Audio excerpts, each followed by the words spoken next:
Welcome back to Nintagious. How you guys doing? Theo got the memo. We're gonna try private lobbies this week. I realized a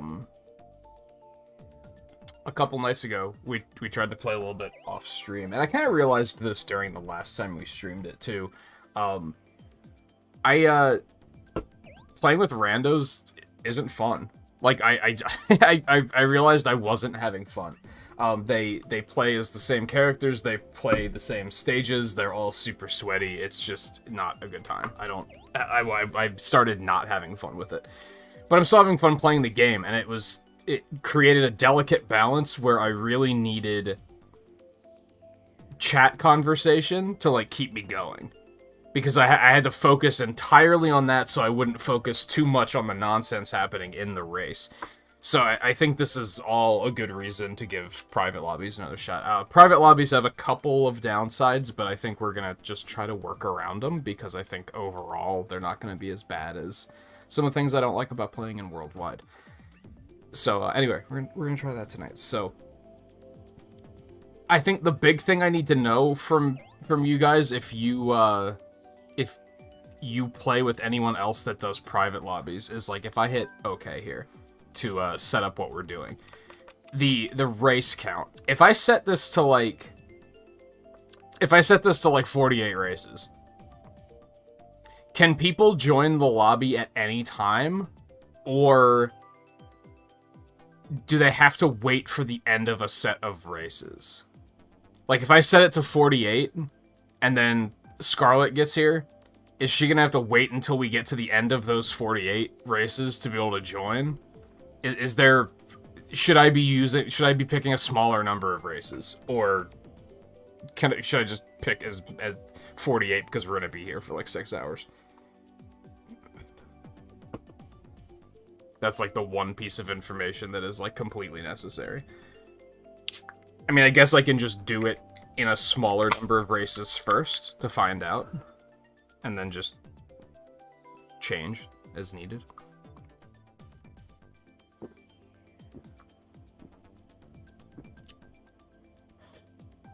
Which was more or less the backup plan anyway.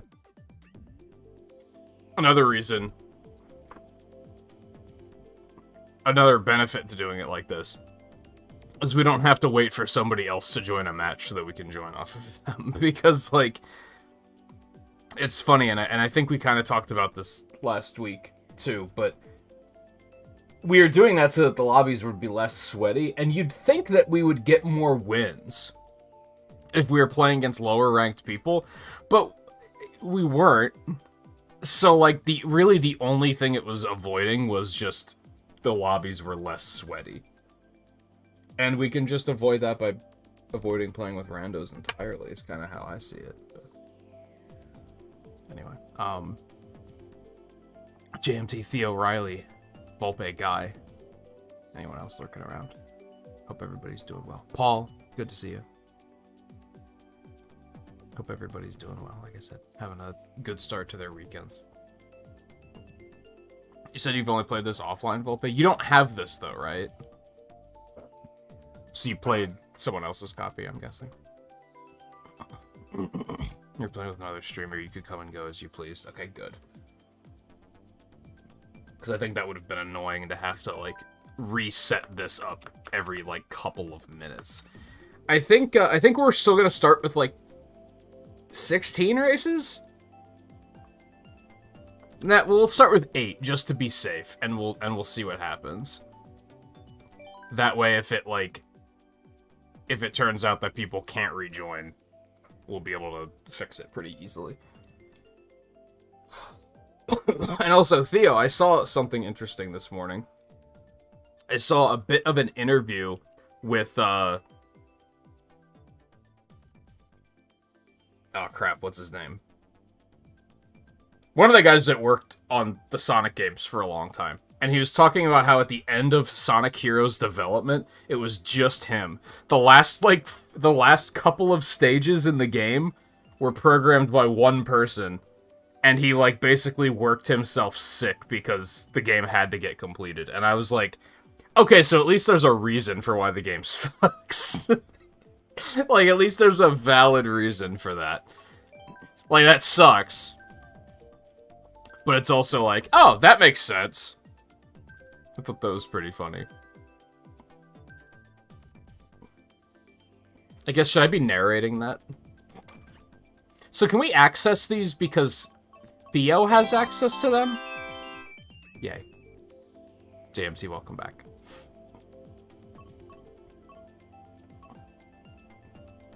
I want to see Sydney sprint some more. I can't. Or can I? It gave me the thing, but then they were like, ah, you can just play it anyway.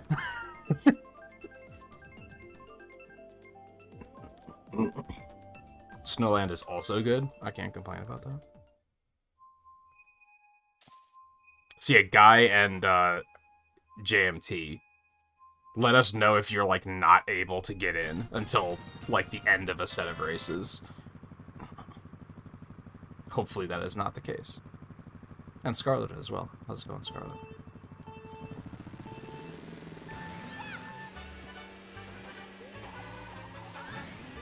So yeah, one thing I don't really love about private lobbies, and I think it's that it's not that I don't like it, it's that I really like the way the worldwide queue does it. And tournaments. I really like the roulette of, like, you get 3 different courses to pick from. I think that's a really neat mechanic. Oh god. So it sucks that we don't have it here. We can just pick, like, any course, which I guess is also cool, but it's kind of like a... It's one of those situations where I'm, like, preempting a problem that isn't a problem yet. Because I guess I see that you can pick any course, and I see, oh, great. Some viewer's just gonna pick Baby Park every single time to be a troll. But realistically, even if that were to happen, and I don't think any of you guys would do that, is kind of the first thing. So if it were to happen, it would probably be some, like, kid that, like, comes in and doesn't even, like, take part in conversations. They just come in to say, like, hey, let me play. And if that's the case, I can just ban them. Like, it's kind of a non-issue, right? Now, another potential issue, as you can probably tell, is the computer isn't very good. Even on the highest setting, they are, like, not terribly threatening.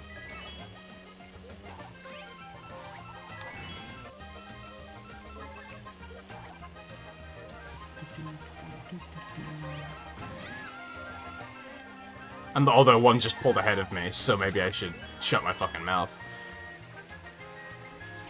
And if I don't get any items, I'm not going to be able to do anything to actually stop them. Well, or they could just sandbag like a Mario Golf player. I guess that's cool, too. She really sandbagged.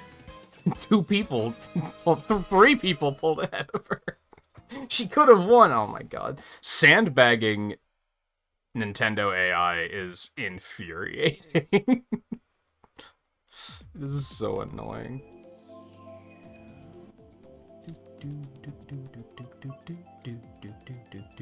I'm gonna go with, is it gonna tell me this every time? That's kind of annoying. Okay, good, you guys are able to get in, alright. Love to see it.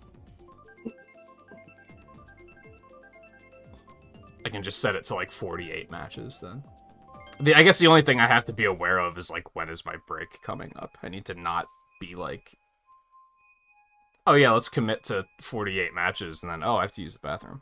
So, I'll have to think about that later, I think.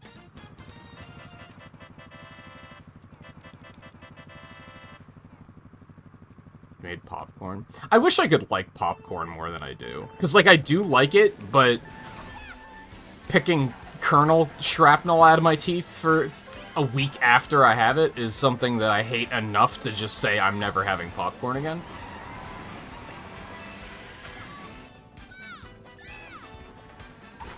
And I wish that wasn't the case. Because it is a nice treat sometimes.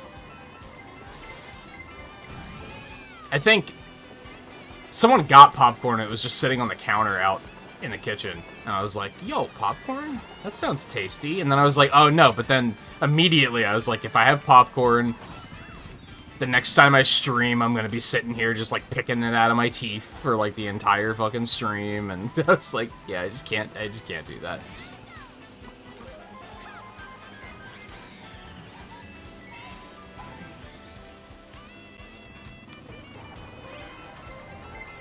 Oh, come on.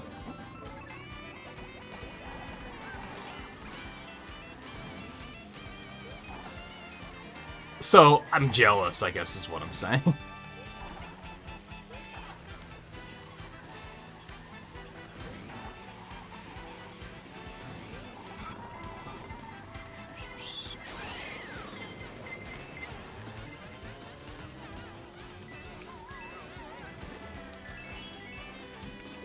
I really should try to get Gold Mario at some point just to say I have.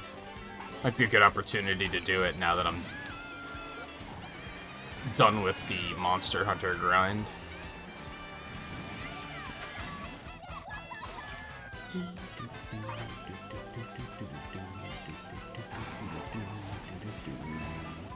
That's JMT, I think. I blame the fact that there was no name.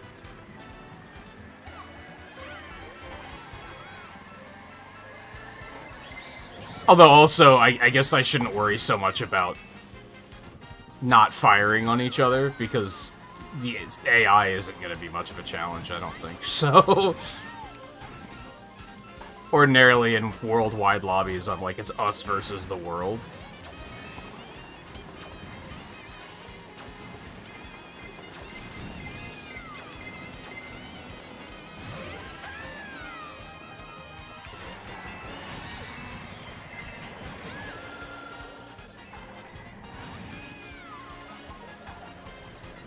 Oh, he went for a shortcut. Screw you.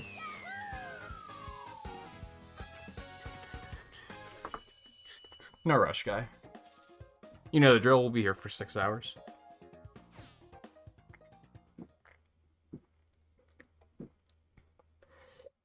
Well, 5.5 at this point, but you get it.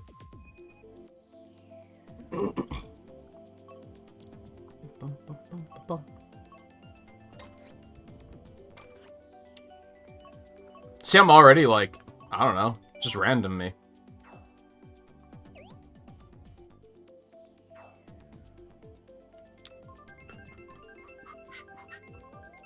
Yeah, honestly, if we continue the, like, not,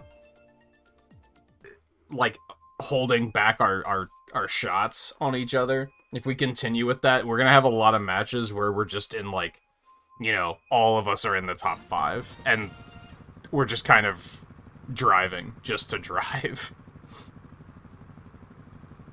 Just kind of waiting for an AI to dare to make a move and then assassinating them brutally.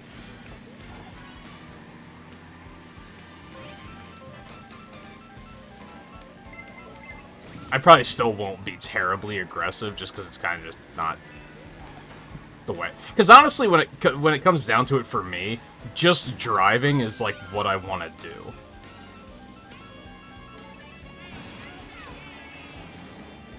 Like really, I should start looking into some games like, say, Forza or something. That's more like you're just driving, because that's typically all I really want to do.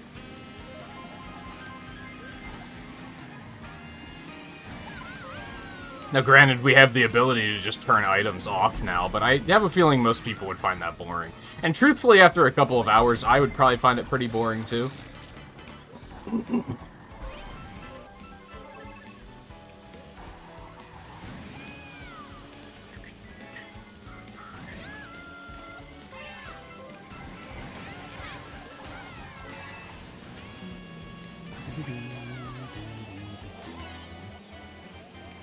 I think the races feel more responsive now, too. But that's mostly because I think we're all in the States, right? So, well, in the same country, at least.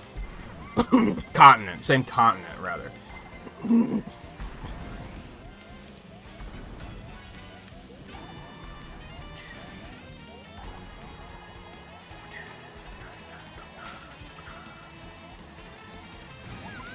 Like, I can actually see what I'm getting hit by. It's kind of crazy.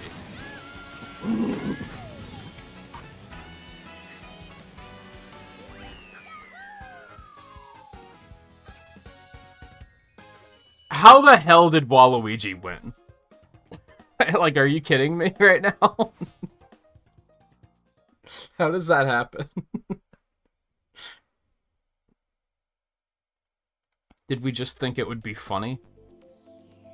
Yeah, it was random me. It's fine.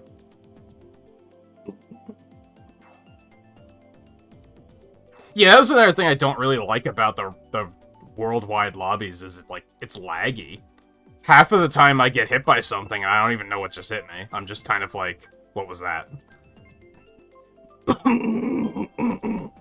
me. You don't have this, do you, Paul? You're welcome to jump in if you'd like to. It's not like a members night or anything, so.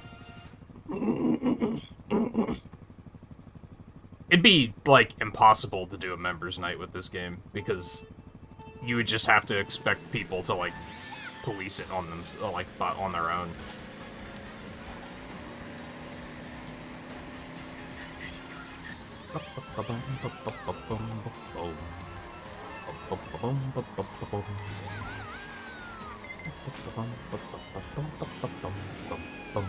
Yeah, when we were playing, I think it was Monday night off stream.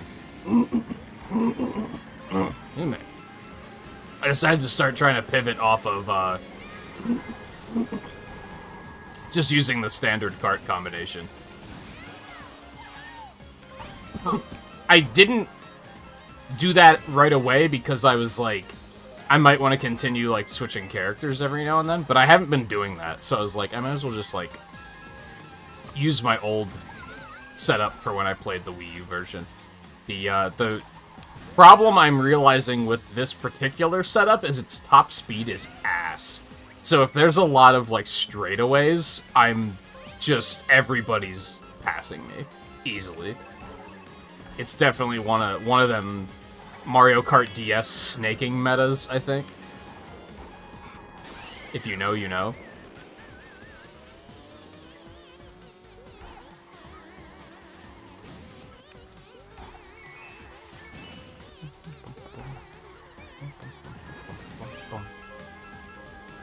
Although, I don't think its acceleration is good enough to really be a snaking meta, but still. You get what I mean. You get the reference.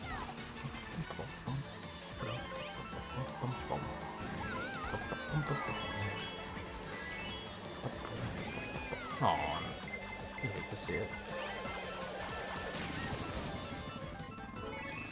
Oh good, a coin. That's exactly what I wanted.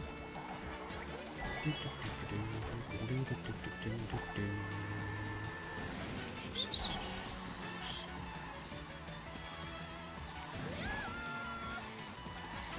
See, it's nice to just be able to focus on, like, the course.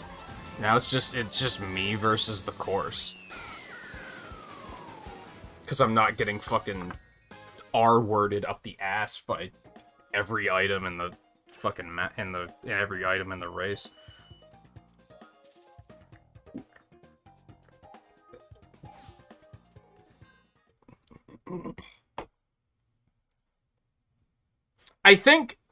I remember this being a thing early on. I think if somebody in the lobby has the DLC, we have access to it. Obviously, if the person that is running the lobby has the DLC, you have access to it. But I think if anybody has access to it, we can access it. So I think Theo has the expansion pack. So we do have access at the moment. Naturally, a lot of us just picked DLC for a while.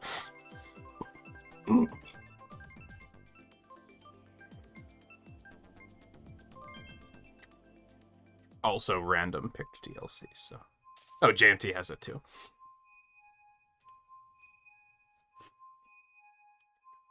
I think Guy has it too?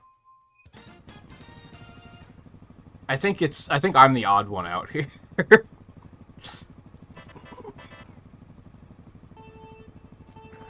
And I mentioned before, I don't have anything against the expansion pack. The only reason I haven't picked it up is because I don't have the time to, like, be playing any of the games right now, so I've just been holding off until it's been more convenient. No reason to pay all that extra cash just for it to sit there, right?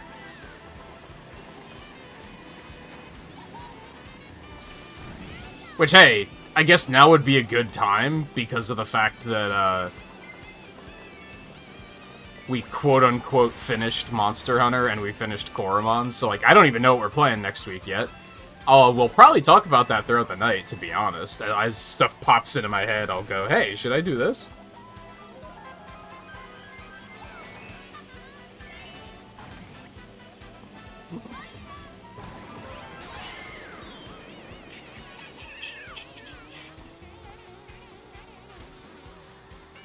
And I don't know if Scarlet has the expansion pack too.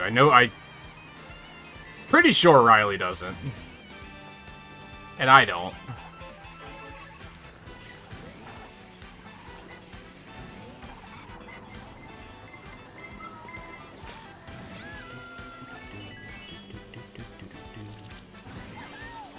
I just realized a small potential downside, and I'm gonna have to look at this.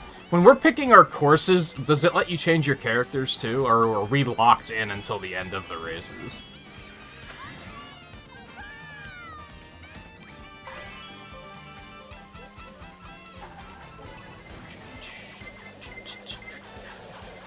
Meh.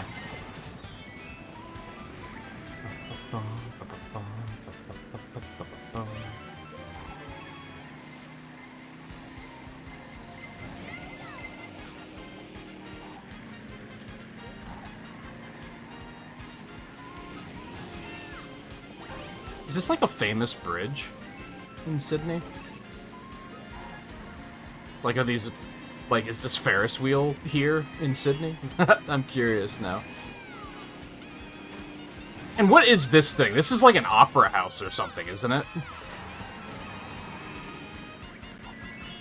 Said before, if I had, like, all the money in the world, like, enough money to just, like, go somewhere and go to a hotel and just stay indefinitely, I would just, like, travel. Just to see things.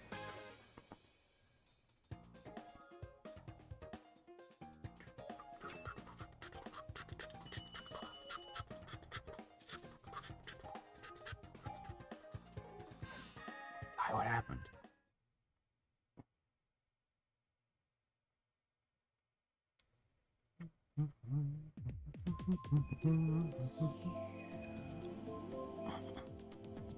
Ah, you can change your cards here. Okay, cool. Good, good, good. Random me, baby. You do have the DLC.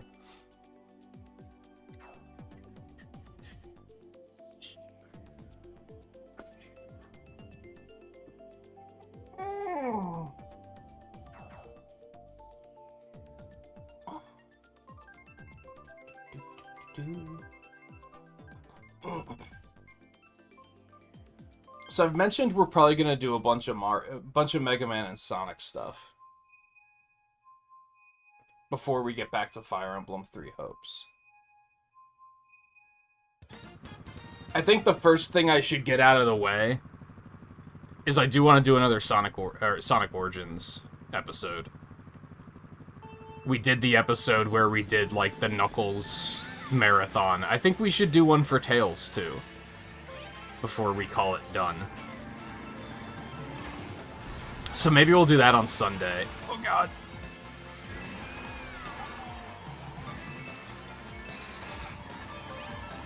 Unfortunately, a lot of the stuff I want to do for both Mega Man and Sonic, I need to scope out emulators, basically, and make sure that they're actually going to run well.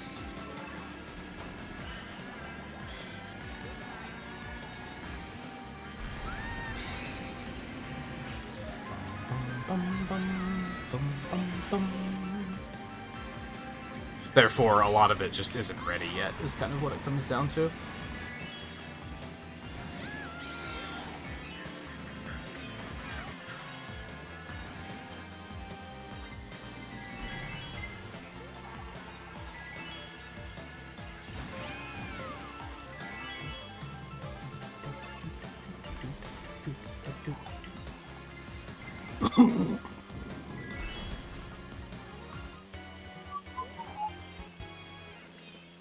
I guess I just have to decide which one I feel like playing more. And then go from there. I think the games that I really want to try are the RPGs. I want to play the shitty DS Sonic RPG. And I want to play Mega Man X Command mission. But I also don't know if I'm in the mood for another RPG after we just finished Koromon. Committing to another RPG might be a bad idea.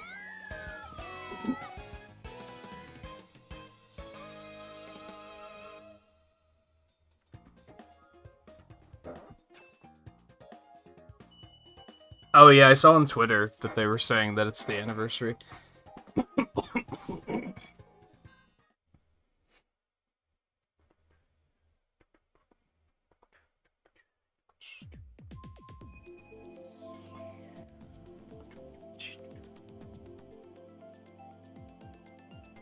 I almost wish I could say, like, just random me. Like, just permanently. But I'm also, like, that would probably eventually get to a point where I'm like... Actually, no. I take it back.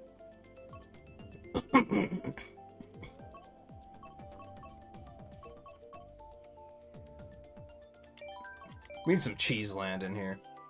I was gonna do a thing where, like, if you guys picked a course and it didn't get picked, but I was like, yeah, I want to do that one, like Choco Mountain, for example, then I'll just pick that on the next race to try and, like, increase the chance of us seeing it. But, like, the chance of me remembering it throughout the race is, like, pretty slim, I think.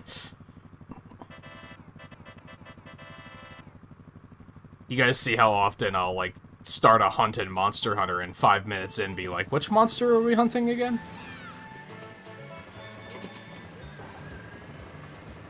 Or how often in Koromon I'd get into battle and be like, wait, what am I fighting?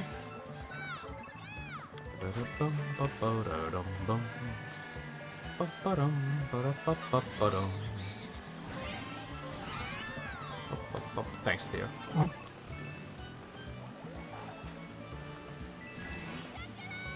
I think people in this particular... I mean, you're right, Volpe, but I think in this particular instance they were smart enough to be like, obviously we still have 4 waves of DLC. We're probably not going to see a new game reveal on the anniversary.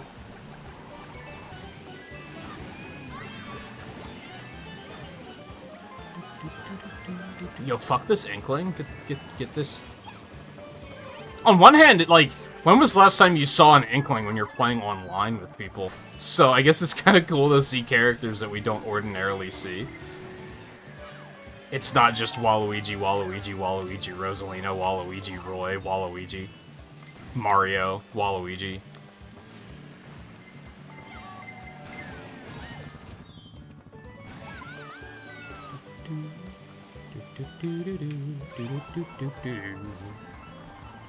Yeah, that one match where we had 3 baby Rosalinas, that was fucking wild.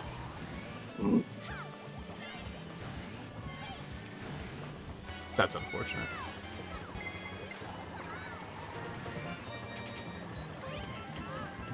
Get that fucking shit out of here. I'm so sick of seeing your woomy ass.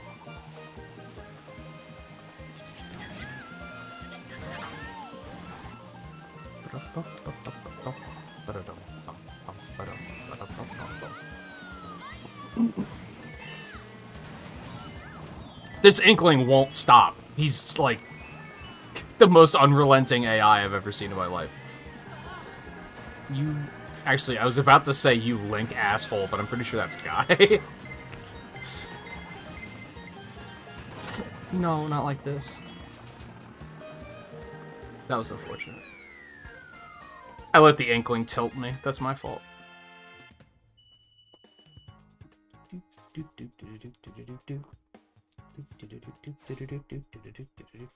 We gotta be getting close to the end of 8 races, right? Judging by the loading time, maybe not. So yeah, like, case in point. Menuing's weird. Nope, that's not what I meant to push. I pushed right twice, and then it said, "No, you didn't. You only pushed it once." Thanks for keeping me honest, video game.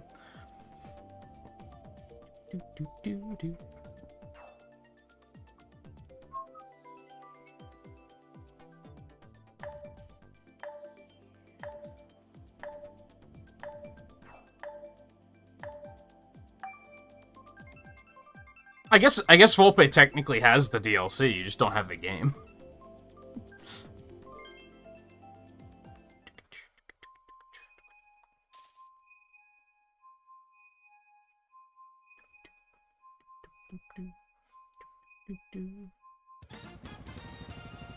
Maybe someday it'll go on sale for like $30 again. Although I don't know if you're even like interested. Maybe not. Maybe you're like, nah, I'm good.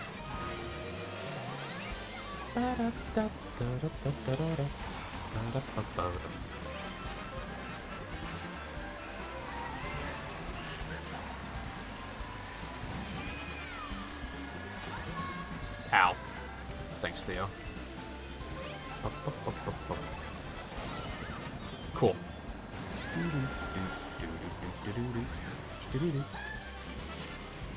The hell was that? It makes the chaos more special and like mystifying. Like that explosion was like, where the fuck that come from? If it was an online lobby, it would have been like, yeah, that's explosion number 57 out of 117. It's fine. See, where are all these explosions coming from? What's happening?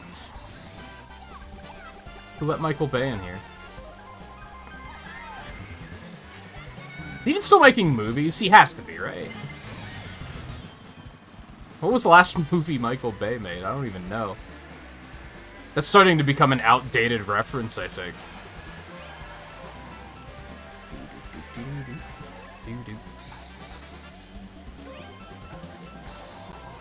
The bombs, though? I'm gonna let these cook. We're gonna try and catch some of these AI players, because fuck them. Bum, bum, ba-dum, bum, bum, ba-da. Don't go! No, not like that. Not like this! Stop.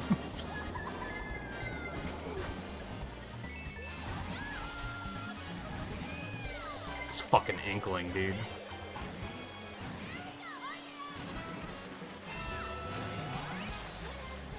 I hate it. Okay, that's fine. I had that coming. I don't think I had the lightning bolt coming though, so that's a fuck that.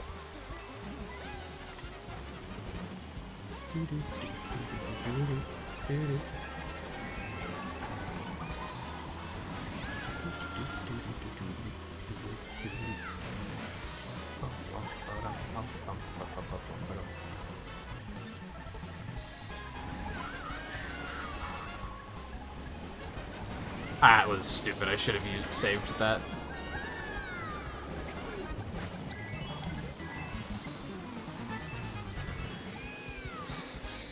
Theo, why? What did I do to you? This fucking inkling, dude. What the hell? I guess maybe that's a reason to still keep the race count a little bit on the lower side, because I think that'll cause the AI to rotate in and out. If we do 48 races, we're going to be seeing the same AI for like 3 hours. So maybe that's a thing that we should keep in mind. Maybe 8 races is comfortable. It was about 40 minutes, give or take. I think we'll just stick with that. That's fine. And now I get to stand on my podium and say 150cc, no teams, no items, final destination, box only. Hard comm.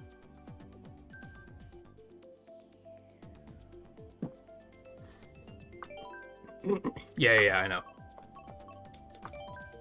Man, I almost still want to get it just so they stop telling me that every time. It's like the fucking, it's like the pop-up whenever you use WinRAR, and they're like, by the way, you could buy this, and we'd prefer that you did buy it, but we're also not going to stop you from using it for free. So, you know, whatever, you do you.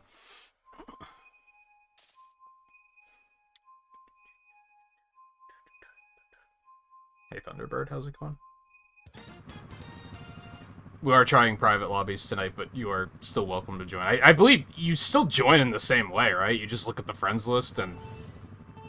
So, like, for you guys, practically nothing's changed as far as that goes. We're not playing 200cc. I'm not gonna will that on people. Unless, like, unanimously people are like, hell yeah, let's do 200cc. Now, that is something that's really nice about private lobbies, is we could say, like, alright, the next 8 races, let's do mirror instead, just to mix it up. And it feels a little better when we're, like, willingly saying, let's do it, instead of saying, oh, it happened at random when we weren't expecting it. That's unfortunate.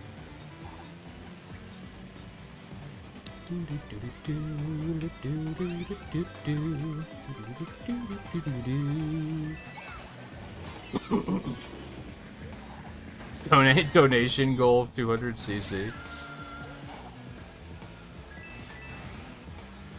Sure, why not?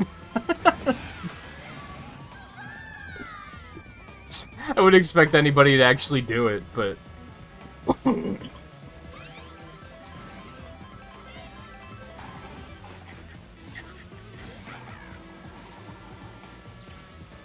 Let's put it this way, if you want to donate to make that happen, Volpe, then by all means.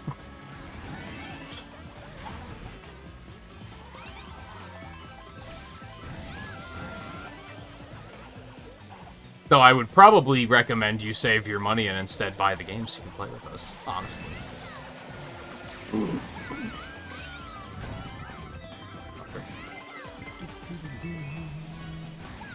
That is more valuable to me than... hey, here's money to make everybody suffer through 200cc.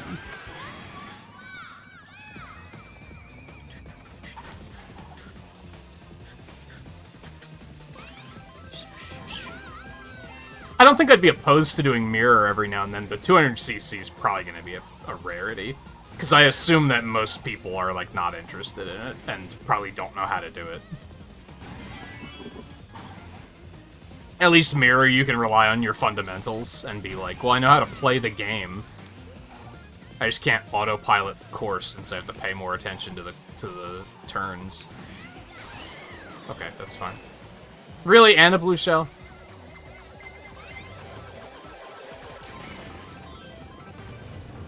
Oh, cool, that didn't actually hit me. Probably should have, but it didn't. Riley. Riley. Riley. That's unfortunate. You hate to see it. He tried his best.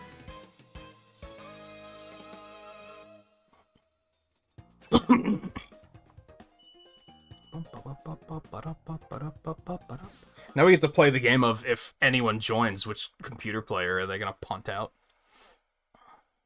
So I guess that's interesting. That's something. Yeah.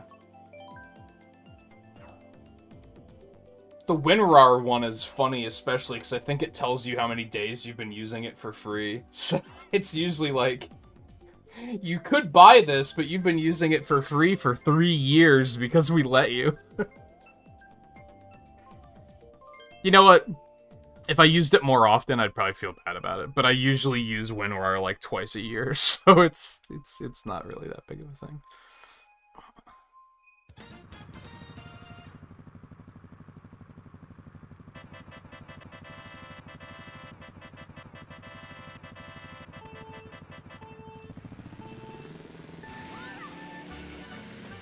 Demo software. WinRAR is like a... You're familiar with zip files, right? It's basically the same thing. It's just a different version that I'm sure has a difference other than it's not owned by Windows. But I don't know what it is.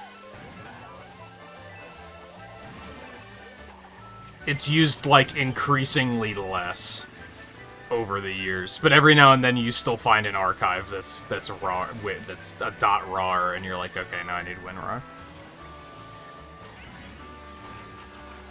Or the occasional 7.7z, whatever the fuck that format is.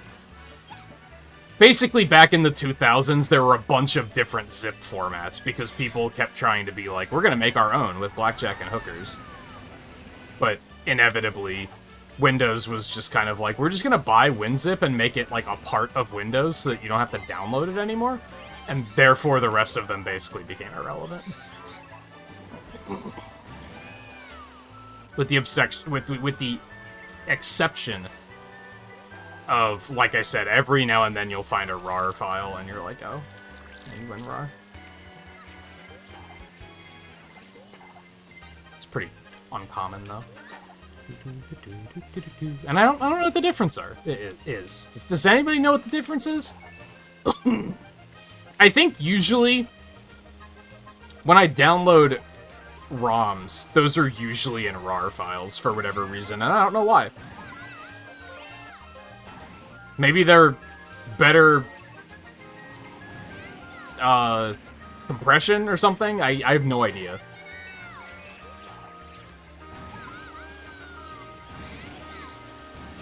Stole.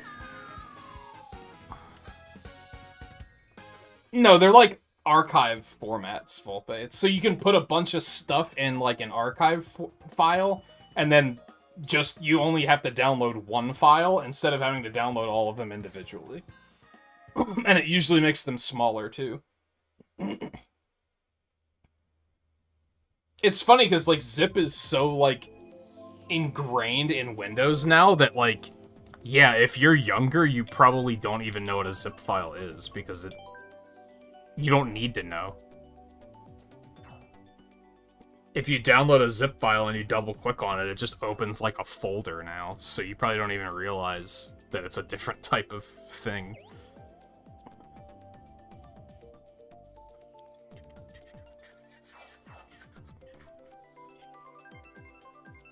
Sky High Sunday guy, I'm disappointed. I'm disappointed in you.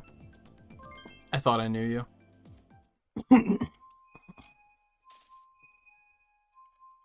It's not too important, Volpe.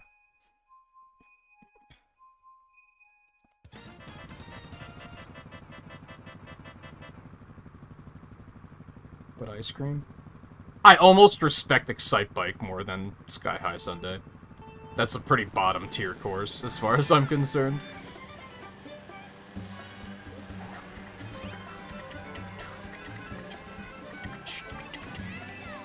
It's Excitebike, but ice cream.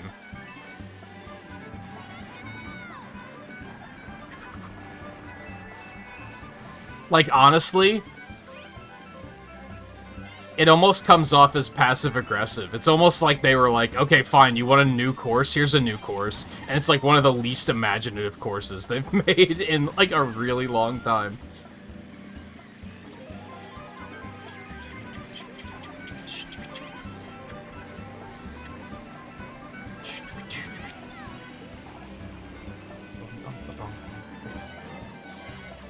Really? I should have let Riley go, I guess.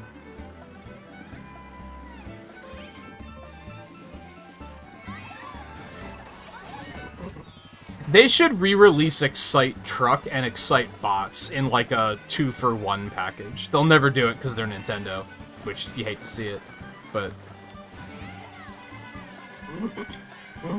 those games were fun. Tiring, but fun because they were both motion control shenanigans.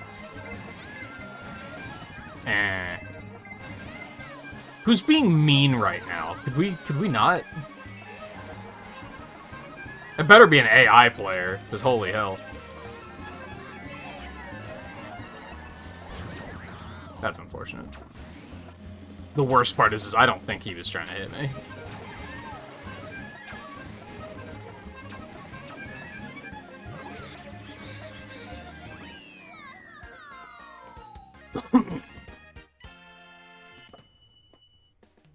There was an Excitebike 64 too, wasn't there? I've never played that one. It's kind of funny because I think a lot of people probably think that there's just the one Excitebike game on the NES, but there was like several.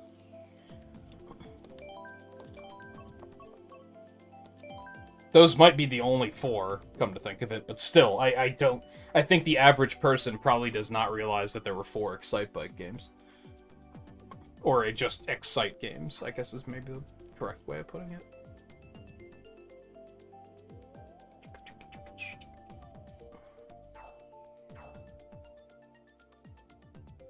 They should put it on N64 online. Unless it is, like, ass. And then, you know, don't. But... Which, I think... Wave Race was, like... Was that the first title that was, like, not announced way back when they first announced N64 online? Like, all of the titles they did announce back then are all on there now, right? So now it's just all new stuff that we didn't know about.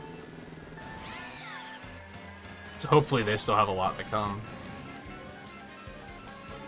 I can think of a lot of random N64 stuff that I'd love to, that would get me pretty pogged up if they put it on there. I think I mentioned before, there were 2 racing games on N64 called Extreme G. And they were kind of F-Zero-y kind of games. I think if they put one of those on there, I'd be pretty hyped up about that.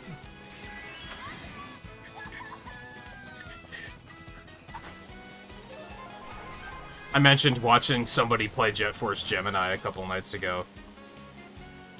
I wouldn't necessarily want to play that. That game doesn't necessarily... Even he who was having a good time was like, this is a bad game. Like,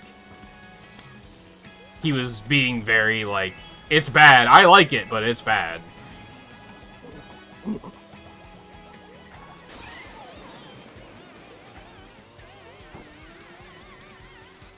It's kind of funny because he dropped the hard truth that I feel like a lot of people would have been like, bad take, but I think I agree with it. And that's that I don't think Rare was actually that good of a developer. I think they had a couple of games that were really, really good, and then otherwise they were just kind of like mediocre.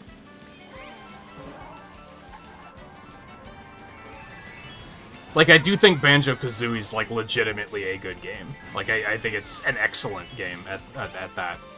Banjo-Tooie, like, kind of wasn't as good already. Everybody knows Donkey Kong 64 has its problems. No. Honestly, I don't think GoldenEye is that good.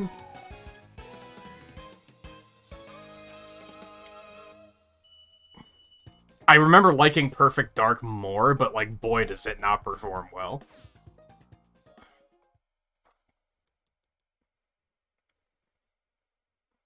In Perfect Dark, N64 stands for there are 64 frames in the entire game, I think. There's a joke there somewhere. I didn't workshop that very well, but... The game's frame rate is ass, is what I'm getting at. Conker's frame rate was ass. Like, I don't think their games were actually very good. I think it's just Banjo-Kazooie was excellent. And then, like, people remember GoldenEye, and that's, like, it. I mean, I think the Donkey Kong Country games were good. Although I also, like, haven't played them in forever/ever, depending on which game you're talking about. Conker was impressive looking, but the frame rate was really bad. Like, for sure. But, like, the models were like, damn, this is N64. It's kind of crazy to look at a game like that and compare it to, like, Mario 64 and be like, this is the same console.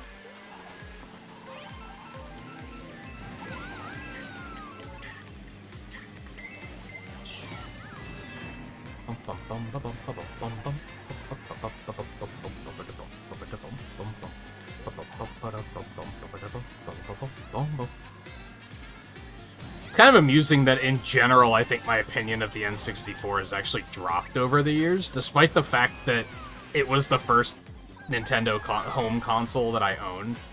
Like, I had a Game Boy before that, but that was the first, like, home console of Nintendo's that I owned. So you'd think I'd have more... And I do have nostalgia for it, but it's just...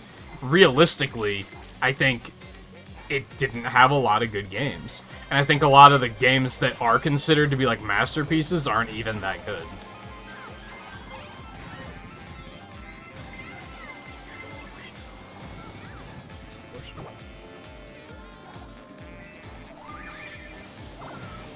You'd love to see that.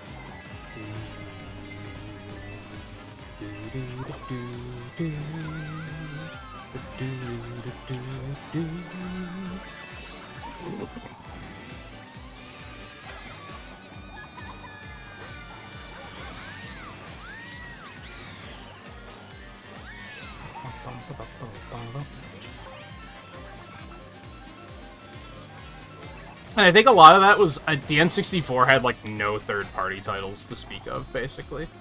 I think that honestly hurt it. Even though at the time I was like, even in the GameCube days when people were like, oh, GameCube didn't have any third parties, I was like, who gives a fuck about third parties? But now looking back, I'm like, I think that's kind of the N64's problem.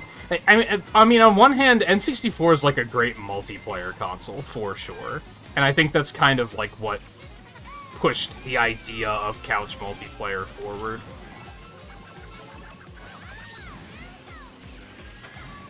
Because, like, the other consoles weren't doing that.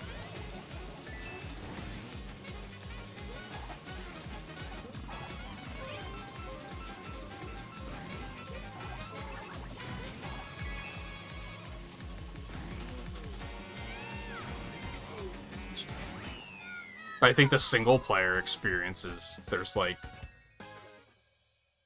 not a lot. Doesn't have a lot going for it. Like, low-key, I think the GameCube maybe had a better library than the N64 at the end of the day.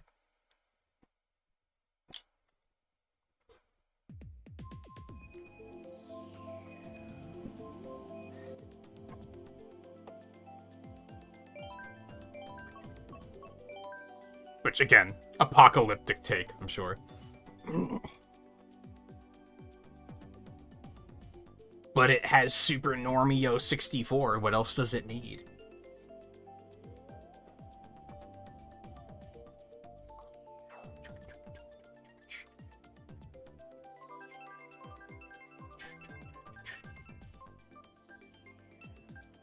Yeah, I don't know. I've mentioned before, ever since I've started streaming, a game that has been on my to-do list was Resident Evil 4. Because I have it on PC, and I just, like, haven't played it.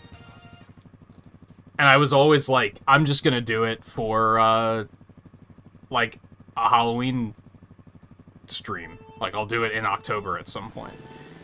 And then I reached a point where I was like, that game is so, like, highly regarded as being, like, a masterpiece that I'm almost nervous to play it. Because it's gonna be one of those games where if I say anything bad about it, people are gonna be like, oh, well, it's a masterpiece, though. People don't want to hear, like, the honest opinions.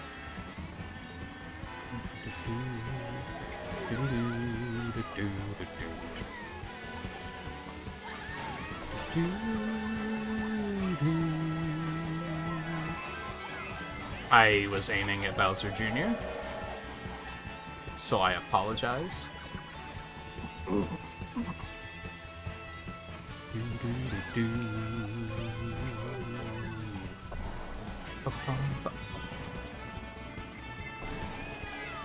Beg your pardon? Come on now. Really?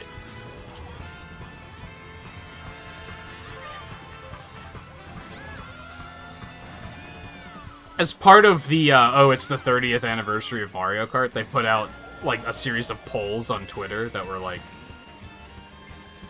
who do you like playing Mario Kart with? And just random stuff like that. And one of the questions was, like, how do you react to being Mario Karted? And the options were, like, it just fuels my desire to win.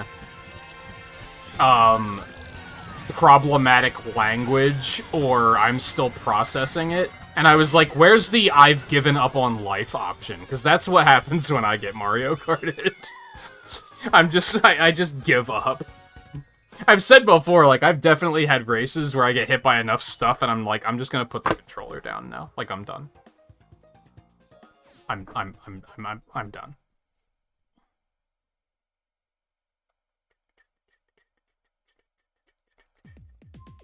I honestly don't believe, and this is gonna sound, like, delusional, perhaps. I don't believe that third parties left because of the cartridges.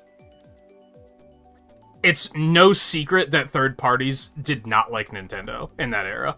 They were looking for an excuse to leave. Is just the reality of the situation. In the 90s, third parties did not like Nintendo, because Nintendo stepped in, and, like, I think Nintendo did a good thing here, but Nintendo stepped in and said they introduced, like, the whole, like, the seal of the seal of quality thing, because, like, after the industry crashed at the hands of Atari, Nintendo stepped in and was like, okay, we're gonna stop people from flooding the market. We're gonna keep a tighter lid on this so that people don't fuck it up again. And I think they had to do it. It was a necessary evil, but, like, third parties did not like it. They did not like that they could only release so many games a year.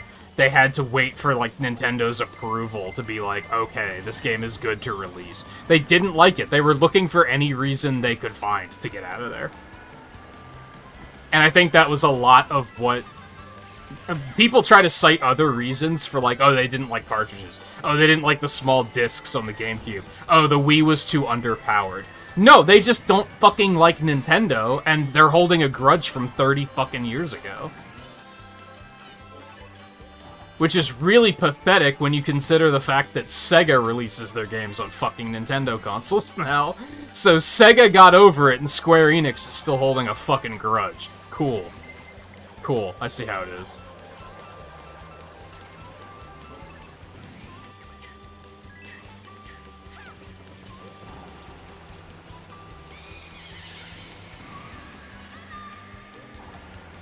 Like, I'm fairly certain that Nintendo could do everything that a company like Square Enix wants, and they're still gonna find a reason to be like, well, we're not gonna release that on your platform. You're still gonna see shit from, like, EA saying, like, oh, the install base of the Switch isn't high enough yet. You're still gonna see bullshit like that, because they're holding a grudge from 30 fucking years ago. That's, like, that's all it comes down to. They're saying, you did that necessary evil in the 90s, we didn't like it, and we're gonna continue to hold it against you. Because they're a bunch of fucking children.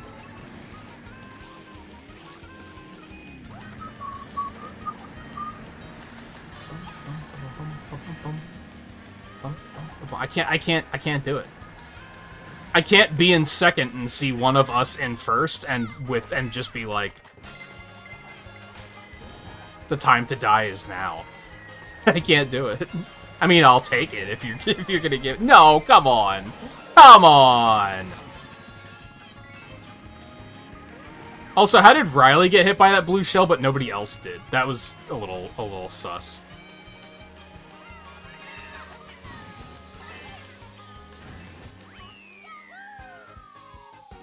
If you ever hear me say something like sus or pog and you want to unsubscribe, I will hold it against you. There's one exception. If I ever use the term goated, please unsubscribe. I will show you to the button. I was thinking about that this morning. I was watching somebody that said the term goated like one too many times, and I was like, fucking stop it. Like, please fucking stop it. What a stupid fucking term. Anyway, that was random, but...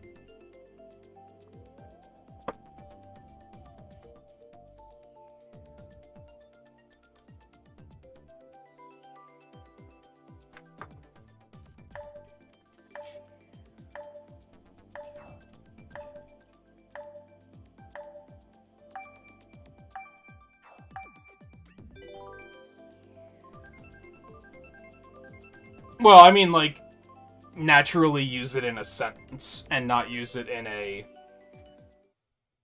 hey, here's a stupid word. If I call something goated, please unsubscribe. What does goated mean? So goat means greatest of all time. So calling something goated is like saying that it's... If you say Mario Kart 8 is goated, you're saying it's like the greatest of all time.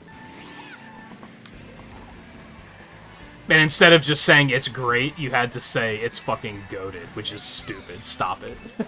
It's like... It's just an awful term.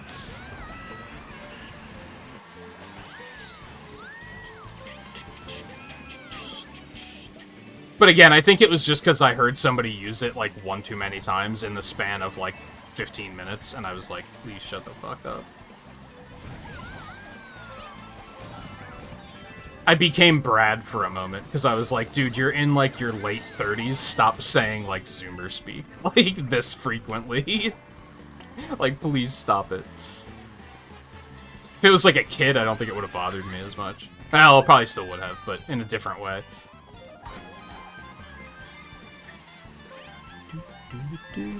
Anyway, like I said, random. I don't remember how that, like, came to mind. Oh, because I called something sus and I wanted to punch myself in the face. That's right.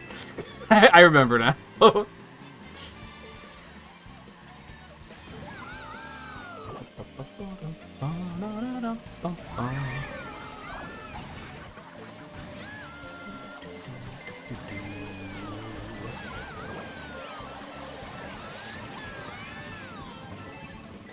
What is happening? What is happening? How did that blue shell even hit me? I was in, like, 5th fucking place. What? The hell is this?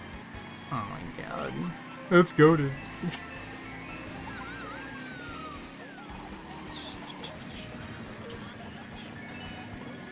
Riley, stop. You know what? You deserve that. You deserve that.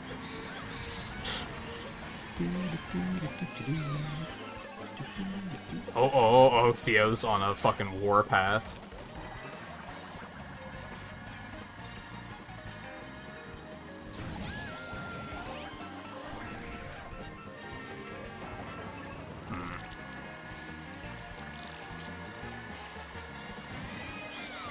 Are you serious?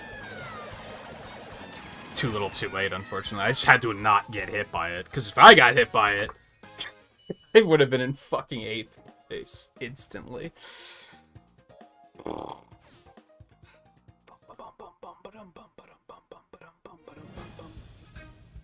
I know you were coding.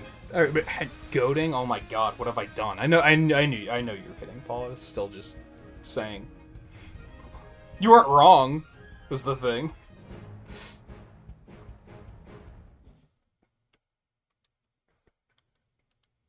That was like the most chaotic race I've ever seen on that track ever, I'm pretty sure. Like, that was madness.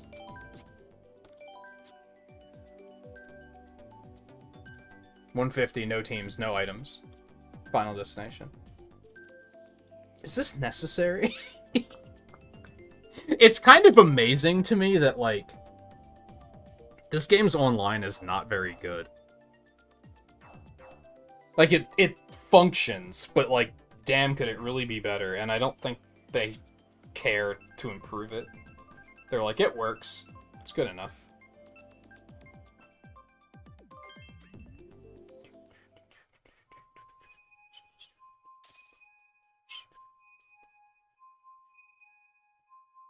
Also, hey, view. Have I seen Final Destination? I've seen a couple of them, and I'm not proud of it. I don't think it has, I don't think it has improved my life in any way. I think they're pretty stupid movies. Now, to be fair, I think most of the ones I've seen have been the sequels, and I think I've heard people say that, like, the first one is pretty good and the rest are all terrible. Because they should have just stopped at 1, but instead they had to be like, let's make, like, 57 of them. So, I don't know if that's true. But I think I've heard it. I think I vaguely recall somebody saying once that the first one was good. Now, they might not have known what the fuck they were talking about, also, is a possibility.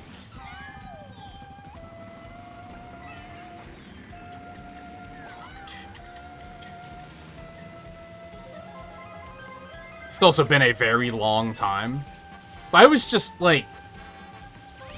One thing I'll give credit for is if you like those movies because you think they're funny, that's valid.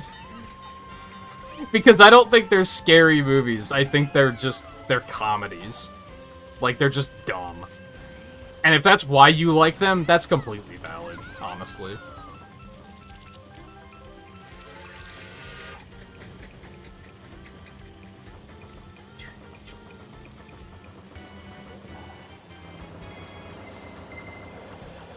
I'm amazed that hit me, or that didn't hit me, rather.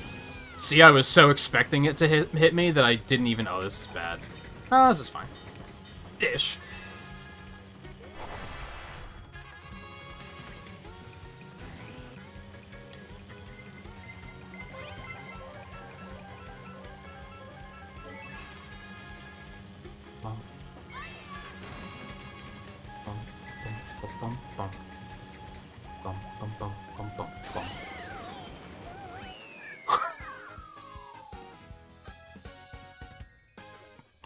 Is it against YouTube terms of service to give the finger on screen?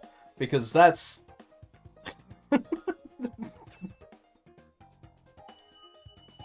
Because that lightning bolt... Why is that an offensive gesture? I found myself thinking about that recently, because one of the trailers for She-Hulk showed her giving Hulk the finger, and it's blurred out.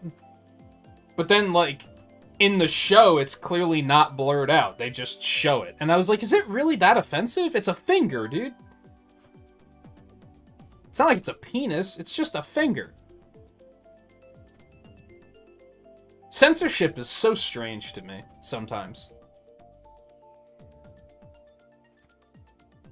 Because, like, if you do this, that's fine, right? You can still see the finger in its entirety. You can do the Beautiful Joe thing, and that's fine, right? You can see the finger in its entirety, but that's fine. But as soon as you give someone the finger, that's when it has to be censored. Why? Who decided that? Who was like, oh no, that's way too much. I just threw up in my mouth a little bit because I witnessed that. That needs to be censored.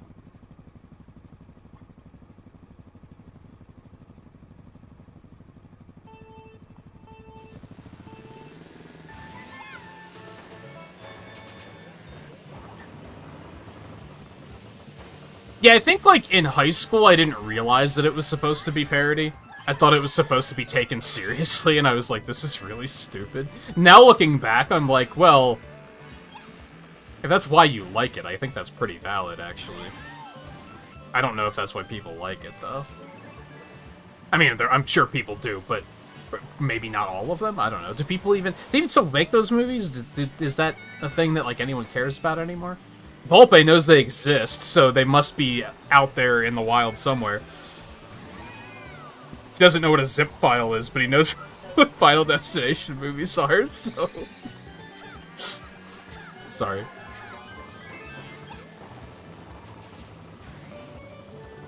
I don't mean to poke fun, I think it's legitimately entertaining.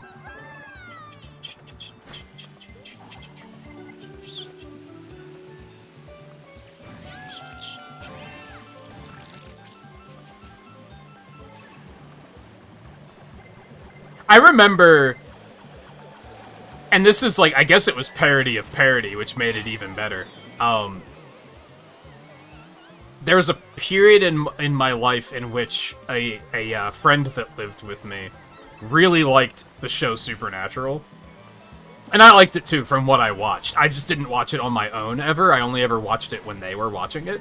And I had a good time. Like, I had a good time watching it. But there was an episode that was, like, parody of Final Destination, and I was like, this is really funny. Because you could tell they were, like, playing it for comedy. They weren't trying to make it serious. They were like, yeah, they knew full well how ridiculous it was. And I was like, this is funny.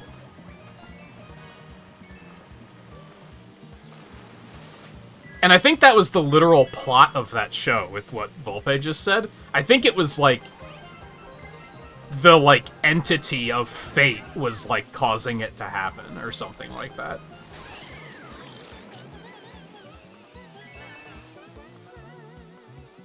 I think the movies were typically, like, some sort of curse or something, weren't they?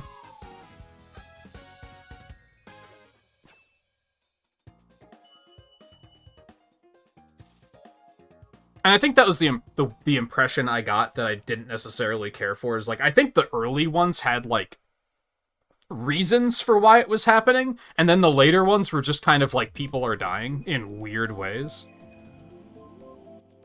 in weird freak accident ways, and I was like, but why? Other than the fact that he just got decapitated by a lawnmower blade, and oh my god, can you imagine? And I was like, I don't know about that. That's just... I have a pretty overactive imagination. I think I can come up with fucked up stuff like that on my own, really.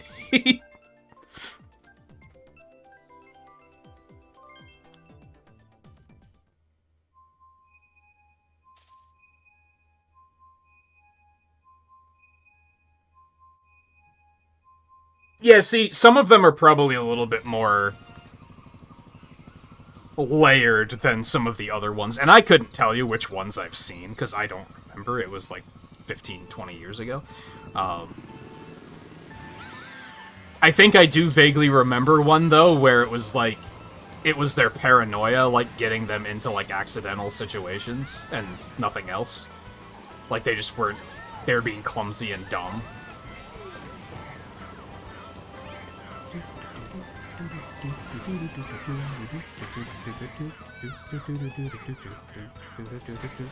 I think Riley did back out for a minute, yeah.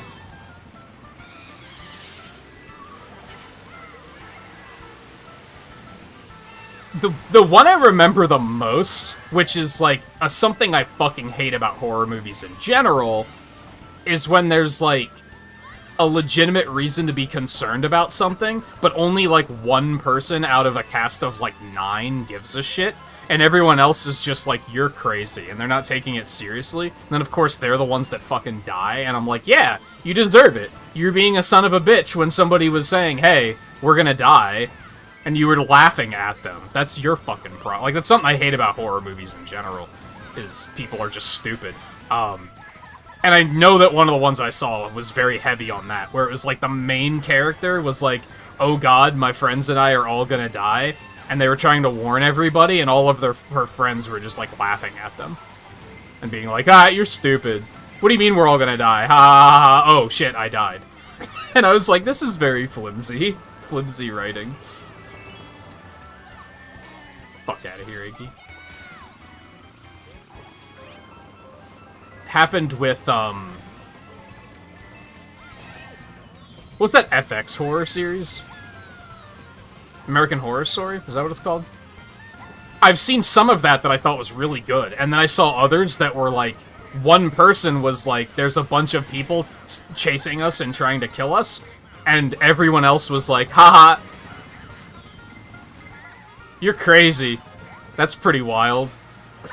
And then, like, they'd see warning signs and be like, nah, clearly they're just crazy, right? And I was like, dude, who acts like this? I have trouble suspending disbelief on stuff like that, is what it comes down to.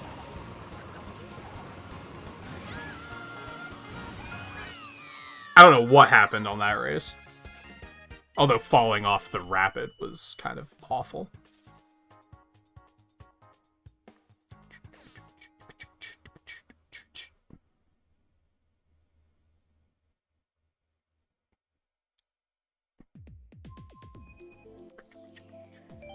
Random me, baby. Wasn't one of them something to do with, like, a cursed camera or something? I'm having, like, little fragments come back to me.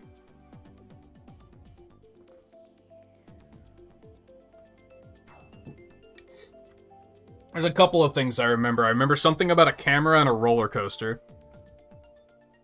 And I remember specifically some meat-headed friend, like, laughing at them for, like...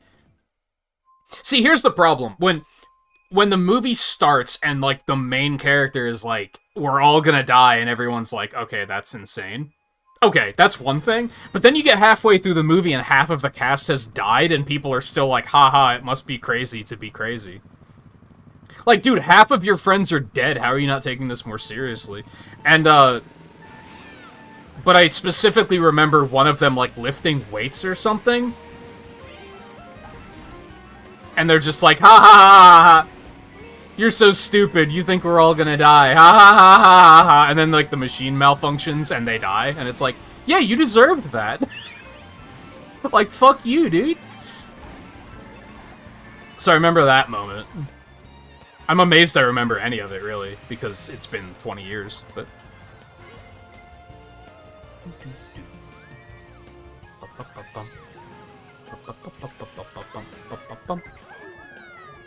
It could have also been a Goosebumps book.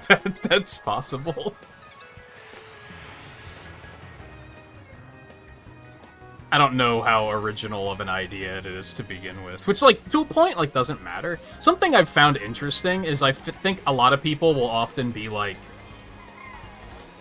oh, that's an unimaginative idea that's been done before. And it's like, yeah, but if the story is, like, told well, you could still make it work in a way other people haven't made it work. So I don't even mean to be like, oh, it wasn't that original. It's like, it's still worth trying. You might be able to do it in a way that the last people weren't able to make it work well.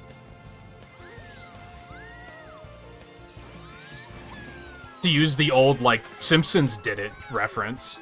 Yeah, but you could do it better than the Simpsons did, so don't necessarily let that hold you back.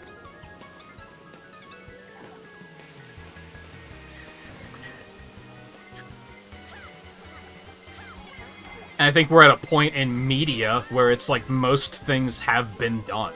It's kind of the thing.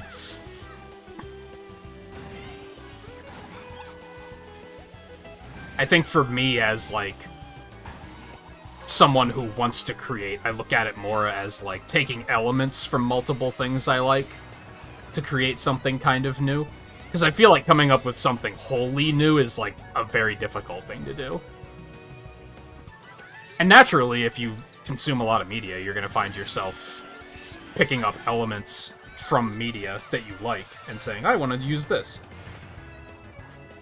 And I don't think that's a bad thing.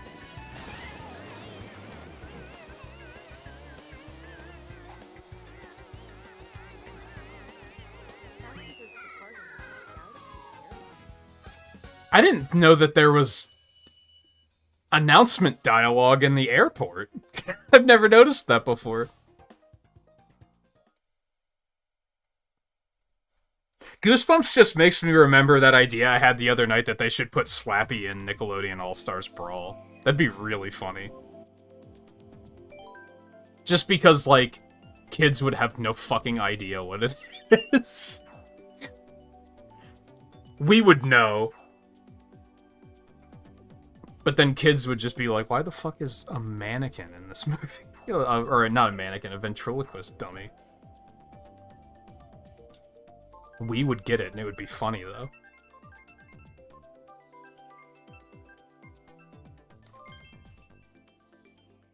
That's kind of true of you. You're not wrong.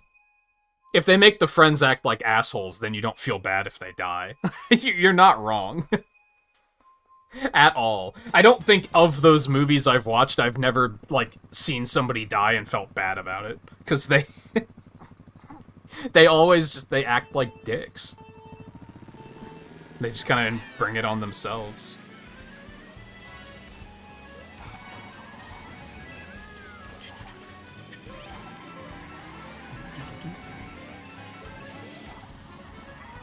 See, that's why I say at the beginning, with what you said, Thunderbird, that's why I say at the beginning of the movie it makes sense that everyone would be like, that's insane. That's clearly not happening.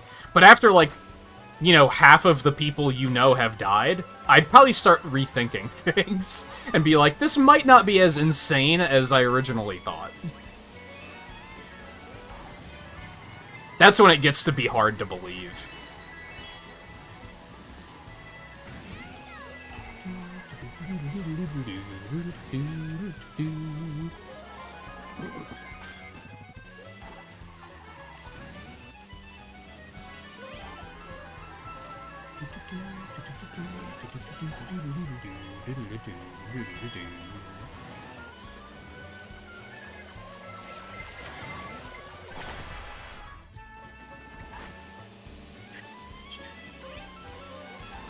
I'm amazed I didn't hit Scarlet with that.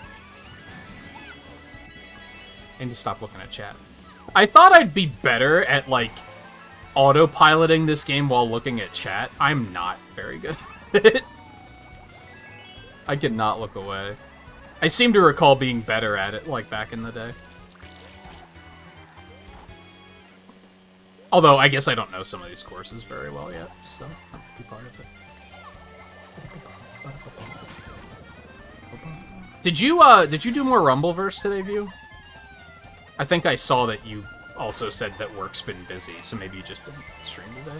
My fucking phone notifications have been fucking weird again, so I have not been keeping up with when people are actually doing anything.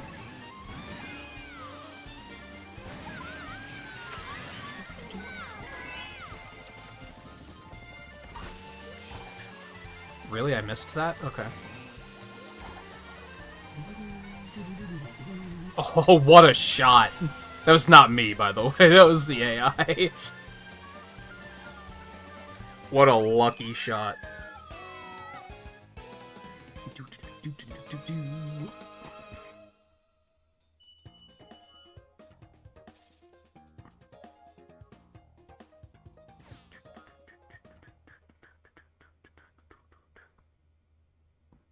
Oh, you started a new job. I get you. Yeah, that sounds hectic.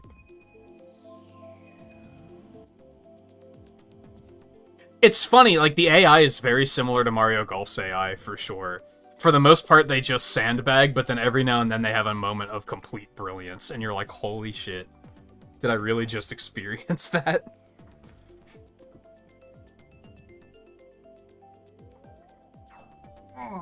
Are you still working in, like... I guess you could call it game design. Or are you exploring other avenues now?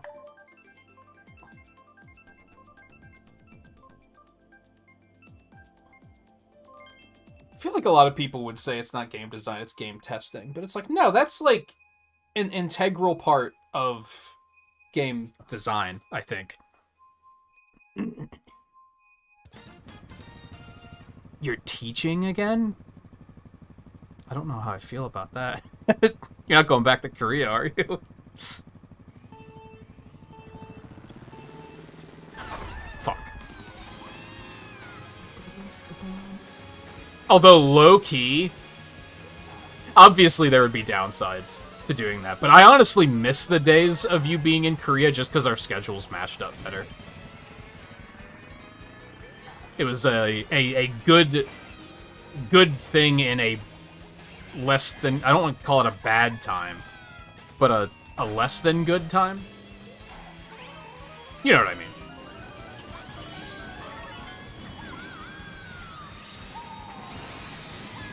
Are you fucking kidding me? God damn it. Now, like, every day I get in bed and then I'm, like, just sitting there on my phone trying to get myself to go to sleep. And then YouTube's like, hey, View's live and Twain's live. Do you want to stay up for another couple hours? I'm like, yeah, but I can't. It sucks. Which is a me problem, don't get me wrong. I did it again. I looked at chat. What am I doing? Yeah, exactly, Volpe. If you don't have outside...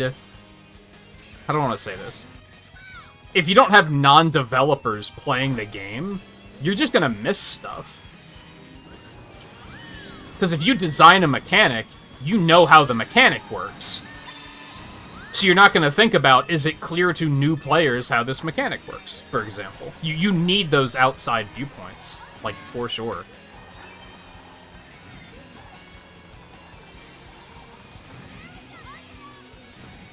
That's why I was like, had a moment of like, yeah, technically it's game testing, but I was like, no, that's fucking game design. Like, they need you. I feel like saying it's not game design is downplaying it, I guess is what I'm getting at.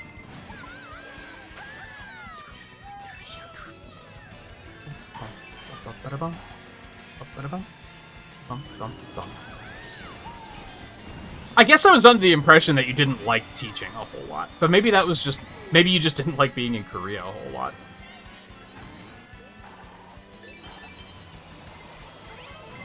It's also been a while, and to be fair, it's probably like my brain playing tricks on me. I watch another creator who was, I don't know if I've ever told you this, I watch a creator who also taught English in Korea for a couple of years.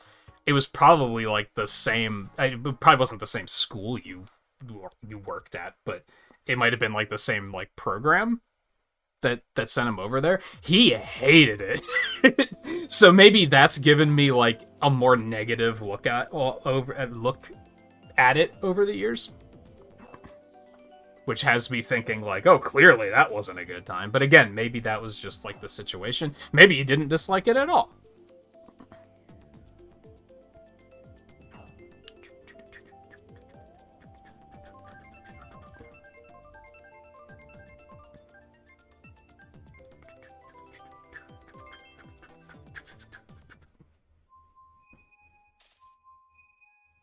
Yeah, it's gonna vary from person to person for sure. Oh, that's right. Yeah. It was like the specific school you worked for that you didn't really like the way they handled things. It's kind of coming back to me now.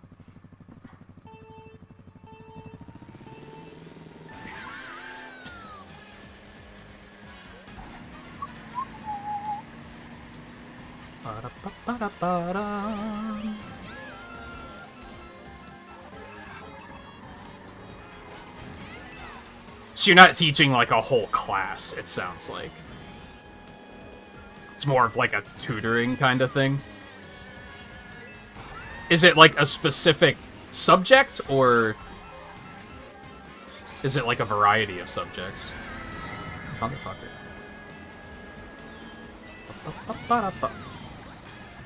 I hate fire flowers so much. Oh, man. Wasn't me looking at chat, that was me looking at the clock. What race are we on? I think I'm gonna need to take a quick break after this. I guess another downside with private lobbies is that you guys can't keep racing while I'm gone. And therefore, I mean, it's a good opportunity for you all to take a break too, but I'm gonna have to be really sure that you're all back before I, like, hit the go button again. I guess I could just kill the lobby and then start a new one. Just to be sure everybody's back.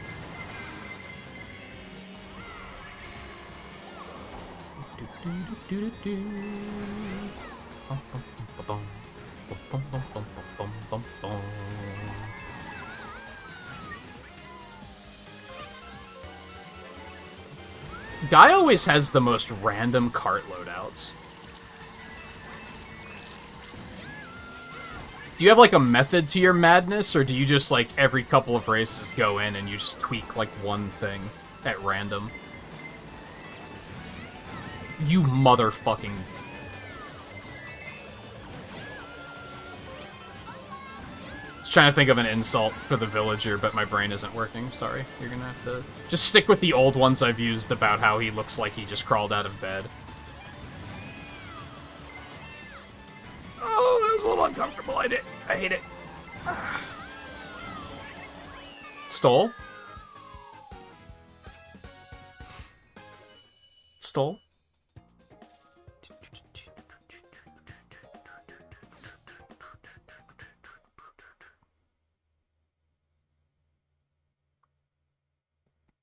Oh, so it's not even necessarily, like, the subjects themselves. I get you. In an odd way, I kind of don't have to explain this to you, because you're probably already thinking this, but in an odd way, it's already, like, kind of similar to streaming, right? Because, like, the community aspect of streaming, we can already potentially pick up viewers like that at times. And you're just kind of, like, providing, like, a healthy place for them to exist? I mentioned this yesterday, and I'm going to mention it again because it deserves disclaiming. My allergies have been shit this week, and my head is not all there. So I'm doing my best. But my words might not be clicking together perfectly.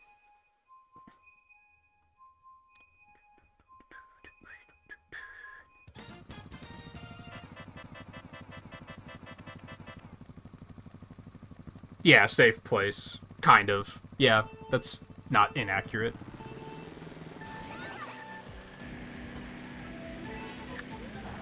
What, like, age groups is it that you're dealing with? Oh yeah, so it's like the probably like middle and high school ages, like like early teen years, or just teen years in general. Yeah, I was like, I'm kind of fortunate in that I had some issues with school, but it wasn't.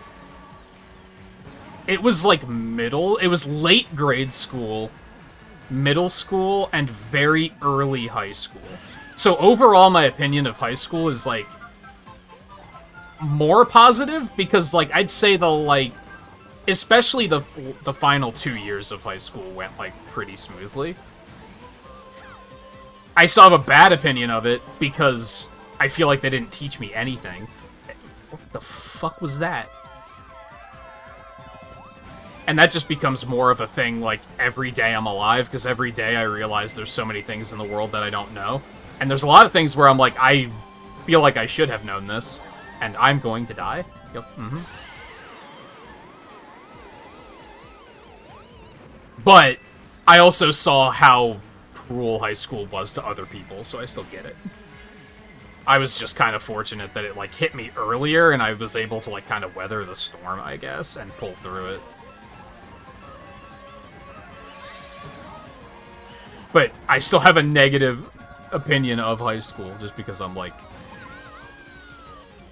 all they did was keep me out of trouble. Really.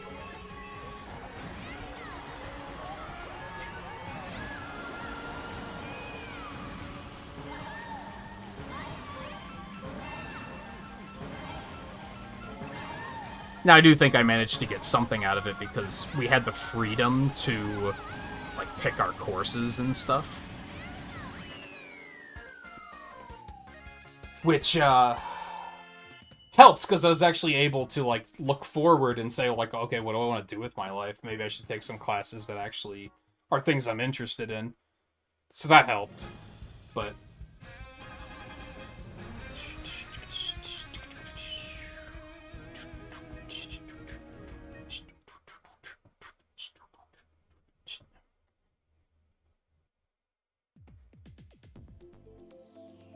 okay, like I said. I guess what I'll say is...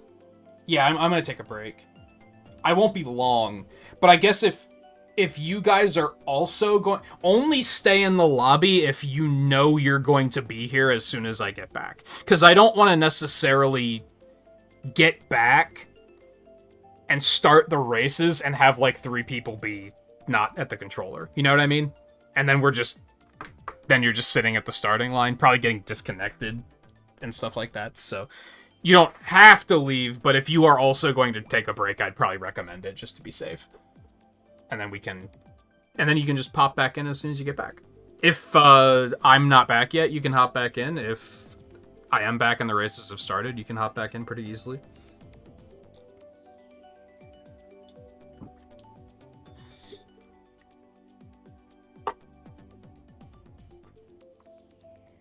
Yeah...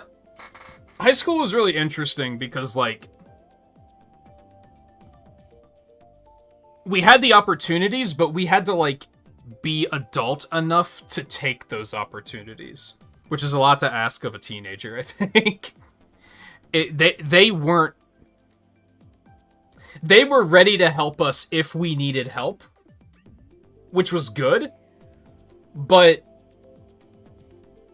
if we didn't say, like, hey, this is a thing we want to pursue, they would just kind of, like, let us be. So there's probably a lot of kids that went to my high school that, like, kind of just didn't get anything out of it, because they didn't try to get anything out of it.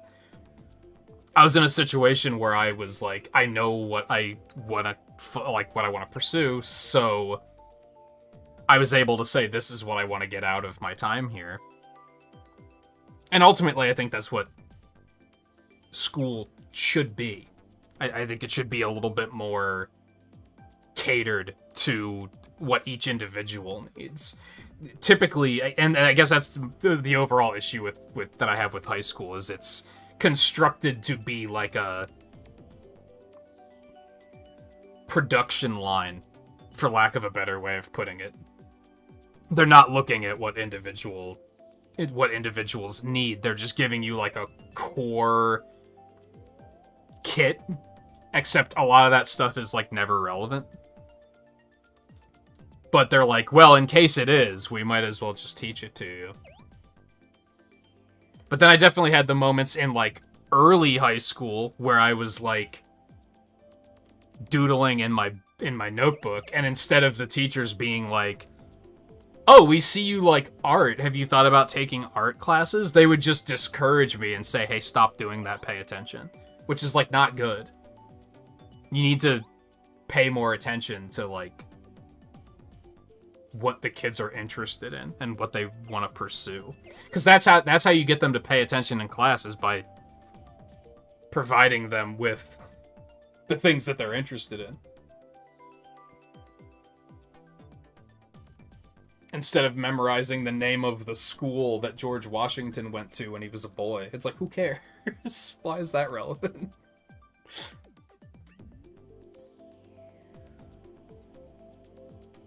Yeah, and I think that is very important, for sure. It's a difficult task, because how do you provide that for everybody? I think that's why nobody's been like, we need to fix the educational system, and here's what we're gonna do about it. Because it's like, how do you... My school, my graduating class was like 400 kids or something. It was a big-ass high school. How do you provide that level of support to that many kids? So to a point, I understand why it was just like an over-glorified daycare that was just to keep us out of trouble. Because, like, there's probably, like, 36 teachers and 400 kids. Like, how do you do that? It's impossible.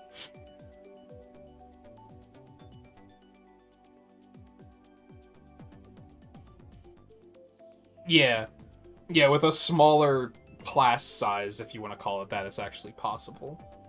I think that's something I've come to respect, especially hearing a lot from Seven and how she did homeschooling for some of her kids.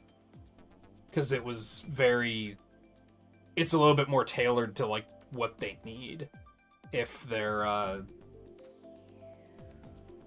they need more time on a certain subject, you can take that time. If they grasp it really quickly, well, you can just move on to the next thing, which is good. I think that's why a lot of issues happen in schools, because you'll be like, okay, we're gonna learn how to multiply fractions today, and then you have the kids who are like, this is fucking impossible, I don't get it, and which is fine.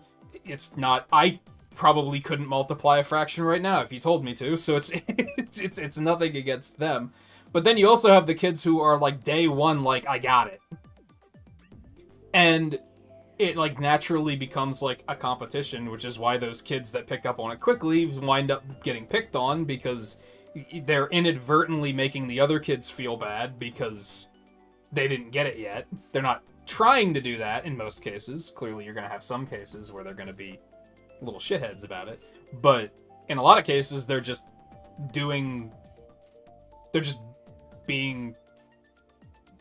you do you, right? Like, they're just doing themselves, which phrasing.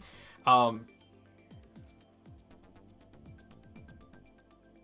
if those kids didn't have that feeling of pressure that, like, oh, the class is gonna move on without me because I'm slow, then that sort of thing probably wouldn't happen. Or not as often, at least.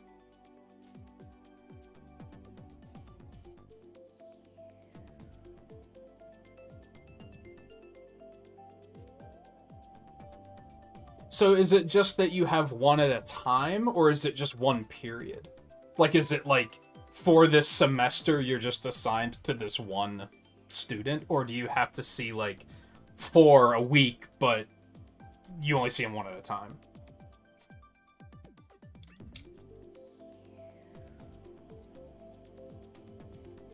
In a way, it almost kind of sounds, well, different in a lot of ways. I was gonna say it sounds a little bit like a Big Brother program as well, but not quite. There's a lot of obvious differences there.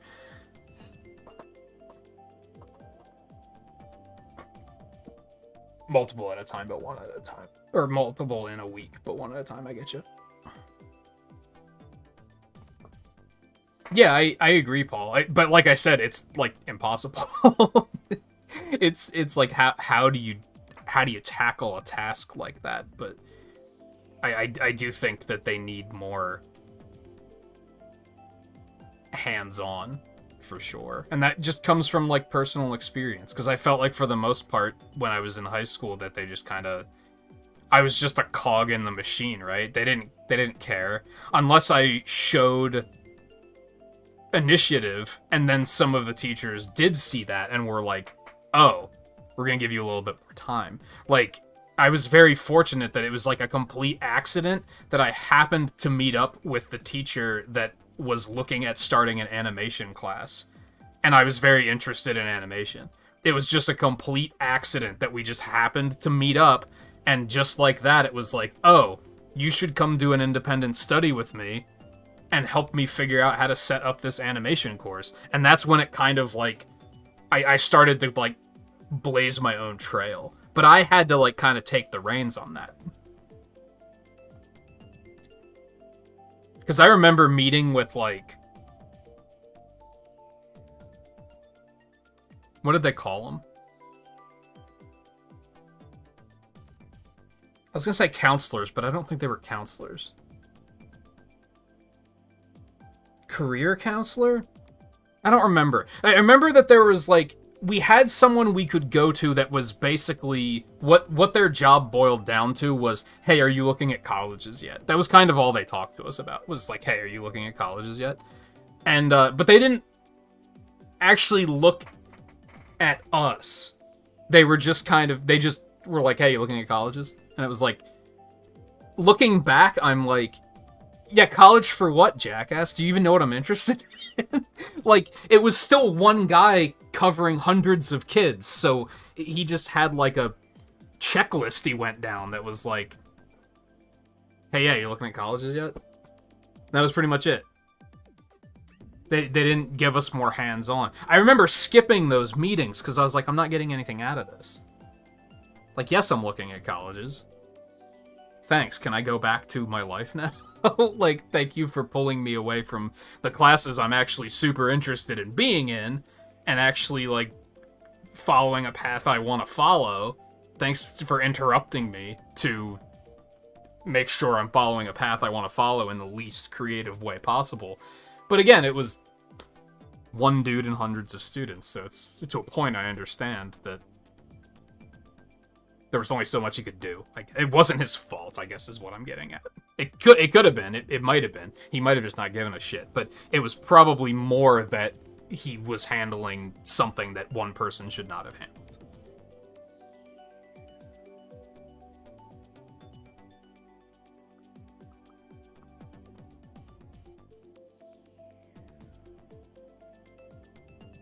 Interview process consisted of almost 3 months.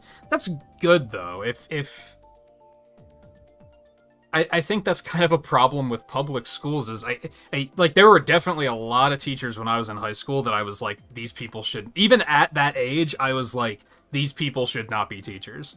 They clearly have like no interest in doing this, and they're like just collecting a paycheck.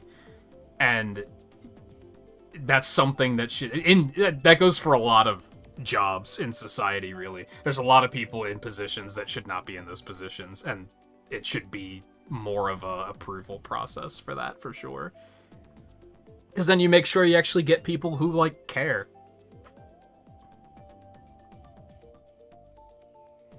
And yeah, Paul, I agree. I have a lot of problems with the school system, but I'm also sure that there are a lot of teachers that are doing everything they can.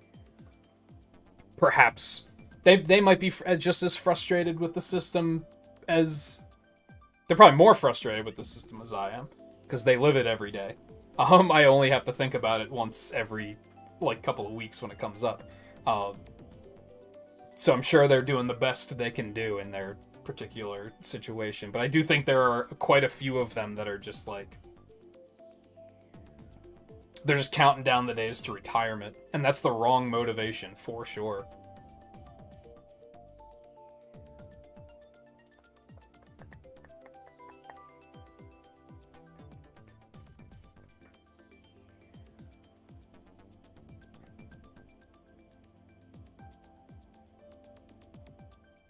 Yeah, make sure you're not just gonna, like, snap when they say the wrong thing. Make sure you're not me, who, if they, like, ask if I play Among Us, that I lose my shit. Like, it's so... I wouldn't say I've thought about it, but, like, I would definitely be a horrible teacher. But, on the other hand, I think, like, using art as an example, if I felt like somebody was legitimately interested in learning, I think I would be good at that. But, like, I couldn't just, like, go to a high school and teach, like, history to 30 kids that don't give a fuck. Like, I would not be able to do it at all. By no stretch of the imagination. Like, it would not work. But, like, that's something I liked about art streams. Because, like, if somebody comes in and they're, like, legitimately interested in what I'm doing, like, I'm completely down to, like, answer questions and stuff like that. Like, I enjoy doing that. But I have to be sure that they are interested in it. If I feel like they don't give a shit, I'm not gonna give a shit. And that's clearly would not make me good teacher material. Because I think that's something you have to be able to do, is sometimes give a shit when they don't. And that's something I can't do.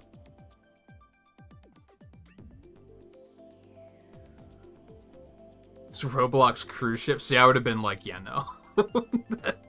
I wouldn't have been able to do it. So, major respect. I don't know, maybe I would have. Realistically, I don't know shit about Roblox, so maybe I would have been able to, like... Okay, enlighten me. I only know the, like, stigmas about the community from a streaming perspective, so it would be looking at it from a different perspective.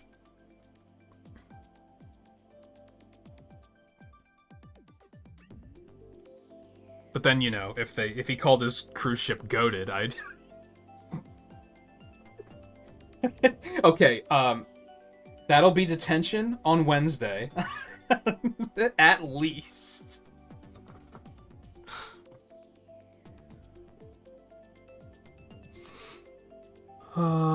Take it easy, JMT, by the way. Thanks for racing for a little bit.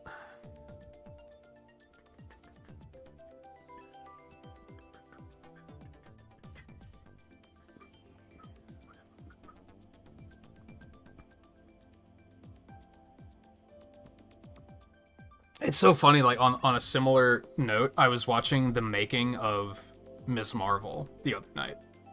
And there was... I don't remember which part of it they were talking about, but they were talking to the guy that plays Kamala's big brother, who is, like, our age. And he was saying that, like, all of the other main cast members are, like, Zoomers, and he's a millennial. So everything they say, he's like, I'm gonna need you to explain that to me, or link me to the TikTok so I understand the reference. And I was like, yeah, that would probably be me, and, like, half of it I would be like, that's stupid.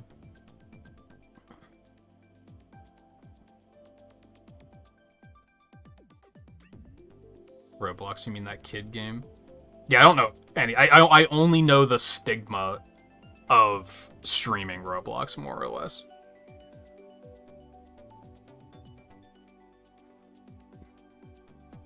Like, to be completely fair. I've had, like, hands-on with, like, say, the Splatoon community and the Mario Maker community, but Roblox, I have no fucking idea. I know that they have a Sonic minigame that actually looks kind of cool. That's about the most I know about it.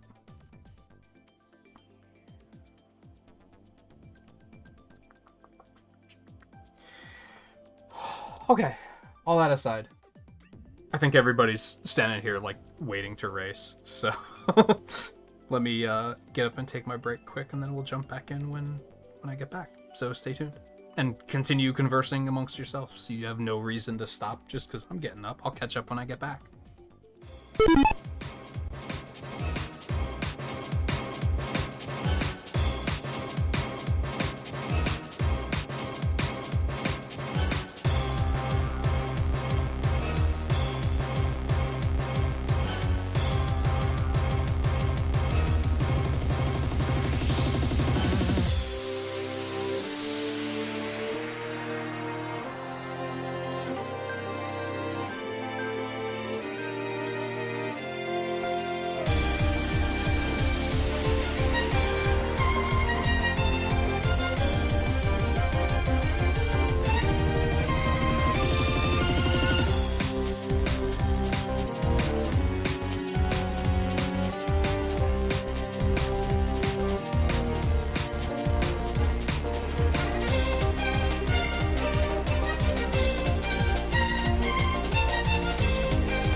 So I will pose the same question to you, View, that I posed to Riley, and I say that it's a question, but there's only one answer, so don't stress about it too much. Should I make a video series playing Monster Hunter Rise with randos and criticizing them for being bad idiots? No, or absolutely not.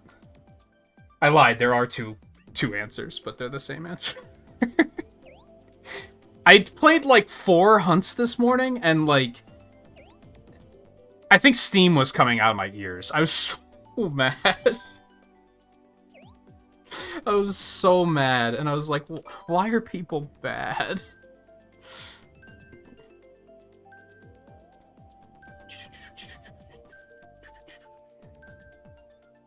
But interesting that your family kind of relies on you to be the smart one, but half the time you don't know what you're doing, you kind of wing it. I think being able to wing it is like a level of being smart, though. Honestly. Because some people don't have the capability to just wing it. Myself included. Like, I'm not good at winging it sometimes.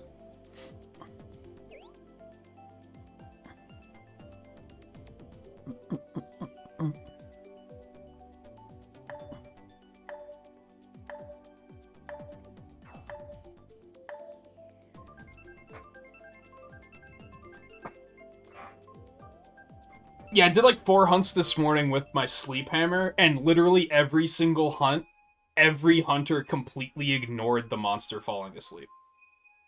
Like, every time. And I was like, what the hell? It's usually not that big of a problem, though, like, I'll admit, because usually, I've seen a lot of bowgun users use sleep, and people are usually pretty good about, like, paying attention to it, but for some reason, when I was doing it, they just completely ignored it. And I was like, what the hell?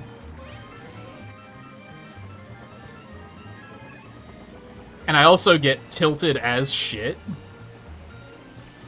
when I'm hunting literally anything with a greatsword and a longsword in the party and the tail doesn't get cut. Like, what are you doing with your life?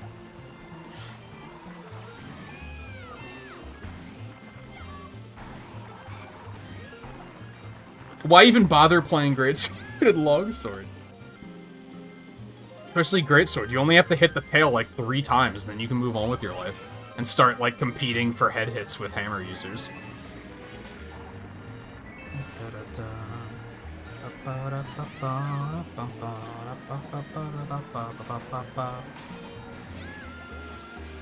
I'm trying. Oh god, what have I done? Stop. I'm trying to read chat, guys. Leave me alone. What am I doing? Alright, get rid of this shit. Oh my god. So, if I could stop getting hit long enough... Dragons Fly. Gotcha. How's it going, by the way? Welcome to the stream. Oh my god. And yeah, what have you said, basically?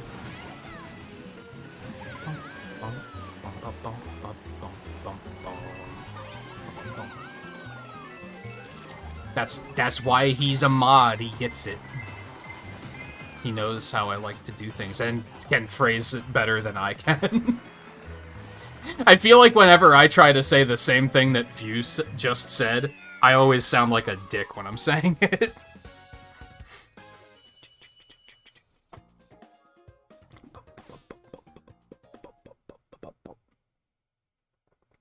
Coincidentally, that one creator I just mentioned, watching a lot of, he has the same issue, and he was talking about it the other day where and I don't remember what he was talking about, but he just commented on the fact that, like, it sounds like I'm being a smartass, but I'm not. Like, I'm being sincere right now, because he just has the same, like, cynical cadence where it sounds like everything he's saying is sarcastic. I think he's like most of his content that I watch are Twitch archives of his streams. He does YouTube video uploads as well, but I watch a good deal of it. And I think it was that somebody raided and they were playing some game and he was like, "Oh yeah, I hope you're having a good time with it." I didn't really care for it that much myself, but like I hope you're having fun. And then he like paused and he was like, and I'm like being serious. It sounds like I'm being sarcastic when I say that, but like no, I legitimately hope you're having a good time with it. Oh god.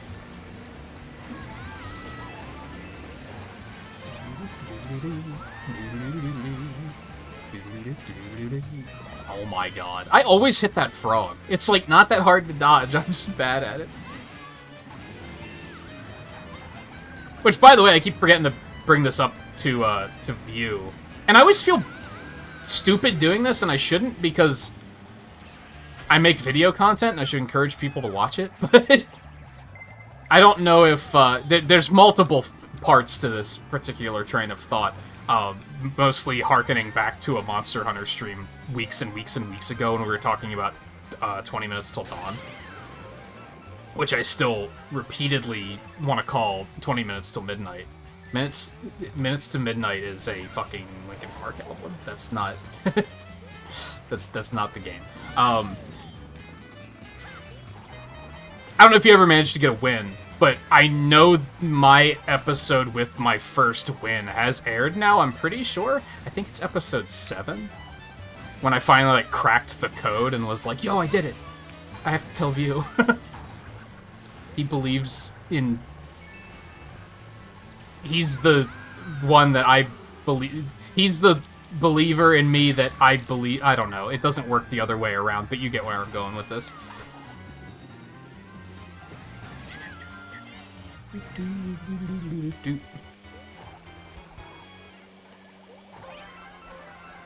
You're so trash at that game. Did you try switching weapons? As soon as I switched to a different weapon, I, like, won, like, my 3rd run. That, like, revolver you start with is fucking ass. It's so bad.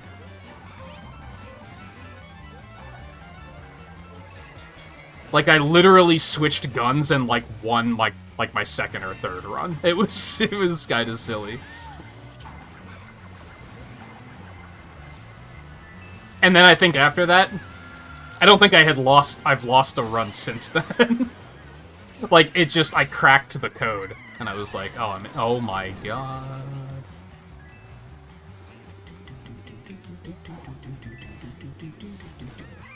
Why would I do that? What's wrong with me?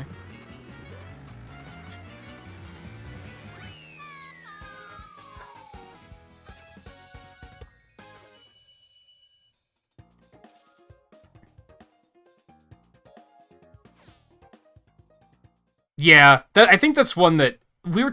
Was it last week that, Scarlett, you asked about Smash Brothers? And I was kind of talking about how, like, part of my problem with Smash Brothers is that I reached a point where I was like, I'd rather just play it with regulars. How do you both have crowns? Oh, because you're tied in the Grand Prix at the moment. I get you. Yeah, I hit a point where I was like, I only really want to play Smash with regulars. And I could never figure out how to basically say when people come in and say, hey, can I play? I couldn't figure out a nice way to say, I expect you to actually, like, hang out and, like, be a part of the community first. And then, yes, absolutely, you can play. But if you're just here to play your top-tier character and, like, flex on people, then, like, no.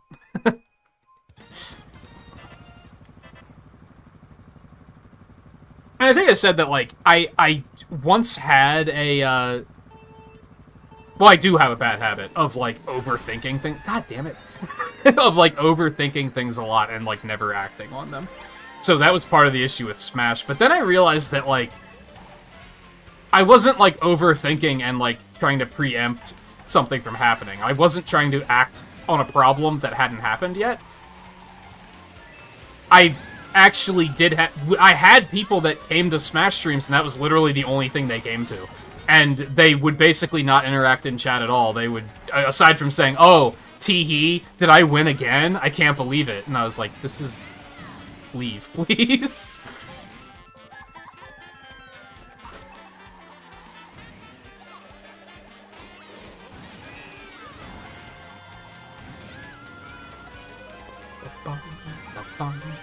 Still waiting for a Smash stream. Like I said, if I was sure that, like, enough of you guys would be into it, I could probably be convinced, to be honest. it is more likely than my buying Splatoon 3. I would put it there. But I'd have to be sure that, like, a lot of you guys are gonna be like, yeah, that sounds pog, let's do it. Because, yeah, if I try to say, like, oh, regulars only, but then we're just sitting here for, like, 2 hours waiting for a 4th regular to join, then that, like, that's a bad look. Is what it comes down to.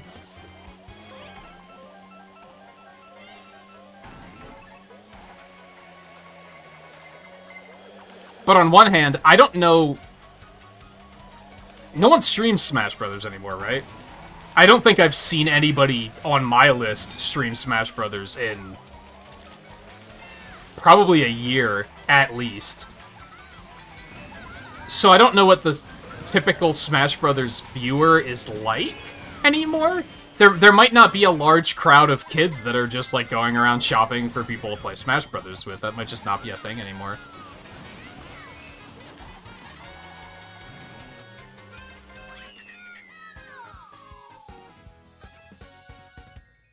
We're not doing custom stages, Wolfie. That's not happening.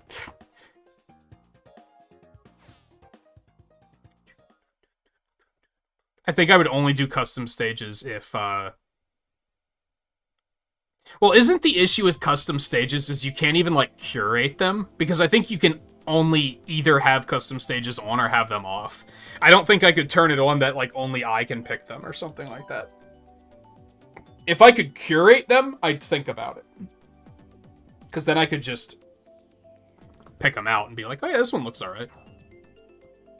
It's not just a giant box that you just get stuck in, and until you hit, like, 999%, you finally go launching out of the box.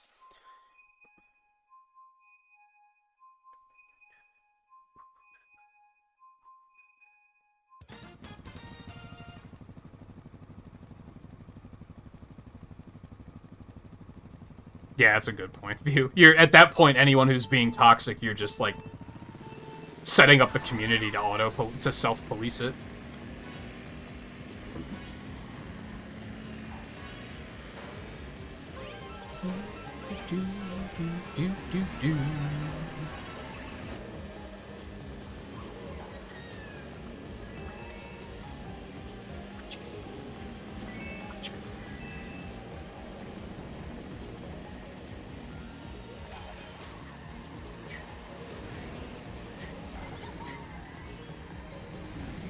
Oh, god damn it. Was it on Twain's stream that Volpe was always, like, a coveted teammate? Because he was just, like, a really good teammate. I remember that. I just don't remember which stream it was, but I remember people always being like, yo, Volpe's good, I want him on my team. Of course he's gonna be like, no, that never happened. It happened, I remember it.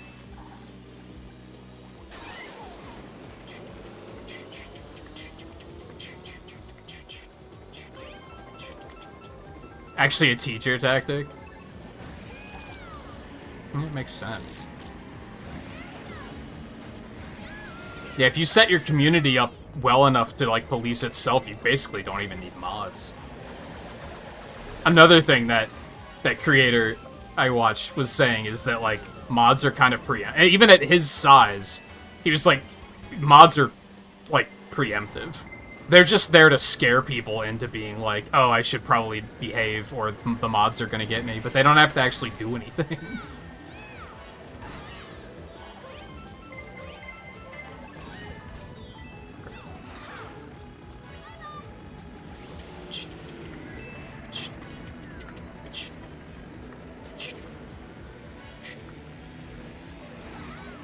I think that's, like, very much a Twitch thing, though. I think it works differently on YouTube. I feel like YouTube, you see a lot more viewers that will just pop in and just start screeching in chat for no reason, and you're like, okay, I gotta do something about this. That doesn't seem to be a thing on Twitch as much. That's unfortunate. Stole? Stole.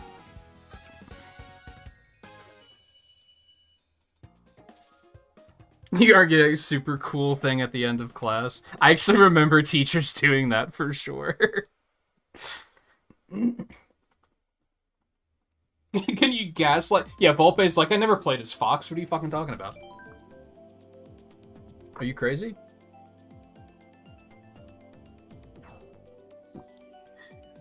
I don't even have Smash Brothers. What are you talking about? I'm on to you.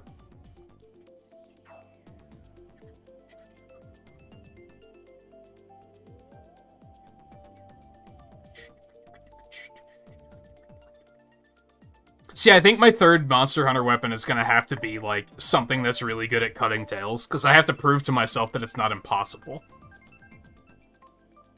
I think I've seen less than 24 tail cuts since playing Sunbreak, and I've put in, like, 200 hours already. How is that even possible? Like, what's going on? Is it really hard to do? Or do people just not give a fuck? And I've said before, that's what bothers me about the capture meta, is people are all like, oh, optimal gameplay. It's like, that's fine, but why don't you do anything else optimally then? Why don't you cut tails? Why don't you pay attention to when the monster falls asleep? Why don't you mount properly and do wyvern riding to get, like, the most materials out of it? Like, why aren't you doing anything else optimally, but you're insisting on capturing everything for the sake of optimization?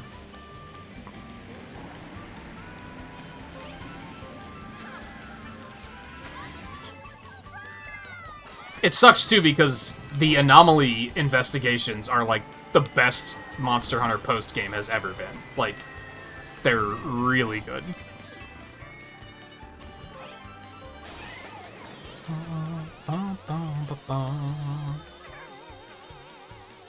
Nice.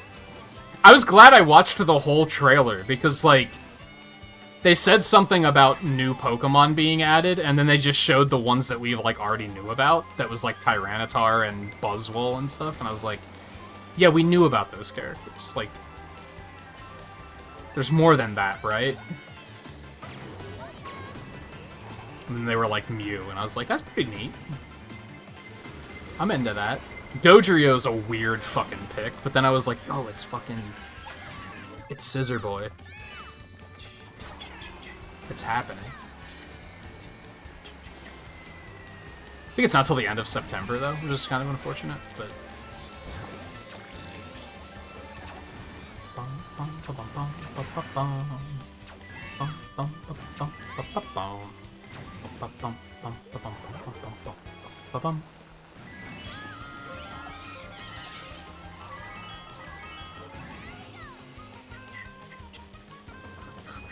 Maybe they'll make him a speedster. They really gotta make more speed Pokemon. Scarlet Y. You really had it out for me there, holy shit.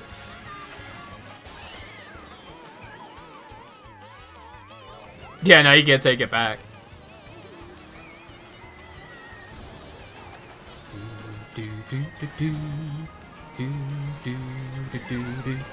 Have people been wanting you to play it on stream again? Is that like how it came up? Fuck you, Iggy. Oh, he stole it, that bitch.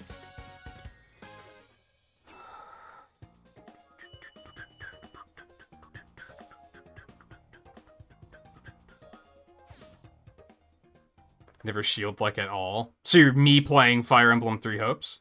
Where they gave me that mission where they turned dodging off, and I was like, I don't even know what button block is.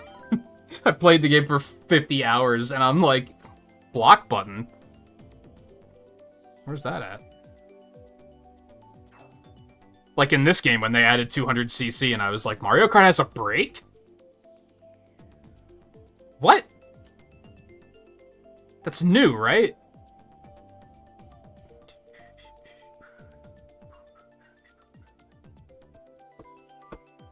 Yeah, you went, like, really hard on that grind when it first came out, right? And then you just did it again recently, too, didn't you? When you were sick, I think?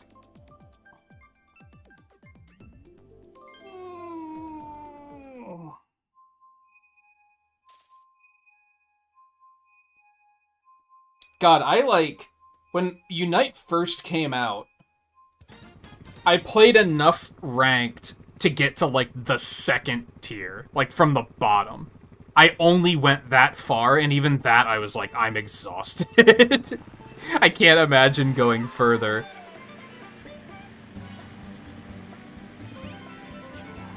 Oh, you only went to Ultra this time? Yeah, I don't have it in me.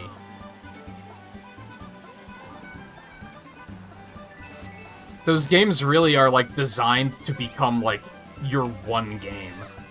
And if you're like, I'm just gonna play it, like, once every couple days, well, you're never gonna get anything done, which is kind of unfortunate. But we talked about this during Fall Guys. That's what they have to do, because there are people that play it as their one game, so they have to provide enough content that that they don't burn through it in, like, a week. Which unfortunately means if you're only gonna play it, like, once a week, then you're just never gonna make any progress on anything. Slightly different circumstances, since Fall Guys doesn't have, like, a ranked system.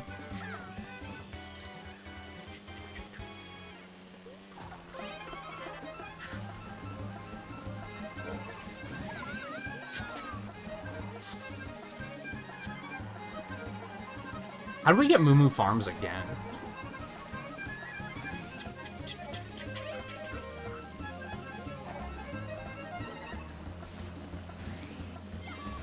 Oh god.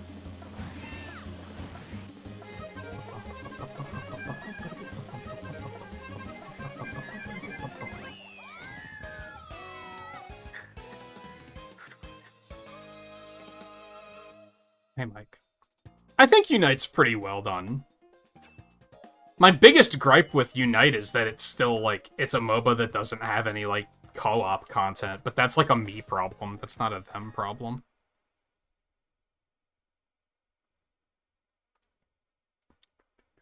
It's just a game that's designed, like, for lack of a better way of putting it. Because I often, like, poke fun at this, but it's also, if that's the way you want to play the game, that's fine. But, it's kind of designed to be a competitive, sweaty game, and that you have to be interested in that type of gameplay. And if you're not, that's like, well, that's what the genre is, so gotta take it for what it is. I'm a really big fan of just, like, how they decide which Pokemon to put in, because they could have very easily just been, hey, let's put in every fan favorite ever. Like, just every least imaginative pick you can think of. Like, let's just put in every single starter, for example.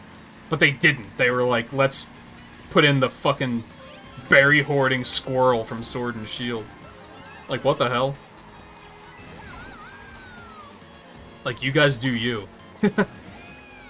That's probably my favorite thing about it, is, like, whenever they announce a character, there's, like, a 50% chance I'm like, you picked that one? Really? That's awesome.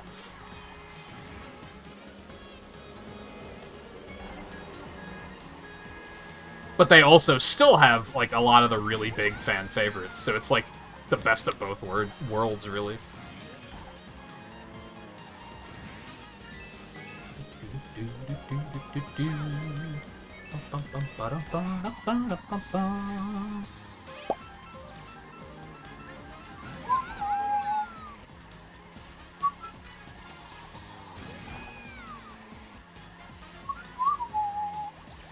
Yikes.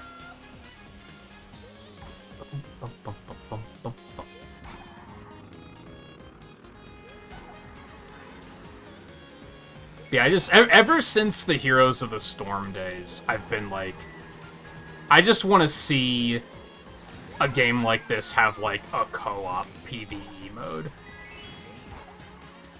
And I thought Heroes was in a very good place to do it, because nobody gave a shit about Heroes of the Storm. So it's not like they would have been sacrificing their PvE player base. They would have only had to sacrifice their pride and be like, okay, this isn't going to be the world's next biggest esport like we want all of our games to be, because we're Blizzard Activision and we're stupid. Activision Blizzard, whatever, who cares?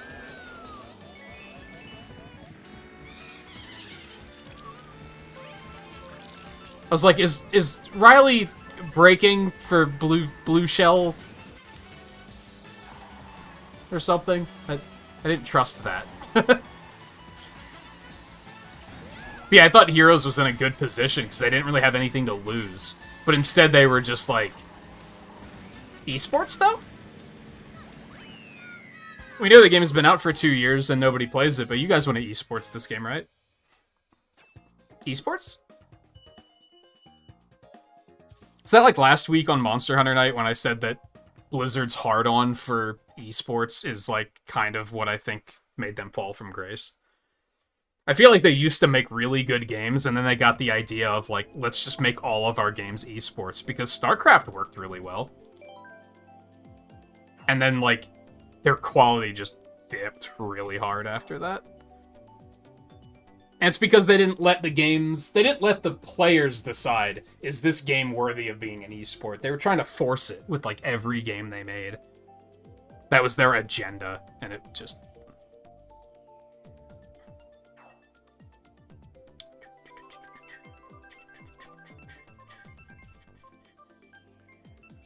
That is true, Mike. I mean, they have a lot of the really big fan favorites, I think. Aside from maybe some legendaries. They've been very not adding a lot of legendaries, which I also approve of.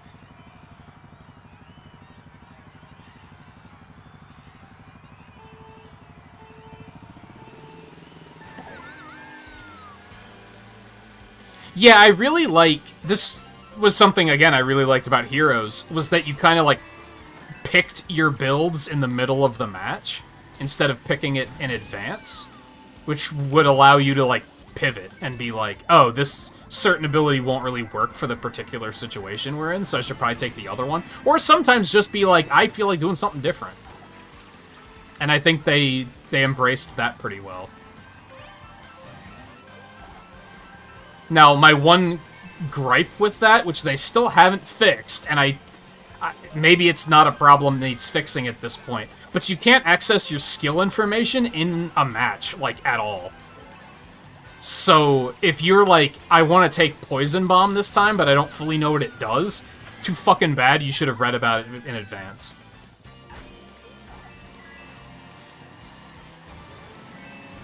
And whenever I boot it up and go to check out a new Pokemon, I'm like, I don't know what any of these abilities do. And sure, I could go read about all of them, but I'm not going to remember any of it. I'm going to get into the match and be like, what did this do again? But from the, like, ranked play perspective, it's not something that's really needed. Those players just know all that stuff already, so I kind of get it, I guess. Otherwise, most of my gripes with that game are, like, pretty minor. Like, their quality of life things. Like, why is the menu so fucking laggy for no reason at all? Like, just weird stuff like that that's, like, doesn't really affect gameplay all that much.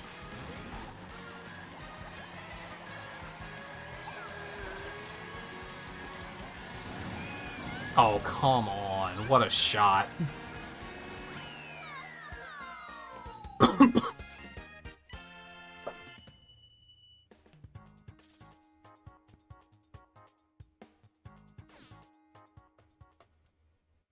They often up shit because of the balance team. So that was something I liked about Smash Ultimate, too, is that I felt like they took this approach of, instead of nerfing characters, we're just going to buff all of the other characters, which actually made it more exciting to see a patch. Because instead of being like, thank God they nerfed this character, it was just a series of, yo, who got buffs? Which was just a lot more exciting and chaotic. But yeah, like, Blizzard especially is, like, notably bad for balance. Like, they're so bad at balancing, like, everything. I don't know how Overwatch is, I guess, but, like, Heroes didn't seem terribly well balanced, and World of Warcraft PvP is, like, one of the worst balanced things I've ever seen, ever.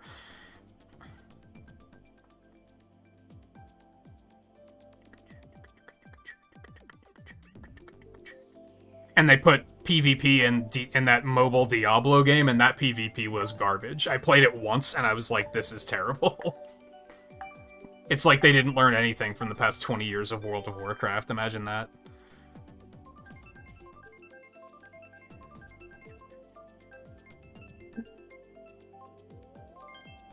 I don't know if I've played teams in this specific version, but I've played teams in Mario Kart before in general, yes.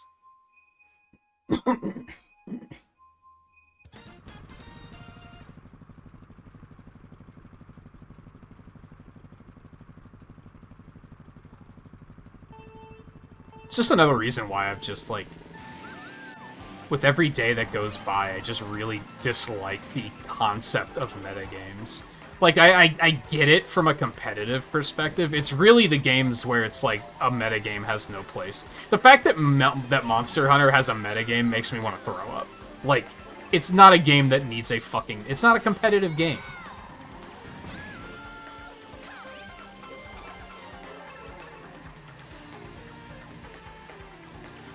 So I also dislike, like, viewer members like the Cuphead streams. When there were kids saying, like, you have to use this weapon. It's like, no, it's a single-player game. There isn't a fucking metagame. That's not how it works.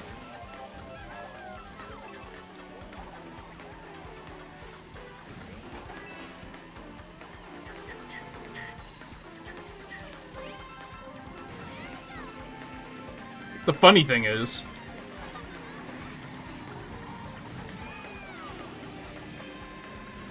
that my insisting on not playing the way they say is also hindering me from experiencing parts of the game that I haven't experienced, which is what I criticize them for doing. Like, in a roundabout way. It's like, I criticize the backseating because, like, you should experience, or the metagaming, rather, because you should experience other aspects of the game, but then me saying... I'm going to specifically not do what you just told me to do is also not experiencing other parts of the game. You deserve that. Riley getting sweaty on us. Well, that was bad. And I think I just let an AI win, so I apologize for that. Oh god. That was a terrible drift.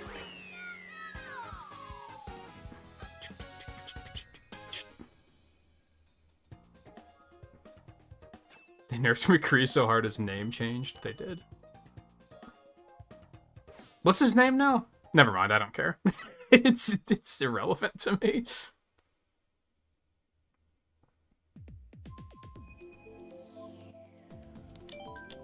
Yeah, it was more or less Buster only. And just because there were kids screaming, like, not, hey, how's it going? Are you enjoying the game? Oh, I see you're using that weapon. Have you tried any of the other weapons? Because there's one that I think is really good on this boss. It was just, like, word for word. I'd say go back and watch it, but, like, we probably banned that kid, so you probably can't see his messages anymore. But there's literally a kid that came in chat and just said, hey, go to the shop. You see that weapon there? Buy that weapon. Like, there was no social behavior about it at all. It was just, hey, do this. And I was like, oh, looks like I'm gonna not do that then.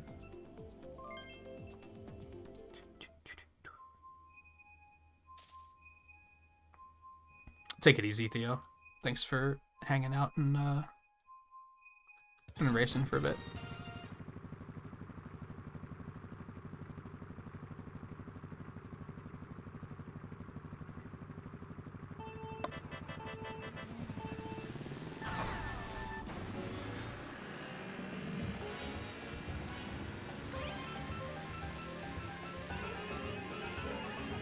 Devs are smarter than that for the most part. They wouldn't design a game that requires you to use one thing the entire time. Mega Man proves that perfectly. Coincidentally, is also why I think Mega Man 2 is trash. Because it is designed around use this item. But yeah. If it's designed in a way where you have to use one thing, then it's kind of not very well designed, is kind of what it comes down to. Coincidentally, and I think the game's been out long enough, I think we can talk about this now. I heard that complaint about Elden Ring, and I'm curious to know if that's actually true.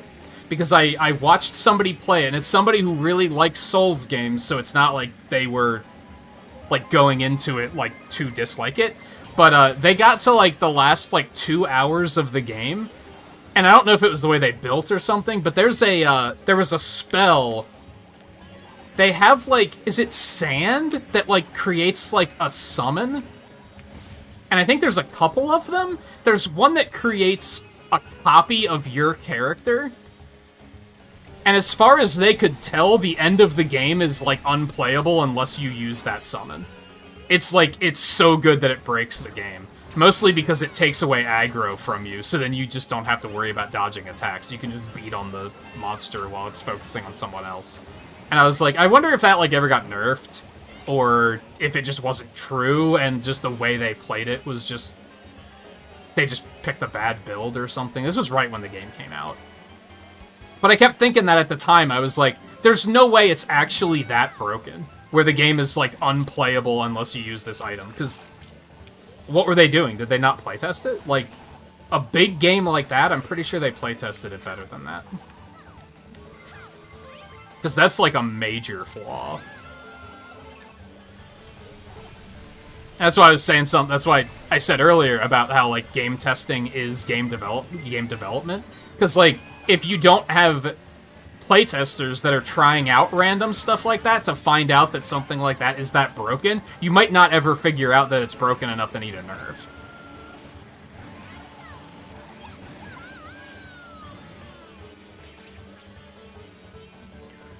Now, you can see how much my speed just drops when I just go down a straightaway.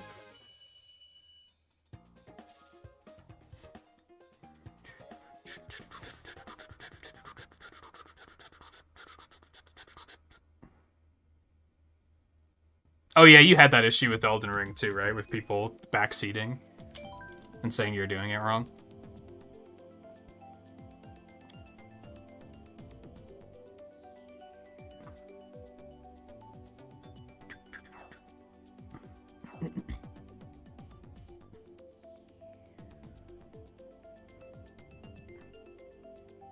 Oh, so that particular mechanic was just not... It was just a little overpowered.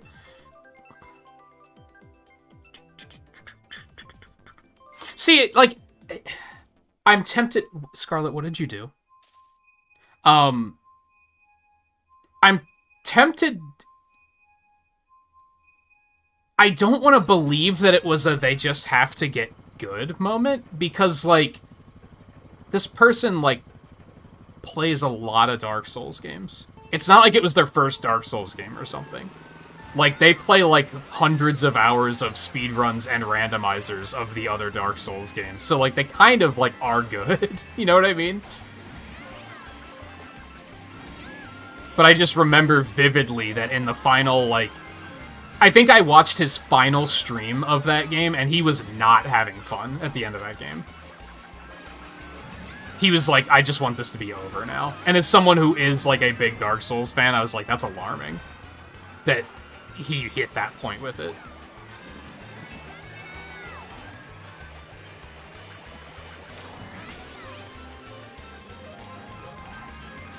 When he can torture him, like, I'm gonna just outright say it. When he can torture himself with randomizers. Those do not look fun.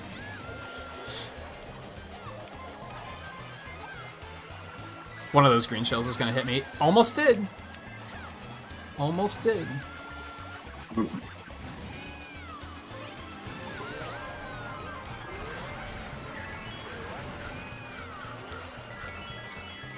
But I want to say, like, the last 3 bosses, he just used that spell. And was like, just get me out of here.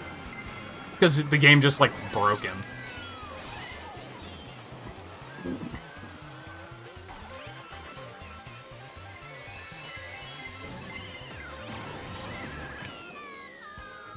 I didn't realize that was the last lap already. Oh, and it did get nerfed eventually.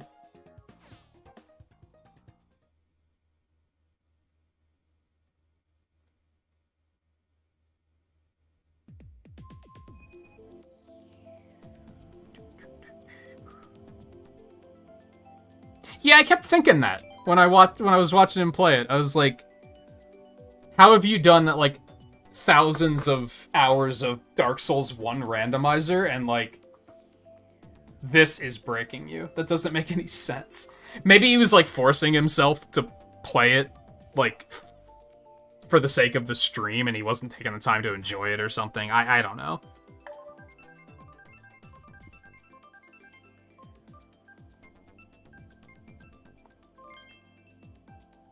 It was clearly a while ago. And I think I wanted to bring it up to you at one point, but I don't think you were done with the game yet. So I was like, I don't know if you even know this spell exists, so I can't talk about it.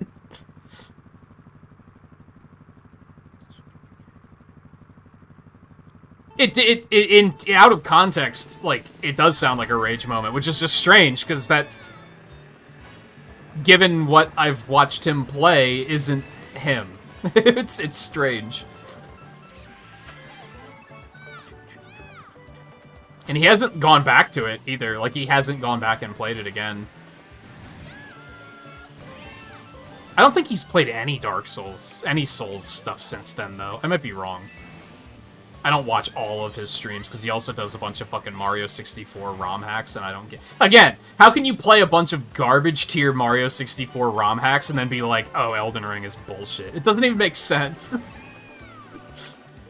Like, half of the content he does is designed to piss you off. So it doesn't make sense that that would break him the way it did. It was very strange.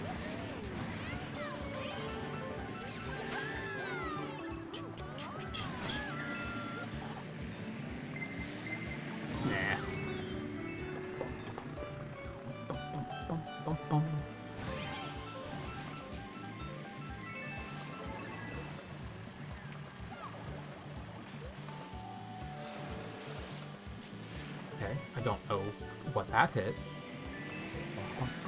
But yeah, like, still case in point, if something was, like... that... not that broken. But if the game was designed around it being that broken, that's just poorly designed. And that was kind of the way he was phrasing it, and I was like, that can't be true. Like, this isn't their first rodeo. Like, this, like... oh my god.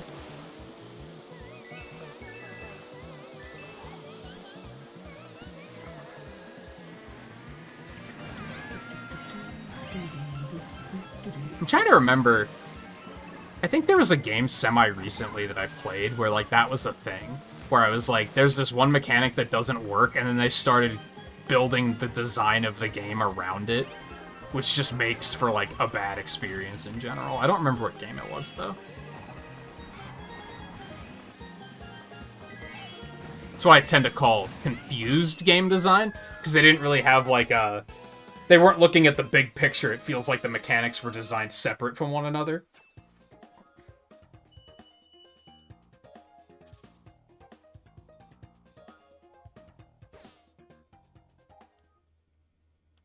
I think Sekiro is still the one that I'm, like, the most interested in playing.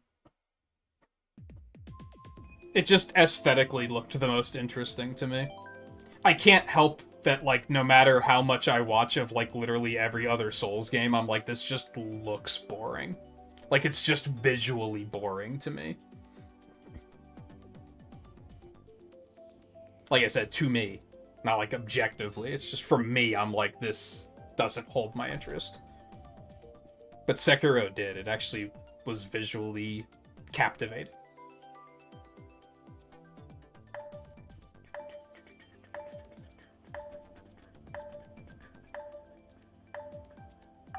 Like, biggest campaign in Sonic Adventure, it didn't belong.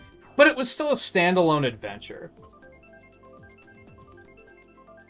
What I'm talking about is when, like, they introduce a mechanic that seems to ignore all of the game's other mechanics. And just, like, in some cases, trivializes them. I wish I could remember what game I'm thinking of.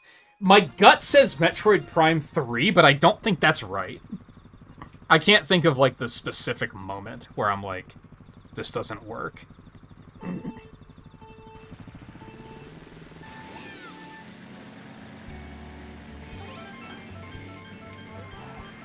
kind of samey and you have to be into it. Yeah, like, if I boot up a stream and somebody's playing a Souls game, and I don't look at which one it is, I don't know which one it is. I'm like, this is Dark Souls or Dark Souls 2 or Dark Souls 3 or Elden Ring.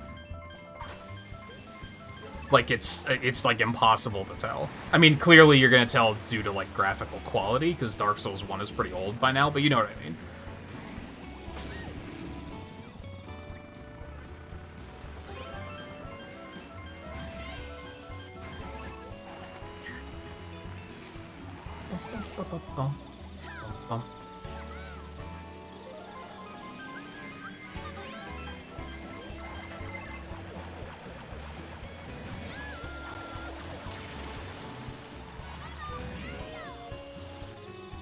That's unfortunate.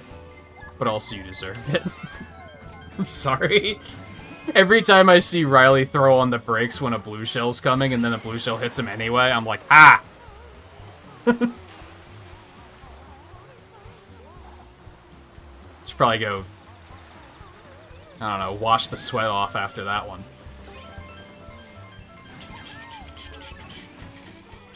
And really, I say that, and I've only seen it happen twice, but still, it tickles me. You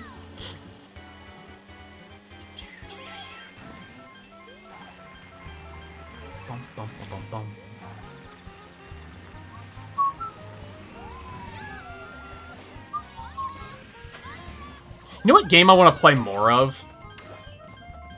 But I just can't bring myself to do it? Is Animal Crossing New Horizons.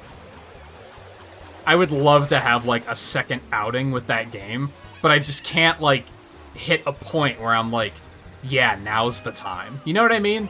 Like, I want to do it. Does that make sense?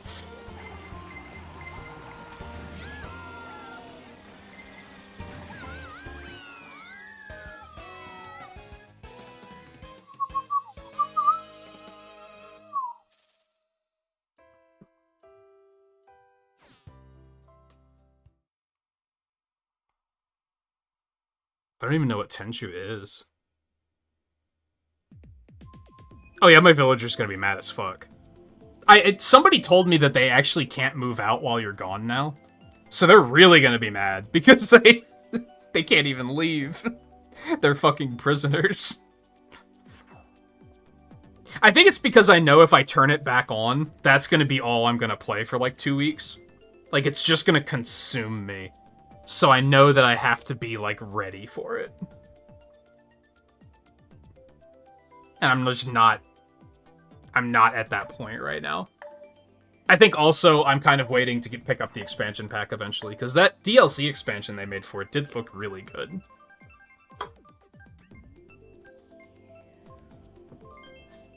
And here's my punishment. Well, there was almost my punishment. There was a glimpse at my punishment for making fun of Riley. Is that he picks fucking Excitebike.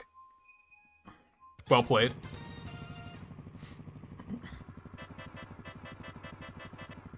You're starting to play horribly now? I've been playing horribly for like 2 hours. It's fine. God damn it. Case in point. The thing is that, like, I'm playing horribly, but I'm having significantly more fun than when we were doing worldwide lobbies. Because I wasn't just getting fucking destroyed up the ass.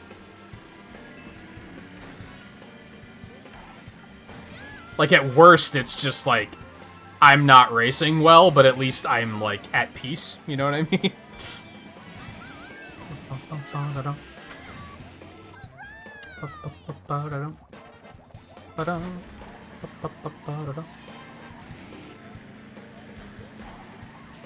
You have a save bar from the original Animal Crossing still?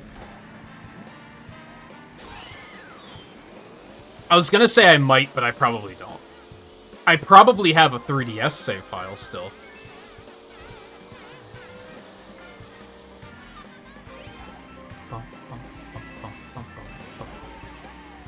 Oops. Plus, if I'm gonna get really immersed in a game like that, I gotta finish Xenoblade 3 first. I was watching a stream the other night where I had to panic mute because they started talking about Xenoblade 3.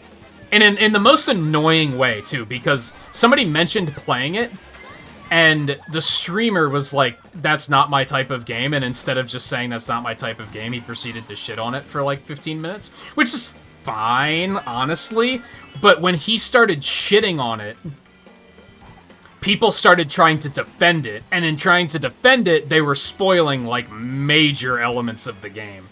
And I was like, thankfully I'm far enough that these aren't spoilers yet, but I'm gonna have to mute this to make sure that something doesn't come up that I don't know about.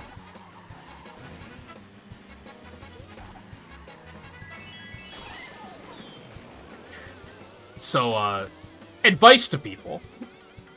If you're talking about a game that's heavy on plot and someone's like, I don't like it, don't defend it by saying, this plot is better because this is what happens. You'll like this Final Fantasy because Aerith dies. Like, don't do that.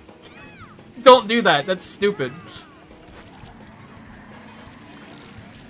Spoiling the story isn't a way to convince them that they should play the game. If anything, that's going to make them hate it worse because you're spoiling everything without asking.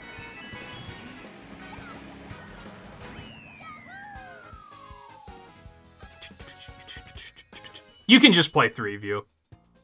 I can say with a fair amount of confidence, and I think Mike would agree with me on this, I'm like 110 hours into Xenoblade. I haven't had any moments of like, I have no idea what's going on. Everything is presented in a way where they act as if... They present everything as if it's the character's first time meeting the characters, so therefore, if it's your first time meeting the characters, everything makes sense in context. You don't hit a point where it's like, the game just goes, you should already know this character. It's very well presented in that regard.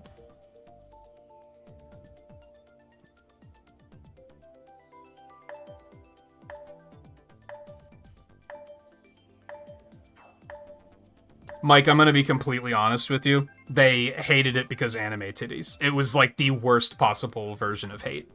Where they were just like, I saw that one screenshot of Xenoblade 3 with the girl, or Xenoblade 2 with the girl with like double G cup size, and they are judging it based on that only. That was literally the only reason they were like, I'm not playing that game.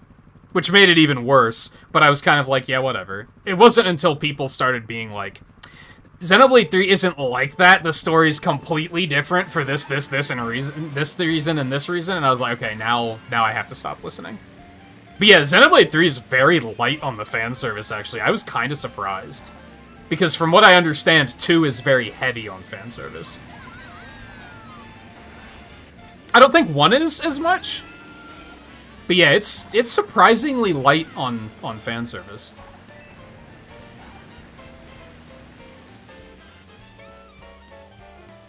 It's actually a good example of things I've talked about before from like the character design perspective of...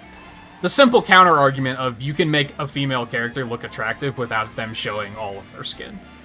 Because a lot of the characters in that are, like, quite attractive, but they're, like, almost entirely covered up.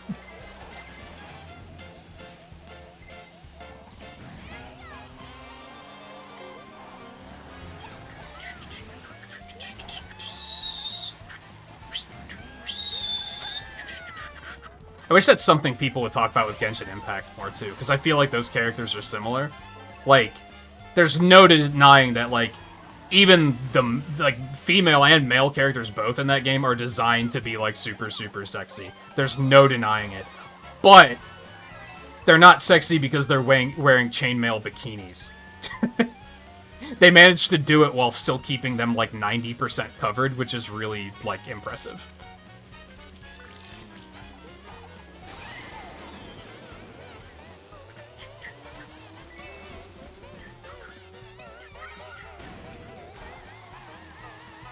Now, could it still be better? Because, like, let's be real, Genshin Impact has, like, 2 body types, and that's it. So it's still, there's not a lot of diversity, and it could be better in that regard, but it's a step.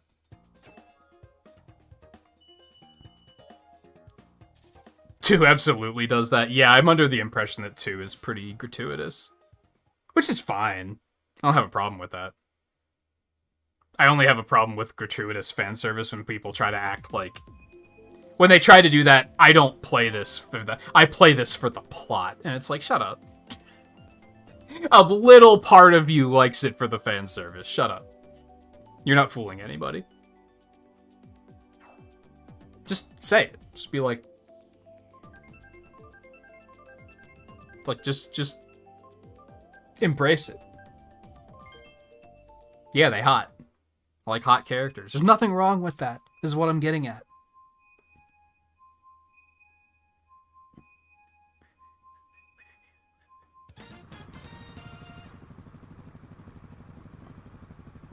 So a couple weeks ago, when I was saying that I really wanted to play...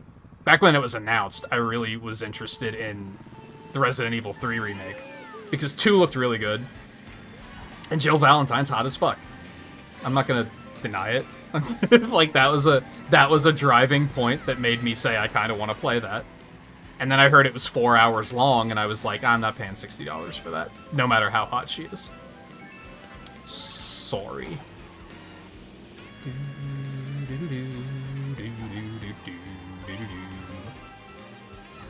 Shut up, Volpe. What do you know? I think she is, in fact, objectively hot. I think you're just wrong.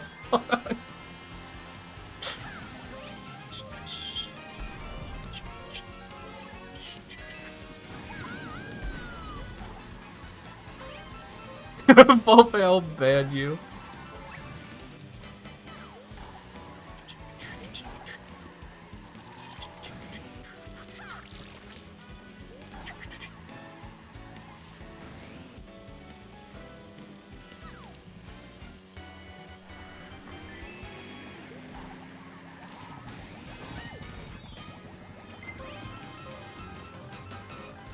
And I think you pointed out too, Mike, like, even though some scenes and some moments might not hit quite as hard due to not playing the other games, once you play the other games, it will hit hard then. Because then you'll understand it. So you're just gonna have a delayed moment, really.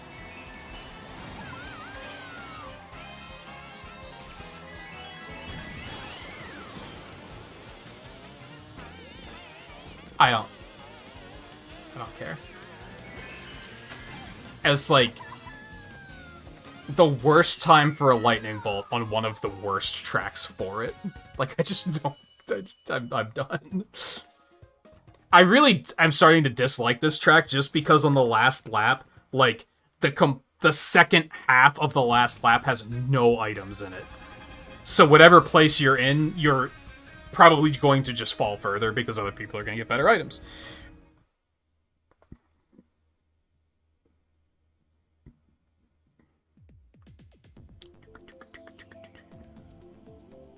Yeah, that was my issue, View. It's not like you don't want to play 1 and 2 first, but these games aren't short. And by the time you're done with the first, I might not want to jump into another title. Like, that was my... That's why I was like, I'm just starting with 3. Because if I don't just start with 3, I'm going to put it off for another couple of years until I find the time to start with 1. And go through them in order. So it's either get in now, or just say, I guess I'm not playing this franchise in my lifetime. And I chose, I'm getting in there now. And I'm glad I did, because I'm having a really good time with it. I haven't played it in like a week, but that's because I'm trying to make sure I have time to really sink my teeth in.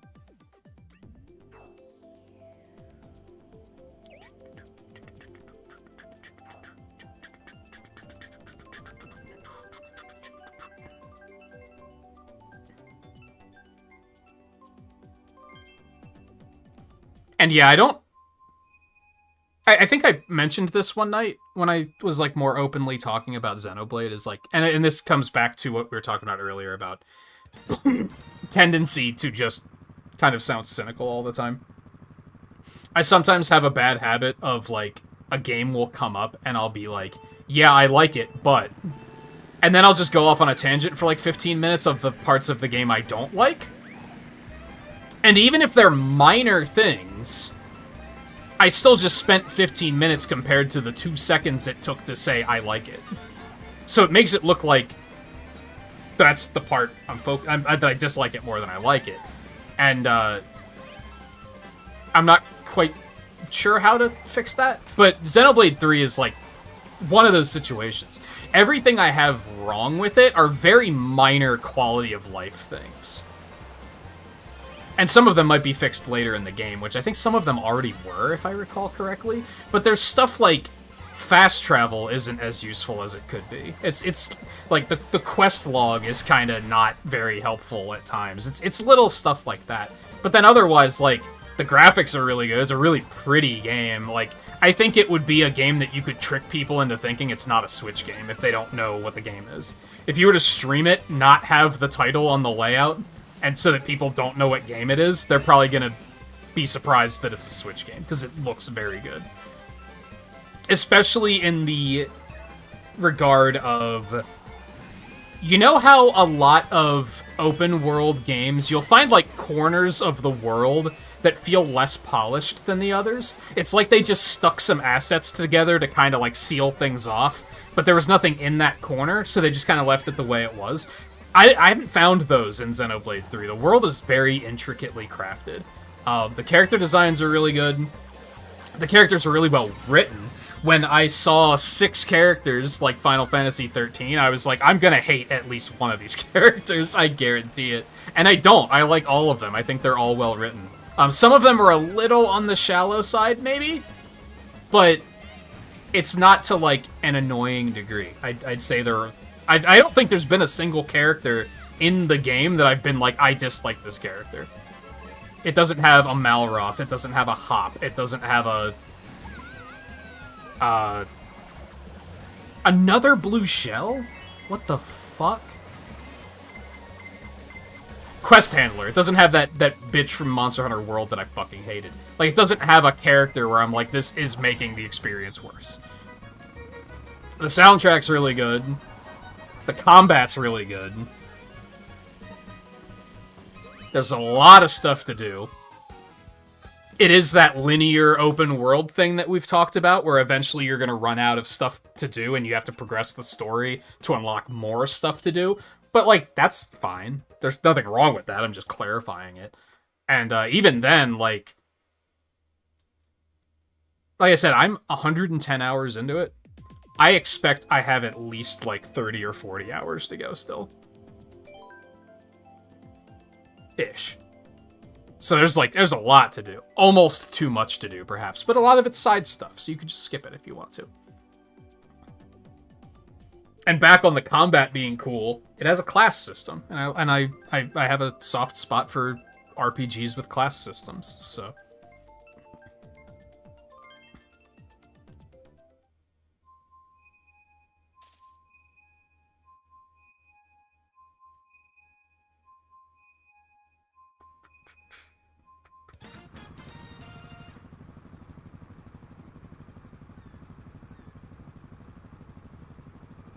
Oh yeah, people will still ask you what the game is, but I'm saying if you literally make it impossible for them to know what the game is, so that even the people that do read it are going to have to ask, what game is this? I think a lot of people would be like, yo, this is a Switch game?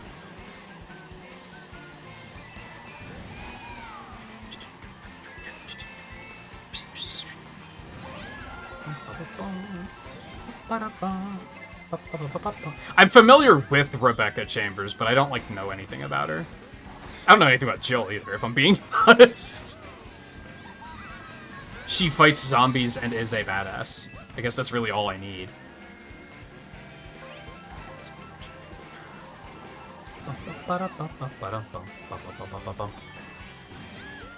I mean, I played the first Revelations, so, like, I guess I am semi-familiar with her. I should have saved that. I'm dumb.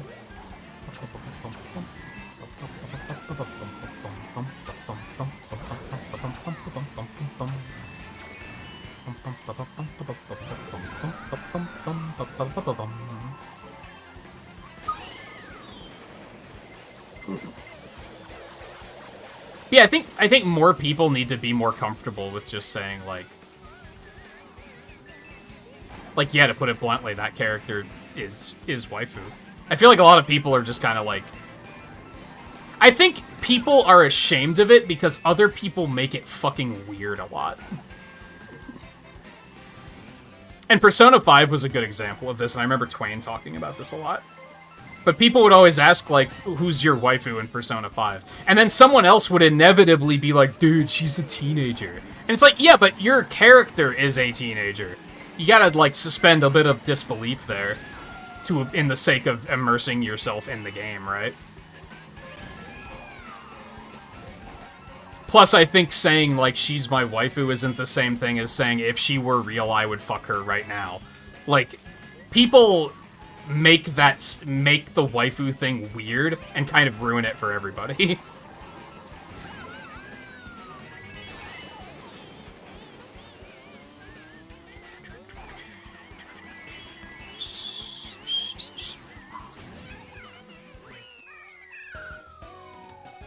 And it's usually the people who are like, Dragon Ball Z is my favorite anime of all time that have to make it weird, too.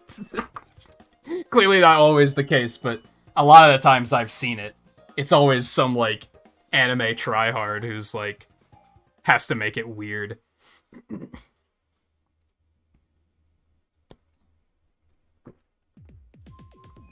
Like, man, can't we just, like,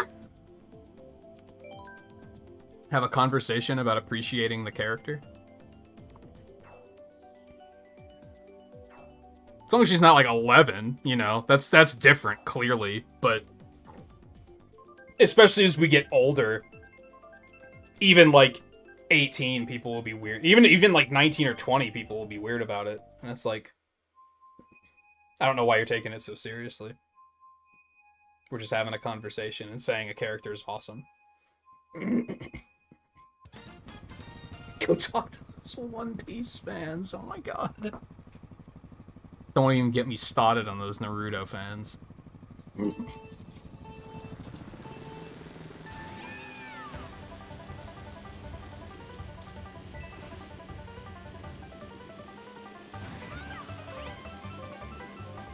One Piece does look like something I would enjoy if it wasn't 1,700 episodes long. That's, like, my only gripe with it. The characters look cool. It looks like something I would be into.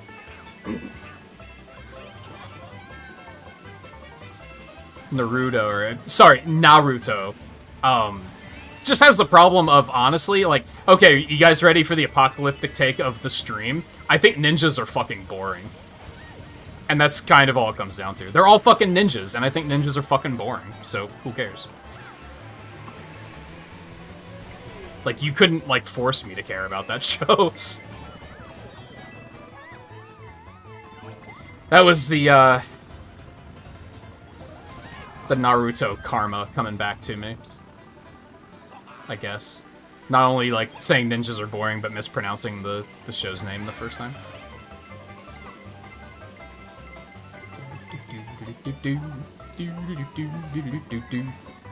Which I'm just now realizing that, like, it's ninjas versus pirates, right? I'm definitely on Team Pirate, then, I guess is what it comes down to. Oh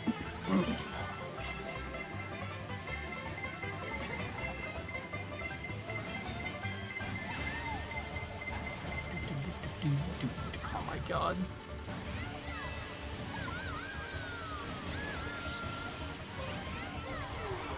Yeah.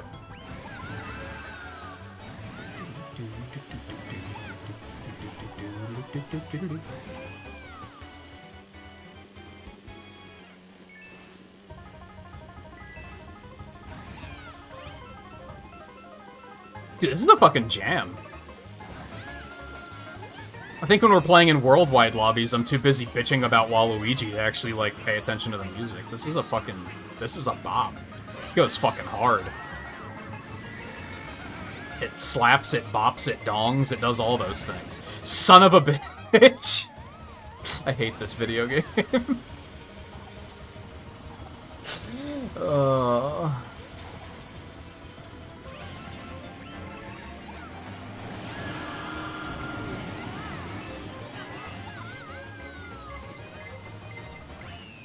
I'll take that.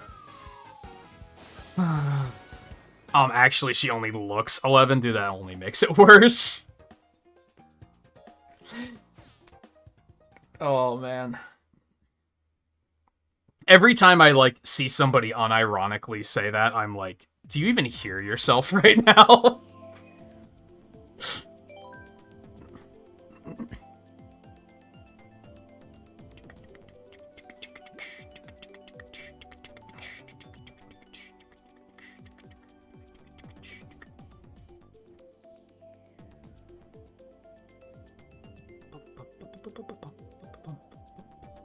Oh, Tion's absolutely the actually anime guy. I love it. I thought I was going to hate him for that reason. I was like, this is going to be terrible, but no, he's actually great. I was pretty sure that Tion or Lance are the ones I thought I wasn't going to like, and I like both of them. If anything, I feel like Senna's a little lacking. She's like a little on the shallow side. But maybe I just haven't gotten to like full development for her yet. Rebecca's the main character of the second one.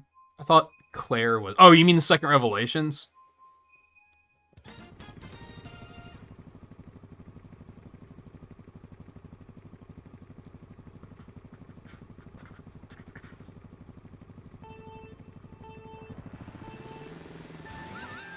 In real life, ninjas are boring. They're just pissed off farmers who can't use magic. What?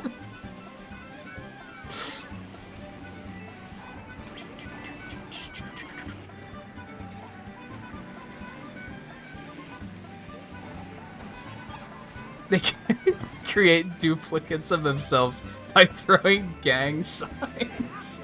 That is the best, worst explanation I've ever heard. You would be really good at that, that meme of, like, explain a movie poorly. Also, I did see the messenger message. Like, just to let you know, I didn't completely miss that. You forgot exclamation point ad in that little tirade, though, I think.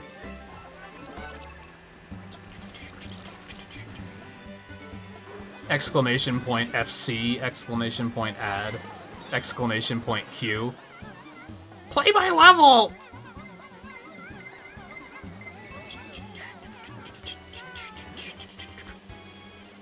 My favorite one that's, like, not a thing on YouTube, and it probably is, there's probably somebody who streams speedruns of this particular thing, but, watching, ironically the same guy that I was talking about playing Elden Ring, he, used to do Link to the Past randomizers, too, and it was a meme in those runs where people would always, "Did you jack pedestal?"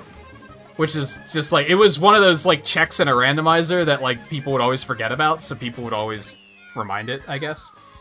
So whenever I think of exclamation point ad and screaming stuff like that, I also think of, "Did you check pedestal?"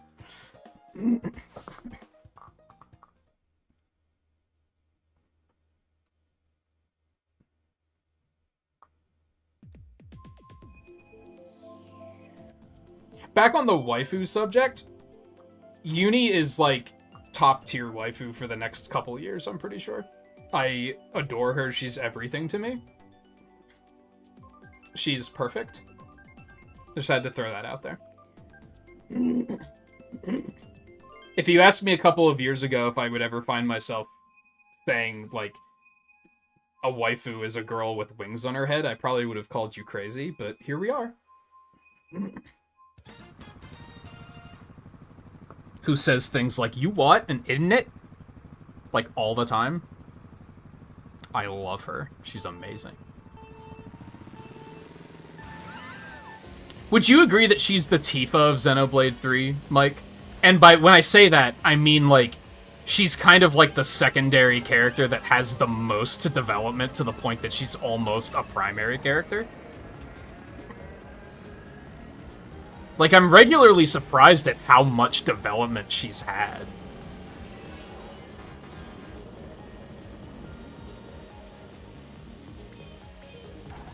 Uni.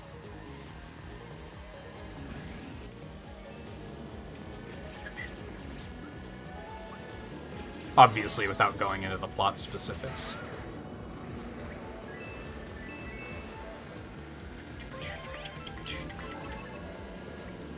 It just reminds me of how, like, Tifa's not the main character of 7, but she's, like, probably, like, the second main character due to the amount of, like, development and screen time she gets.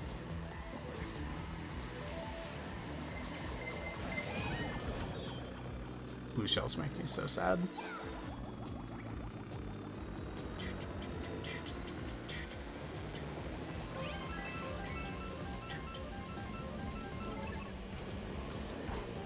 Trying really hard to catch up on chat without crashing. It's not working very well. Well, it is working very well. It just doesn't look good.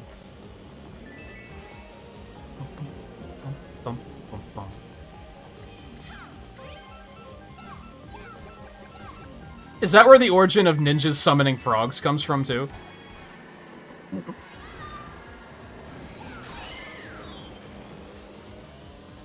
We had that moment when I was playing the Mega Man arcade games, right? Where I was... Because Shadow Man can summon a frog, a giant frog in that game. I was like, oh yeah, that's a thing he can do. Why the fuck... Why do ninjas summon frogs? Like, what the... Where did that come from?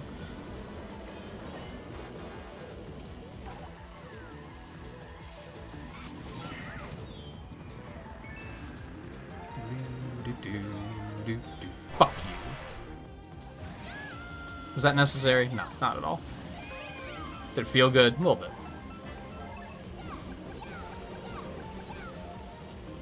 I missed I hit the last shot and it was too late.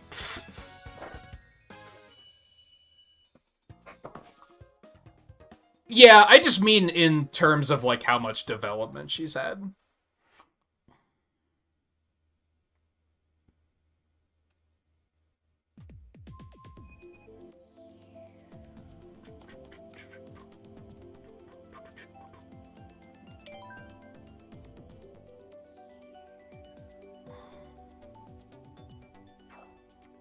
Awkward moment where you're the only female and the subject is waifus. Plot twist? You can have waifus too. It's okay.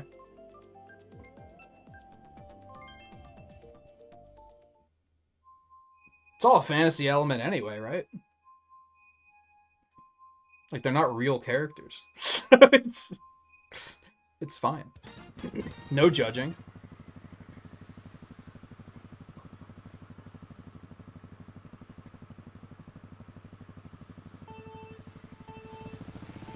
Or the husbandos, yeah.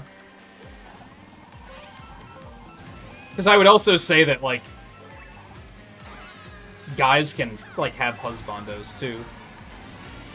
I can firmly say that I don't, though, because of the fact that I tend to not find male characters in games very interesting. Which is another reason why I was surprised with the male cast of Xenoblade 3, because I actually think they are interesting. And usually, in those games, I'm like... They're just immediately like, I don't care. They either are pretty boys or look like douchebags, like 90% of the time. Especially in, like, anime games.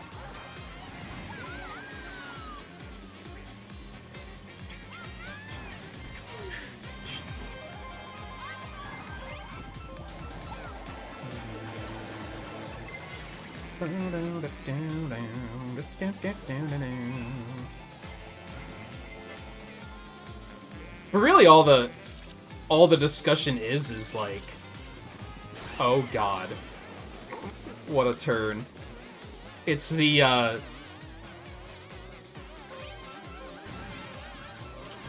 perversizing? I don't think that's a word, but you get what I'm saying. The concept of, all we're saying is that character's fucking awesome and we love them.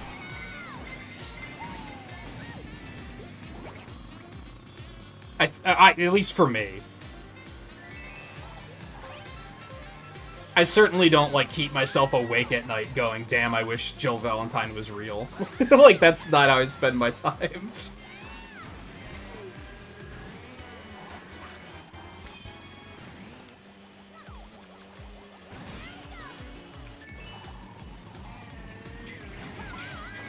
I'm gonna look back at chat and, like, 5 people are gonna be like, I wish she was real. And you know what? Now that I've said it, I can't say I don't. But you know what I mean.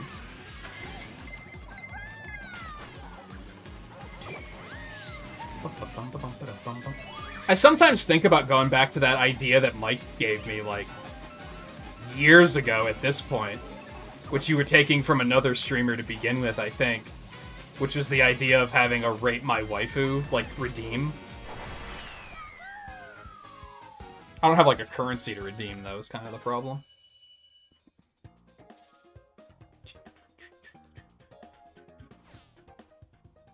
Probably because the men in Xenoblade feel like actual men and not emotionless cans of whoop-ass in human form. Yeah, pretty much.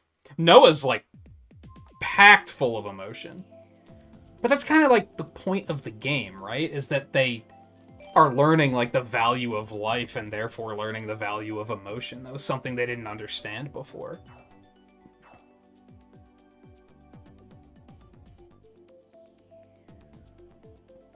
And that's why it's so important that they have those emotions, really. If they didn't have them, it would fall really flat, I think.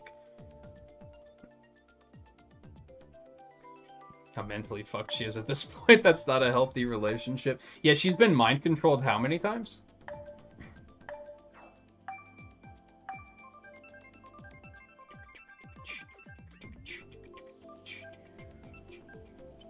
Yikes, Mike.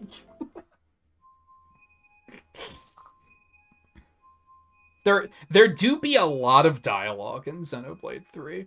I don't dislike it, but I could definitely see that if I was trying to stream it, I wouldn't have liked streaming it. Hell, if you watched the episodes that I recorded of it, wasn't episode 2 like 2.5 hours long, and like 45 minutes of that was just sitting and watching a cutscene. Like, there's just a lot of dialogue and a lot of cutscenes. And that's, like, fine, but I don't think it's very good for streaming. Especially because I commented at one point that I don't want to, like, talk over the cutscenes. So I don't want to, like, comment on anything.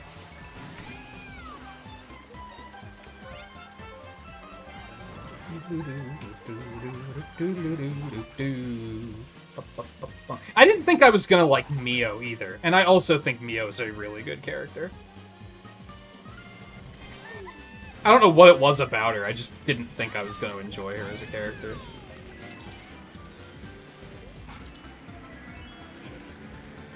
It would be cool if Pokemon are real. How do we not have, like, real augmented reality Pokemon yet? Pokemon Go tried it, but it was very much just a gimmick. How has Nintendo not put all their Switch and Wii money into inventing real Pokemon?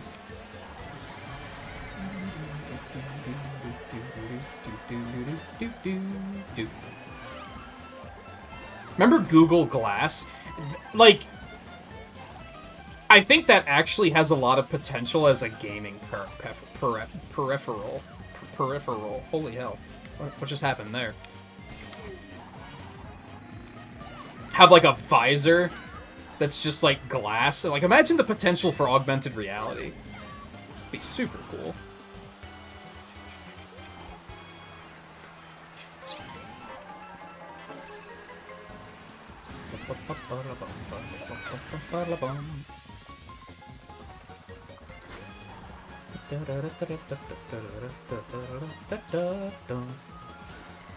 Like, we don't talk about it a whole lot because I don't think anybody cares, but I don't particularly care about virtual reality. I think augmented reality has a lot of potential, though.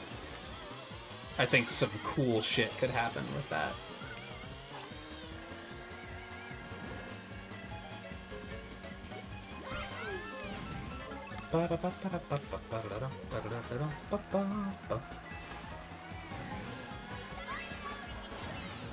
Get fucked.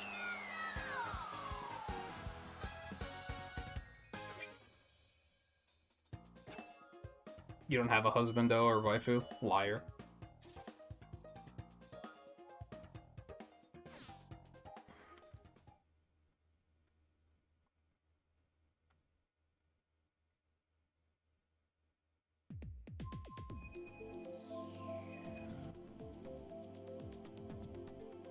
Yeah, even, like, the heroes in Xenoblade 3, I don't think there's been a hero that I've outright disliked. Where I'm like, I can't stand this person. I thought, Valdi, was that his name? I didn't think I was gonna like him, but he's fine. If anything, I thought Teach was boring. Like, I didn't think Teach and, Izzard was his name. I thought they were kind of, like, bland.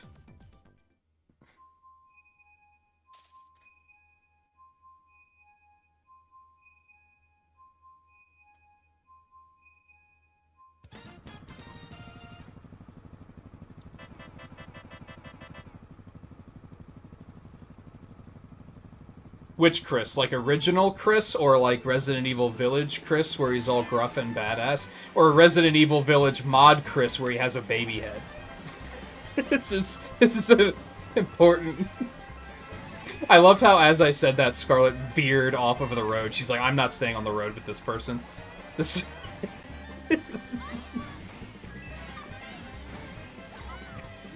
Oh, boy.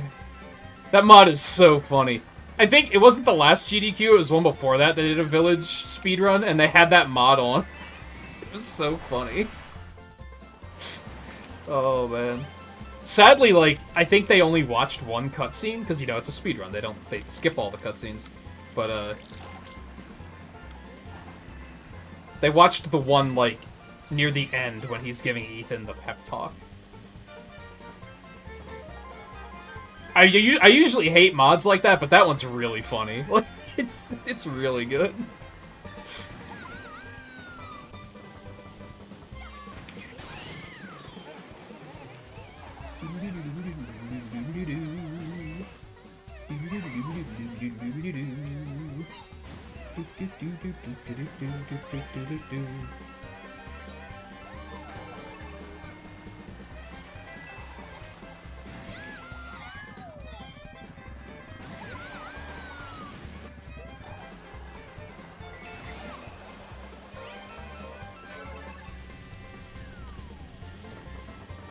Did you have her cut it, Mike? I legitimately had a hard time deciding.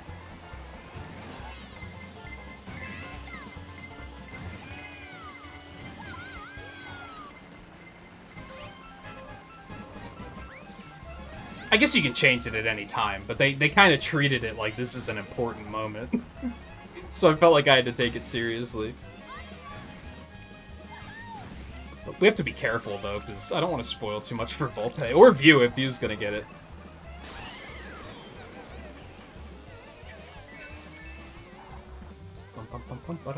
Or anyone else, really. I'd recommend it. I think the only asterisk is if you have played games like, say, World of Warcraft, Final Fantasy XIV, and you know that style of combat where you kind of pick the target and then you kind of walk up to him and your character just auto-attacks and then you just push the buttons when your cooldowns are up. If you don't like that style of combat, you're gonna fucking hate Xenoblade. You're gonna hate it, because it's that style of combat. I like that type of combat, so it kind of, like, resonated with me, like, really well. Final Fantasy XII is very similar as well, yeah. So if you hate that style of combat, you're probably not gonna like Xenoblade.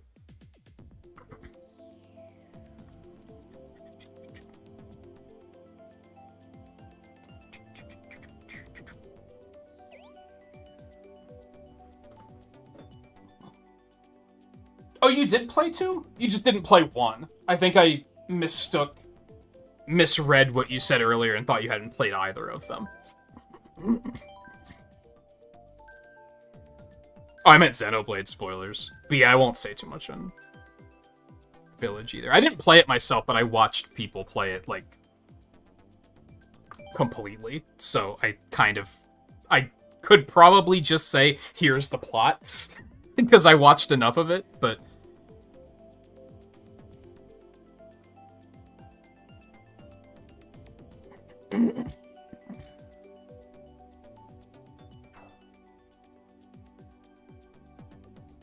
Jinleo clipped through her models, you changed it back. I didn't necessarily worry about that. She didn't look like herself when it was long. It looked good long, but she didn't look like herself anymore. And I guess I grew attached to the cut hairstyle and was like, she's too precious, I can't change it. That is true, Guy. There's so much shit going on in Xenoblade that we probably could talk about minor things and nobody's gonna remember it anyway. As long as they're not, like, major plot spoilers.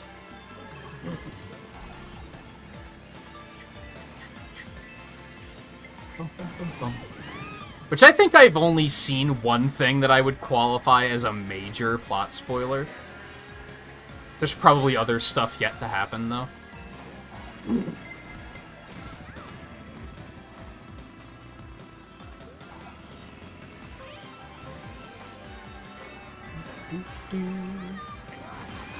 I think I would only recommend you play Xenoblade 1 first if you already have it. So I know you're, like, you do be collecting, so if you already have a copy just, like, sitting there, then I'd probably say you might as well just play that first. If you bought, like, the Switch version when it came out or something.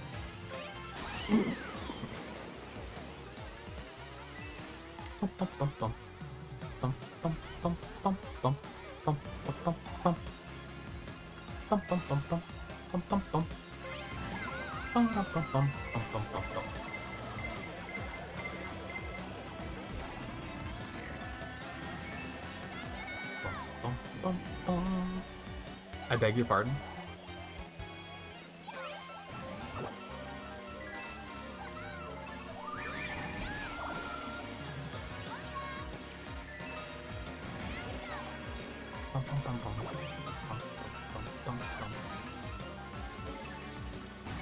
Dare I ask you, because I'm actually legitimately curious.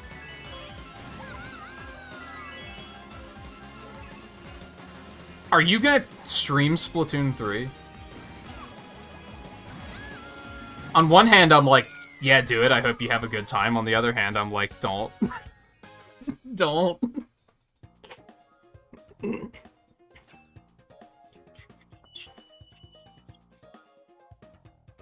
We can't slide back down that slope. We can't do it. Hey Alexander, how's it going?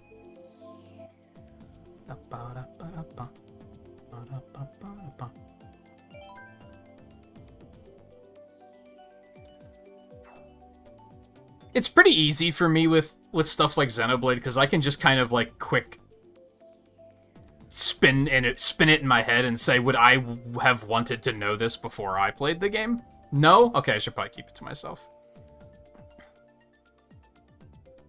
If it's something where I'm like, this wouldn't have affected my experience at all, then it's like, I could probably say that. Like, character names, I can probably just say. That's not gonna do much. Mike's gonna know who I'm talking about, but no one else is gonna be like...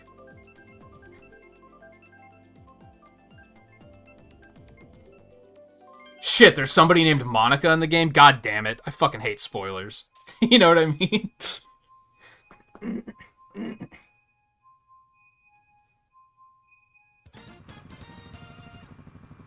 Oh, I'd say it's completely personal, for me at least. But yeah. You wouldn't want to slip back down that slope and then find yourself back in the situation of... If I don't play Splatoon, kids are just like, why aren't you playing Splatoon? And if I play something with a half-dressed lady, they go, ew, cooties. So, it's like, yeah, I feel sorry for people that do it, and I also, like, respect them, because it has to take a lot of patience that I do not have. But I'm also like, I hope they're not miserable at all times, and they're just forcing themselves to do it. Which is kind of my thing with... Oh, there's a shortcut there. I never noticed that before. That was kind of my thing with Mario Maker, too. Like, to a point, I kept telling myself, like, if they are having fun, just let them have fun. But I was like... If they're not having fun, I don't think they're admitting that they're not having fun is the problem. They're, like, forcing themselves to do it, because they're like, this is what I have to do.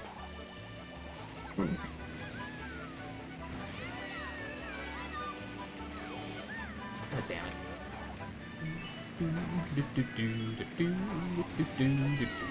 And now I don't see anybody playing Mario Maker anymore anyway, so it's kind of whatever.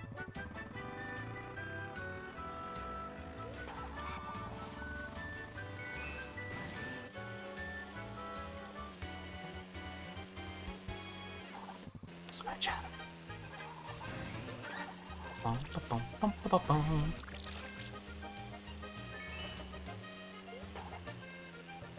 I think for me, the bigger problem with Splatoon 3, and we talked about this yesterday, so I apologize to anyone who's like, God, this again, shut up. It's the same fucking game. They're not changing anything. Which isn't enough for me to say, like, yeah, I want to get back on board.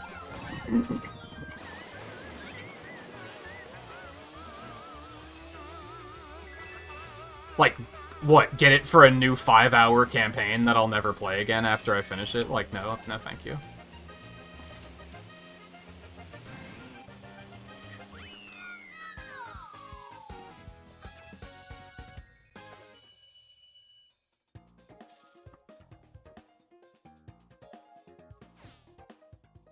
Yeah, the sad thing is, like, I don't know if I even want to play anything Mario ever again. I mean, aside from, like, this, obviously, but, like, I mean, like, even 3D Mario games, I've tried to do those in the past, because I actually do like 3D Mario games, and they go one of two ways. Either I get a bunch of bratty kids who are like, do you play Mario Maker? Exclamation point Q? Or no one shows up, because there's so many people playing Mario games already that I just get lost in the fucking sea anyway.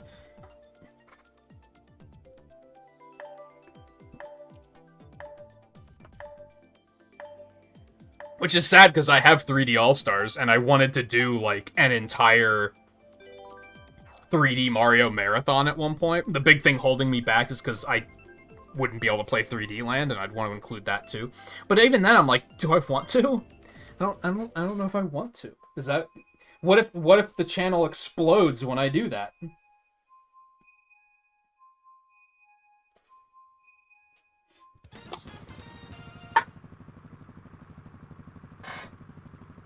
I guess the other frustrating thing is, like, I played over 30 episodes of Mario Golf, and I had a great time, but it's also, like, where are all the fucking Normio heads there? I actually had, like, I think I've already dropped a couple of apocalyptic takes this stream, but I had another hot take, and that was that Mario games aren't good. Which, I guess, sounds like not that much of a hot take, but it was just a weird realization I had, where I was like, despite being such a popular franchise, it's not because the games are excellent. There are some games that are excellent, but there's also a lot of them that are just bad. But it's like an undefeatable franchise, it doesn't matter. Because it's so big, it's like too big to fail. It doesn't matter that they shit out a Mario sports game every year that has, like, C-tier budget. Doesn't matter. Which is kind of sad, because I think this brand is capable of more. Which is what I've talked about a lot recently, of just expecting more from Nintendo.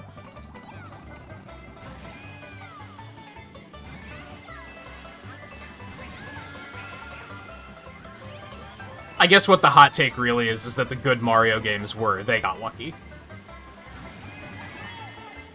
Because they seem to have a hard time, like, repeating it.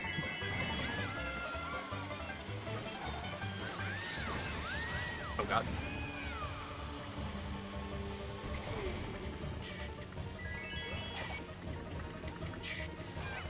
I think, like, looking back, even through the 3D Mario games, I think the one I would probably say is, like, objectively the best one is probably Odyssey. I think Odyssey's a very well-made game.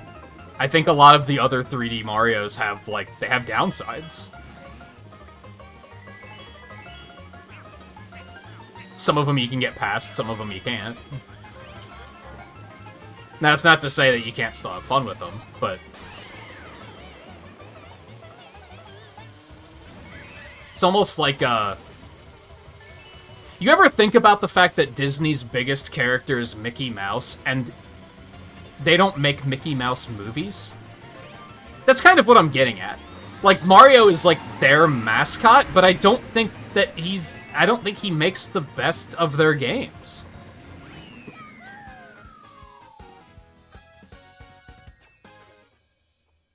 Does that make sense? I would argue that, like, since Odyssey, every Mario game that's been made, Mario Parties, the sports, Metroid Dread was better than all of them. But since it wasn't Mario, it didn't have the same punch to it. You know what I'm saying? I mean, it still did very well, don't get me wrong, but this hot take is a work in progress. I should probably point that out. I'm still processing it.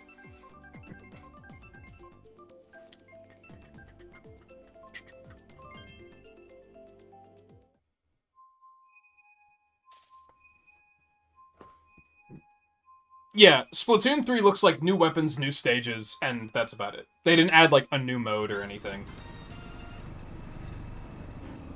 I think Salmon Run is open all the time now, and you don't have to wait for a weird window to play it, which is cool, but that's, like, not enough. Where's their take on, like, Battle Royales, dare I say? That wouldn't necessarily pull me in, but I'd at least respect it more.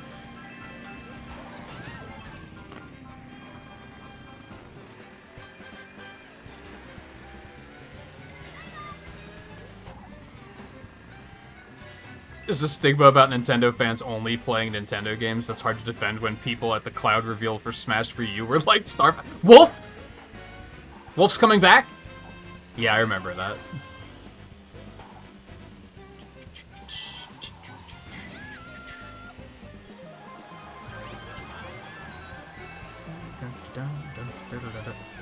Even, like, I'm not even that big of a Final Fantasy or Final Fantasy VII fan, and I, like, immediately recognized the music. I was like, no. No. It's so sad that I didn't record that reveal. Because it was, like, the day I was moving, and I was just, like, feeling bad about moving, so because I didn't want to, but it was I don't have a choice. It's a thing I have to do. Which, being forced to move is, like, the worst way to move, for sure. And I just didn't feel like recording it. And I think I had, like, internet problems that day or something. I don't fully remember, but I was like, never mind, fuck it. And then that happened, and I was like, what? Beg your pardon?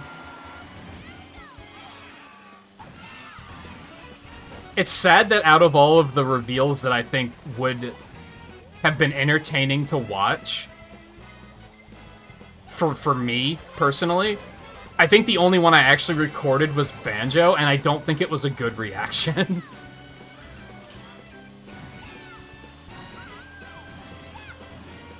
My favorite was probably actually Sephiroth, if I'm being honest, because I was in bed.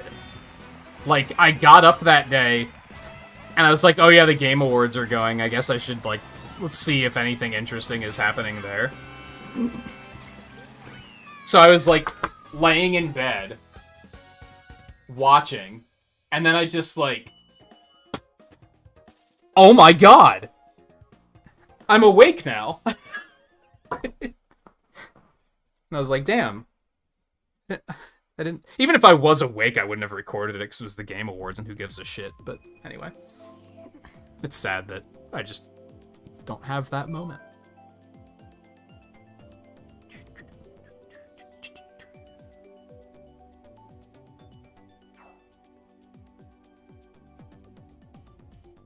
Sony wants to lock down DLC for Hogwarts Legacy game to the PS5. Oh, that must be why they raised the price of PS5s. That makes sense.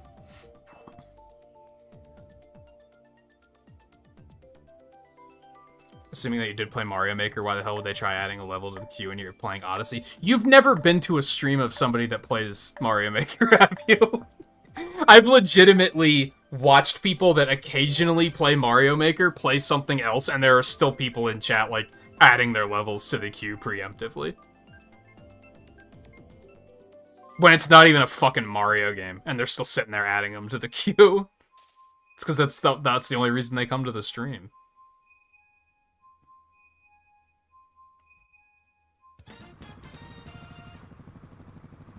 You actually want Waluigi and Smash Shut Up and stop being a meme lord? Yeah.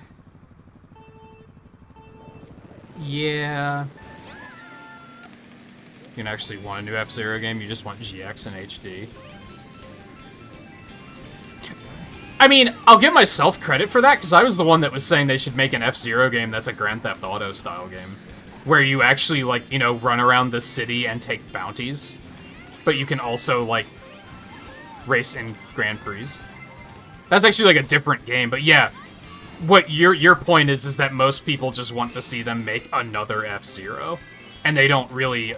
And Nintendo's thing is like, well, we haven't figured out what to add to it to, like, make it interesting. To which I say, you're not trying, because I just gave you one idea. Here's another idea. Make it a racing battle royale.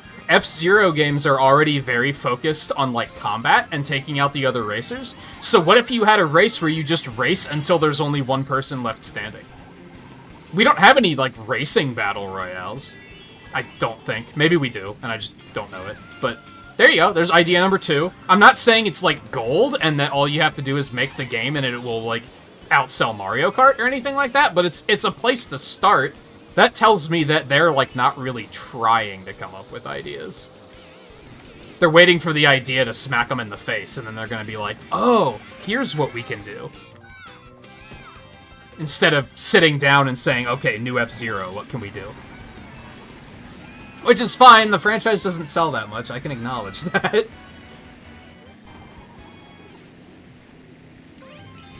I think maybe they should just say that. I think they should be more transparent about that shit. You guys want Mother 3? Well, buy expansion packs so you can play fucking Earthbound. You don't even need the expansion pack. Buy Switch Online and play the first 2 Mothers to prove it. Give us money that will say, yes, Mother 3 will sell, and we'll work on it. Because that's what they're doing. It's solely a matter of, will this game actually make us money to make it worth it? That's why people were like, Metroid Dread, fucking buy it. Prove to them that Metroid has a future, so that they make more. That's why people were so vocally against Kotaku when they were like, oh yeah, you can run Metroid Dread on Steam Deck. Like, shut the fuck up! That's the sort of shit that won't get us another Metroid for 20 fucking years.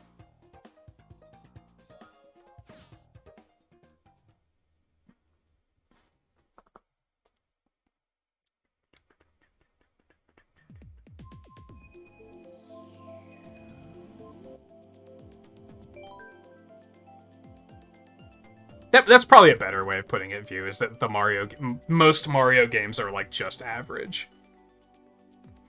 They're good, but they're not, like, spectacular. It's rare that one hits the right notes where it actually is like, this game is fantastic.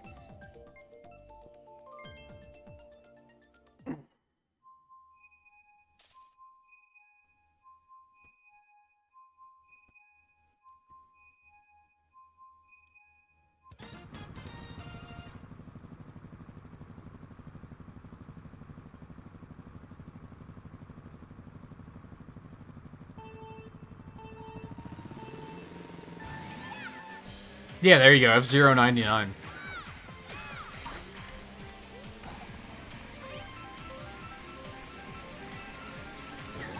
And now is the time to make an F-Zero game, because they are not making Mario Kart 9 in this console's lifespan. If they don't do it now, it's gonna be another 10 years before they even have the opportunity to put resources towards it.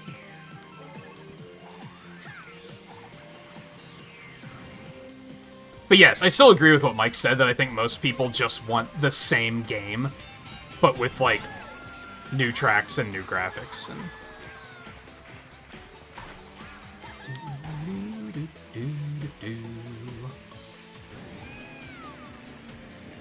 which, I mean, GX was, like, good. It was hysterically hard, but it was good.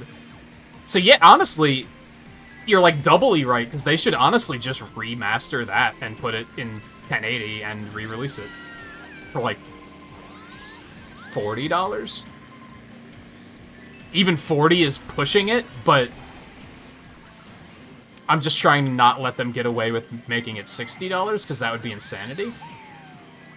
Because then absolutely, like, that would be them putting the nail in the coffin. That would be them saying F-Zero is going to fail because we are going to charge $60 for a 20-year-old GameCube game. You can maybe get away with that with fucking Zelda, but you can't get away with that shit with stuff like F-Zero. And unfortunately, I think they look at it as if we can't get away with it, we're just gonna not do it. Instead of actually releasing the game for just like $20 or $30, we're just gonna not do it. Because we can't sell it for $60, so why would we sell it at all? Which I think is wrong. It's a Square Enix way of thinking. They're on thin ice, I think.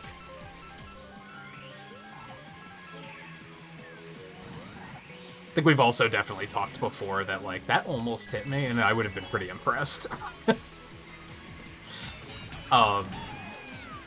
Iwata definitely ran the company like a game developer and a game lover. Riley, I hate you. Also, whoever used lightning, I think I hate you more. Whatever the name of the current president is, he's clearly running it as, like, a businessman, for better or worse.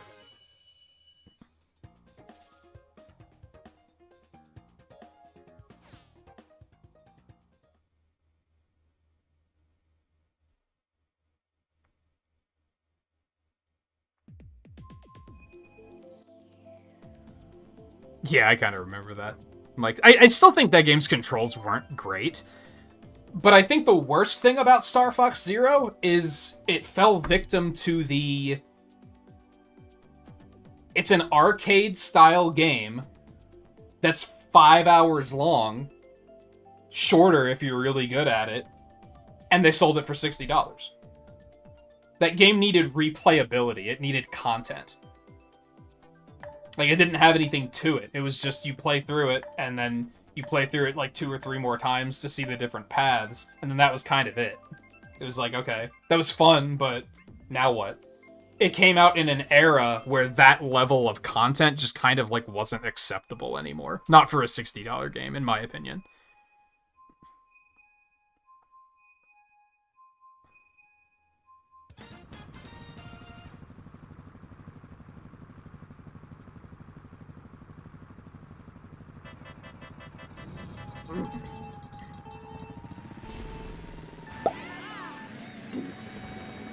I liked Command more than most people did, I think. I, in general, am more okay with stylus controls than the average person. Which frustrated me during the DS era, because a lot of the times developers would use the word stylus control, and people would immediately be like, I'm not buying that game. And I was like, what the hell? Like, you don't even know if it's good or not. You haven't even given it a chance. To be fair, was I poor and unemployed at that time and had a flashcard so I could play the games without buying them? Yes. So, there is that. Would I have played it if I didn't have a flashcard and was instead buying all of my games? Probably not.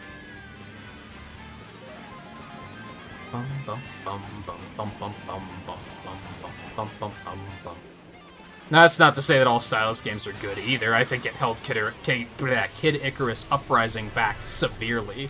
And I thought that was a very good game that needed traditional controls. That was very uncomfortable to play. But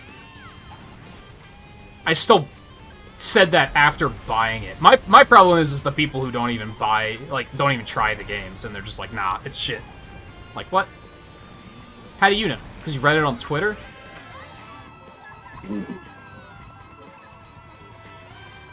Because IGN gave it a bad review? Like, you should probably have a little bit more of an open mind than that.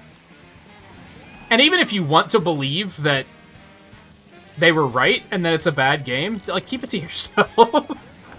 It's, I think, the thing. Like, you're allowed to, like, just, like, read a review and be like, oh, okay, I guess that game is... I guess Sonic Lost World's bad because IGN had somebody who doesn't like Sonic games play it and review it.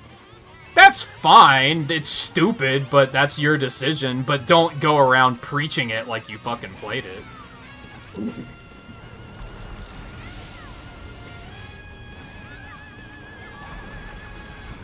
And that goes for games that are even, like, commonly considered to be bad or good. How many people will say Zelda 2 and Castlevania 2 are horrible games and have actually played them? Is my point. Most people haven't. They just know that that's, like, the common conception. So they're just like, nobody's gonna argue with me, because it's the common take. Make up your own fucking mind. That's all I'm getting at.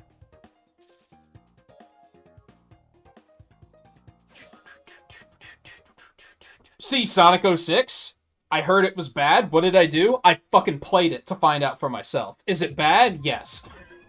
But I played it to find that out. Instead of... Well, I was gonna say instead of just watching the Game Grumps play it. To be fair, I would say that watching a content creator play it is still... It's better than just reading an IGN review. And being, this is what they said. Because you're at least seeing gameplay. You're seeing it all, like, happen firsthand.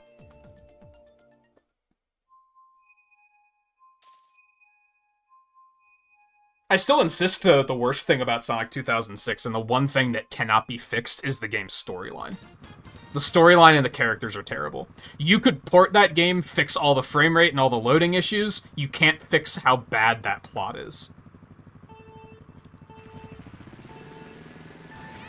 The plot's so bad that in the ending of the game, spoiler alert for a game that's 15 years old and that nobody likes or plays, in the end of the game, they just say, this never happened.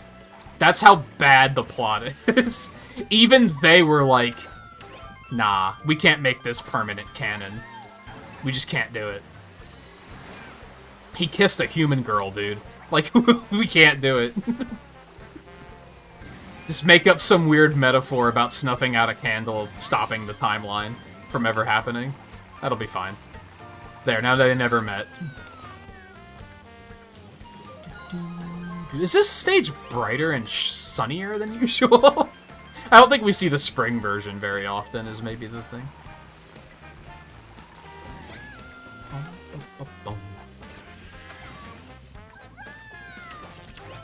Like, damn, this is so bright and sunny that I, like, feel happier. Like, it's actually brightening my day, I think. Which it wasn't, like, a bad day or anything by any stretch of the imagination. As I was saying, I'd say I slept like shit, but I actually feel really good for once. Usually when I sleep as poorly as I did, I am just a zombie all fucking night. I did one of those things where I, like, went to sleep, woke up 4 hours later, and then I just could not get back to sleep for like 2 hours. So I'm probably running on about 5 to 6 hours of not great sleep.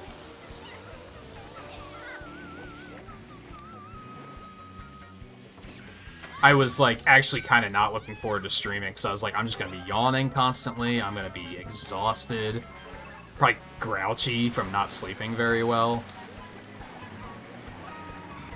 But you know what? I wanted to play Mario Kart with you guys, so here we are. That was mine, guy. Fuck that Yoshi, though. Not even a little sorry. If you hit me, I'm gonna be really mad! Fuck this video game, dude.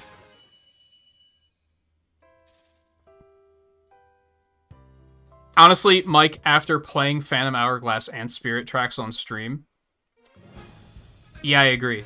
At the end of those games, I was like, my wrist hurts, my everything hurts, like, I want to be done now. It didn't help that those games didn't, like, stream very well, because they're not Breath of the Wild, so nobody cares. But yeah, overall, I still like those two games. It's just, yeah, the control method is not good. Yeah, Kid Icarus Uprising was really cool. It's just the controls, though.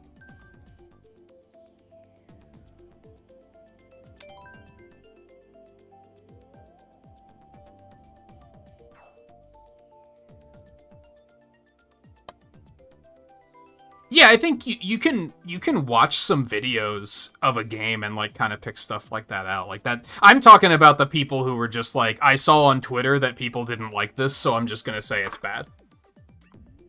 first reviews for Lightyear are out, and the critics didn't like it. I guess Lightyear is trash. I'm gonna go tweet that Lightyear was trash now. And whenever anybody says anything about it, I'm just gonna be like, Lightyear was trash though. Did you talk to any actual people that weren't critics that watched it? Did you watch it yourself? A lot of times they're like, no. But I saw that critics didn't like it and called it soulless. So it was obviously bad.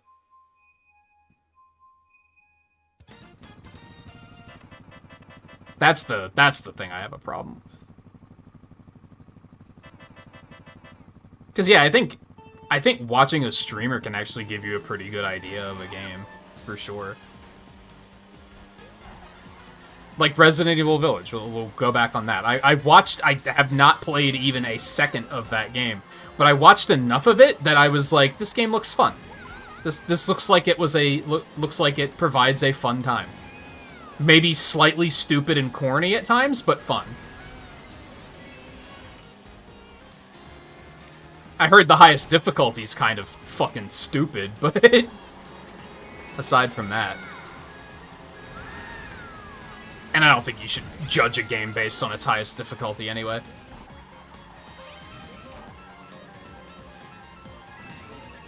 I don't know who would do that. Play a game like, Ah, shit. This was almost funny, and then I forgot the name of the game. Chasm. I don't know who would play Chasm on, like, the hardest difficulty and then be like, oh, I don't like this game. Like, come on. Who would do that?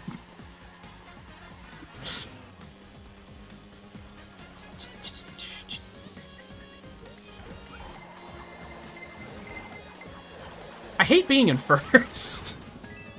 I've never seen so many blue shells. That's like the big difference. Can we ban that word in chat? I had fun with that game. View did not, because he insisted on playing it on hard. I forget what the difference was. There was like a big difference that hard changed that I was like, oh, that's why you're not gonna like it. I don't remember what it was, though. Like, there was a key feature with hard that I was like, oh yeah, I probably would have hated that too.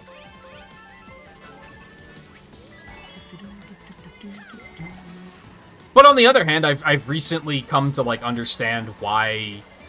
I don't know if you still feel that way, but the way you used to feel about hard difficulties with Fire Emblem 3 Hopes. I chose to play that game on hard because Age of Calamity was too fucking easy. And as a result, I think I wound up enjoying the game a lot more than I would have otherwise.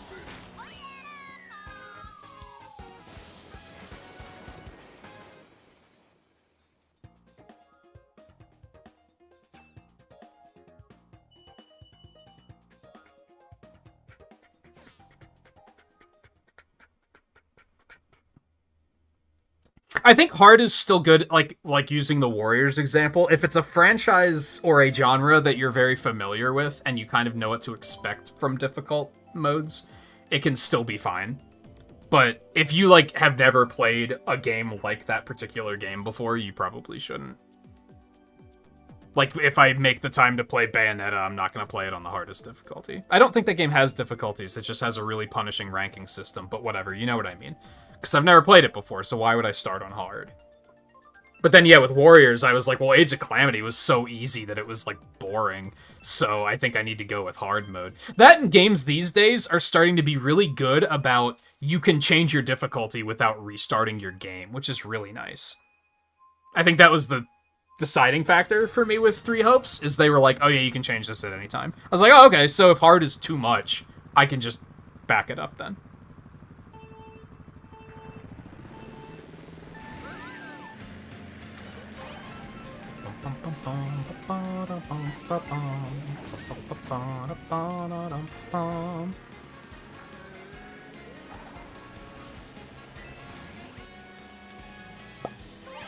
I also just continue to insist that some games just have shit hard difficulties. Some games you just, like, you need someone who's played it to tell you here's what difficulty you should play it on, which is not excellent. Like, using that Mega Man example, Mega Man 10 is, like, fucking bullshit in that regard.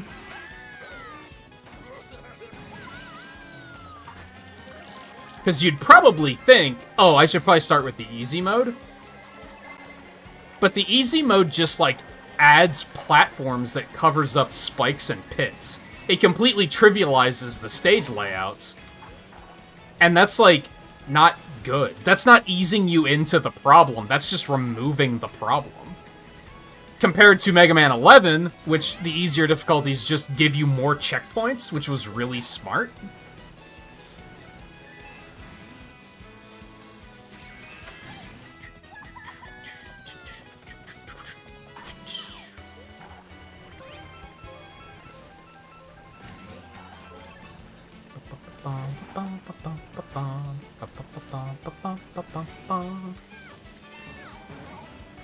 And I do think some games don't necessarily need multiple difficulties either. Sometimes it just doesn't make sense. Sometimes if you were to take a Sonic game and be like, we need to add a hard mode to Sonic Mania, how would you do that? Make it that you can't carry any rings so you die in one hit all the time? That sounds terrible. That sounds unplayable. Sometimes you have to know, like, no, that's not the answer.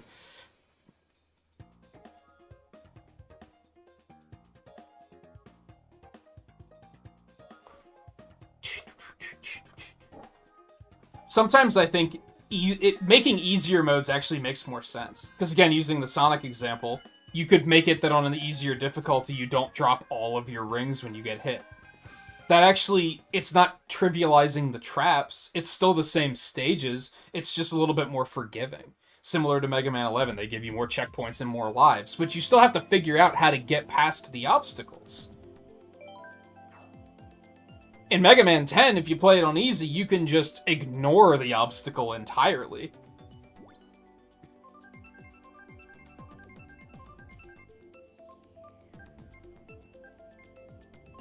I think Guy had a disconnect earlier, but there's certainly less disconnects.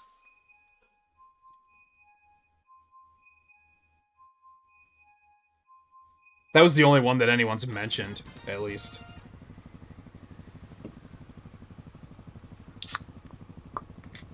I'm gonna give you guys a head start because I'm really fucking thirsty. I'm gonna try to play with one hand and it's not gonna go well.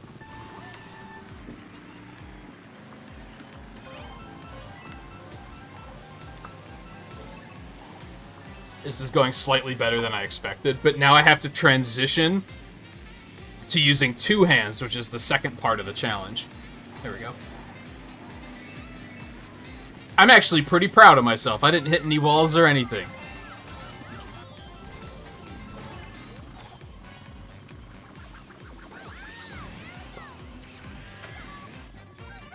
But yeah, like, case in point, you can make Mega Man games easier with more checkpoints and more lives, and that feels natural. If you were to make it harder, it's just gonna be like, you take more damage. Or if you die, you have to start the stage over. Or you have to do it Buster only. And it's like, those are better self-imposed challenges.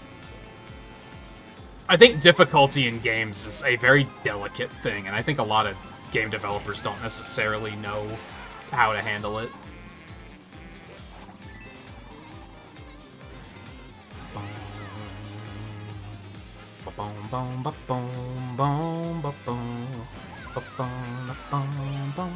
It is super late for you, but thanks for hanging out. It's good having you. Especially since we missed you yesterday. I was carrying your spirit with Sleep Hammer the entire night. And yet I didn't scream at any point for the Asura! What is wrong with me? What was I even doing? Anyway, still got a lot of sleeps and knockouts in here. I think I had a moment of... I think I did like 2,600 damage at one point with like a wake-up hit, and I was like, yo. That's pretty hard. That was the impact double hit, so it was like adding the numbers together. Could you not... Can we go back to blue shells flying over everybody, please? It's just uncalled for.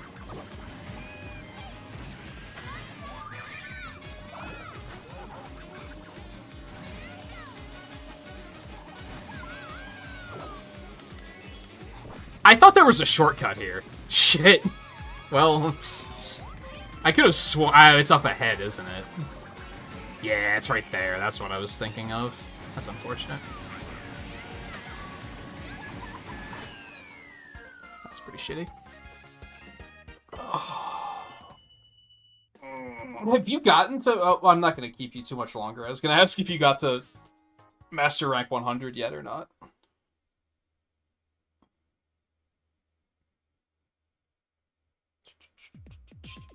I think the big one right now is, like, I think Pokemon games need multiple difficulties. Like, 100%. And that's because those games are so brainlessly easy. Like, they gotta do something. I've heard that, like, even kids are like, why is this game so easy? So that's a problem.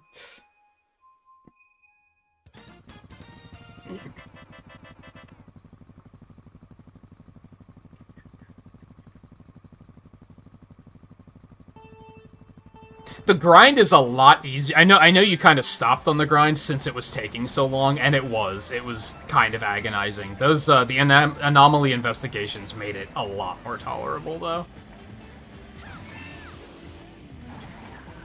I think I mentioned earlier, I think post-game is, like, in the best place it's been in perhaps any Monster Hunter game. Because now you can just go to join requests and be like, just give me an anomaly investigation. And you can say, like, I want it to be over 60, and then you'll get, like, hey, hunt these 3 monsters. Actually feels like you get to hunt a variety of stuff now, instead of just the same thing over and over again, like it was in Base Rise. And in most Monster Hunters in general. I'm pretty sure I pushed the button before Boo popped up. I call shenanigans.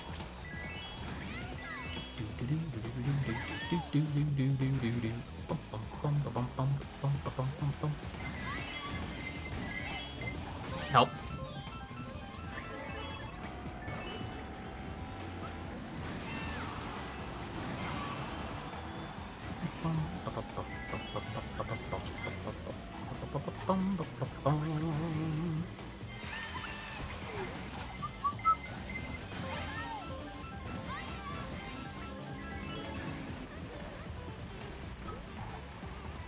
Also, Mike, I'm choosing to not acknowledge that one. Just you know.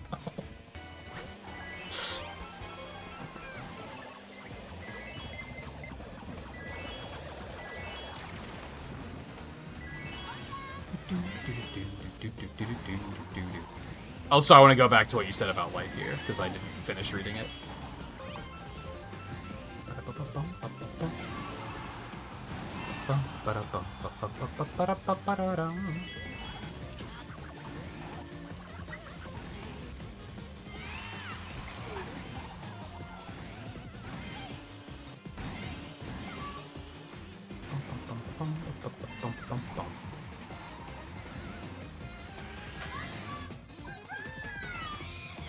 Fuck you.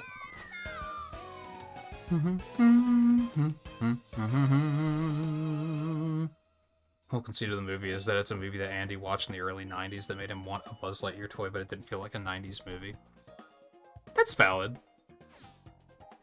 That makes sense. I hadn't really thought of that. I guess... Don't look at it like a movie from the 90s, look at it as a remake of the movie from the 90s. And it might feel a little bit more accurate.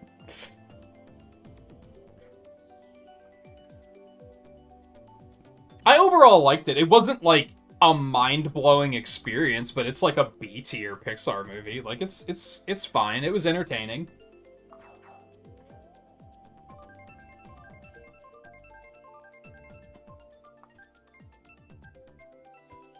Oh yeah, I was gonna ask if you watched that. I forgot I got Tomahawk Man really early. Yeah, that sucked. I think we both got him really early, didn't we?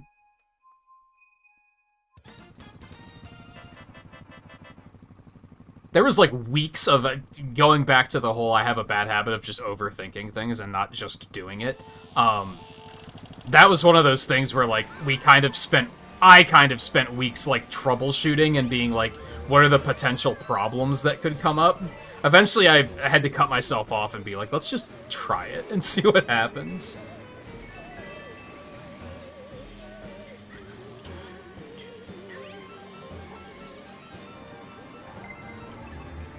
I think Tomahawk is what put me behind. Because is that the one that I game overed and I had to redo the stage because I didn't think of save stating before the boss? Which we did decide was allowed.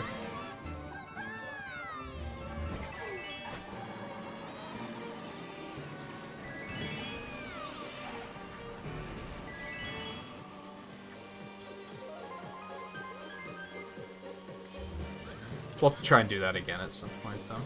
I was actually kind of wondering if I should do something like that next week, when we just do a bunch of random Mega Man stuff, if I should just be like, hey, I'm gonna do one of these runs that Twain and I did. I don't know, though. There's other stuff to do, so... I'm gonna have to, like, bust out some of these emulators over the weekend and try to figure out, are these gonna run really well? Or well enough, at least. And then what do I feel like playing?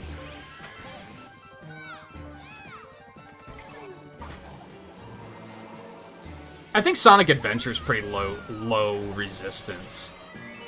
Because I've played that multiple times. I know I can do it in one stream, probably. I've just never played the original version. I've only played the director's cut, which I repeatedly hear is worse.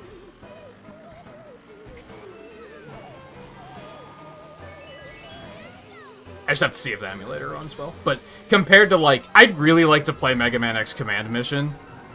I have a feeling a lot of people don't even know that game exists. But I don't know if I'm ready to commit to a big RPG. I mean, it's not going to be that big. It's probably going to be, like, you know, soft RPG length. As they were at that point in time. It'll probably be, like, 30 hours, if I had to guess. 20 to 30. But also, that's multiple streams.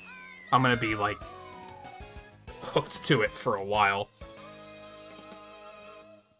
And I don't know if I want something like that. I think I want a series of, like, smaller things that I can just kind of knock out and don't feel like I'm committed. Have you played it, Mike? I remember really liking it, but that was also 20 years ago, so... Maybe it hasn't aged very well. Where'd Riley go? I actually thought Riley was the third one in here. I thought Guy left. I kind of want to play Network Transmission, too, because I also haven't played that in 20 years. I think what I'm kind of doing is... We did a Mega Man marathon in, I think, 2020. And I basically played everything that I had, like, legitimate access to. Or anything that I knew they wouldn't re-release. So I was like, I'm not going to play Battle Network, I'm not going to play Star Force, I'm not going to play Legends, I'm not going to play the Zero series at the time, because I was like, they're going to release collections of those eventually, I'll just wait for those to come out. But it took so long for the Battle Network collection to be even upon us, that... Now I'm looking at it differently. I think what I'm going to try and do, like, everything that I haven't played in a really long time, even if it has to take an emulator to do it. Except for Battle Network. I'm still just going to wait for the Legacy Collection on that. But I think we're going to try to play Legends and Legends 2, and I've never played Tron Bond before, so I'm pretty interested in playing that as well. I want to play Network Transmission, I want to play Command Mission, what were the other... There was a couple of other ones where I was like, oh, I should play these.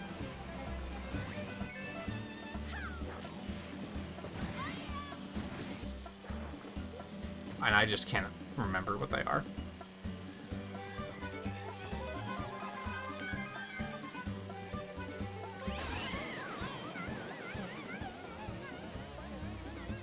Playing a game when you were younger, not enjoying it, hearing good things years later, and then asking, did that game suck, or was I too stupid to understand it? This is kind of the opposite of that, where it's like, I remember liking it. You don't really hear anything about Command Mission very often. I think, Lost World was like that? When we did the Sonic Marathon, which was that 2020? Maybe Mega Man was, like, 2019. I don't remember now. I actually really liked Lost World when I replayed it. I was like, this game is, like, good. It's a weird Sonic game, because it's just very peculiar and different, but it's well made. It's probably one of the least janky Sonic games if you really think about it. Or at least glitchy.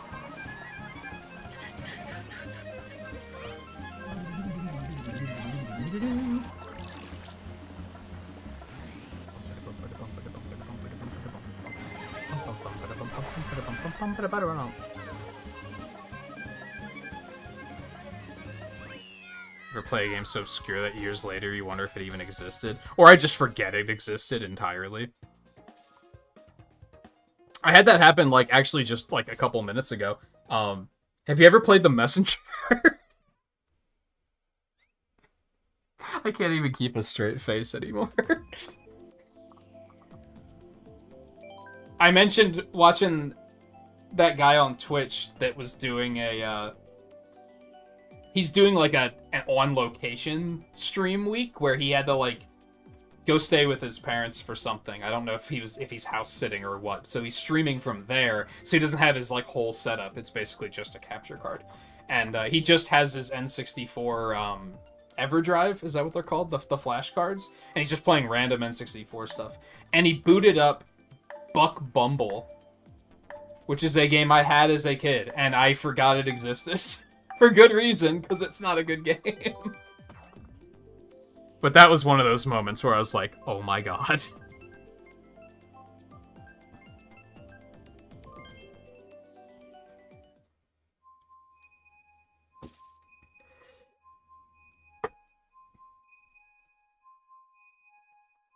Yeah, there's a couple of... I've mentioned before, I had a bunch of friends in high school that all had PlayStations and PlayStation 2s, and they were all into JRPGs. So there were a lot that, like, some of them I played myself, some of them I watched them play, and now I'm like, I don't remember what the name of that game was. And unfortunately, you can't say, what's the name of that one PlayStation JRPG, because that's not going to get you anywhere at all. The one that isn't Final Fantasy VII.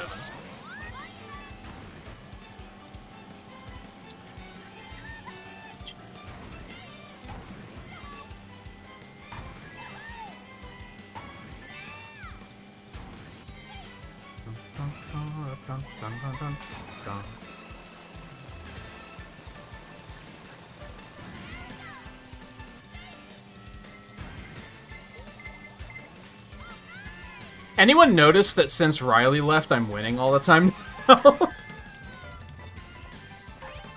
I'm also not thinking about playing as hard, so maybe that's a bigger part of it.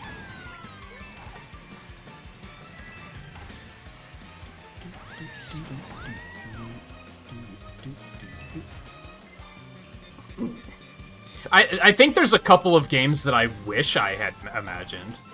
Like the Wonder Swan Mega Man games.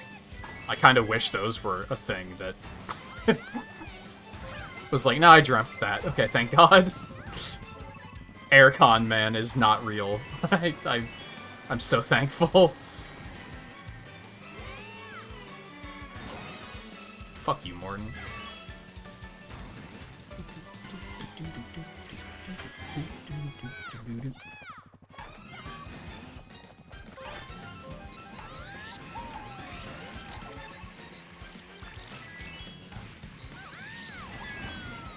The guy with the blue hair. The spiky blue hair, specifically, right? And yeah, you fought monsters. And there was a girl on the party that you were like, obviously she was designed for you to be horny for, right? You know which one I'm talking about. It had a turn-based battle system. Most of the monsters had names that you couldn't really, like, feasibly pronounce.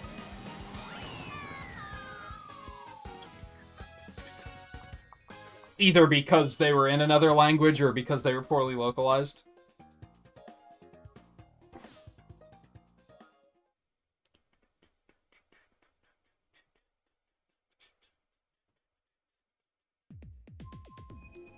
I don't even know who you're talking about now.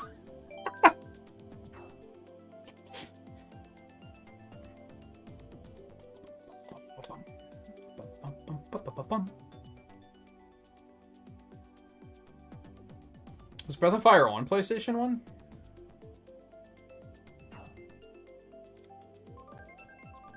It's one of those franchises that I just know nothing about. I played like 3 hours of the first one when it was added to Super NES Online, but that's... A lacy tube top? That sounds like it was designed to get you horny. Yeah, absolutely.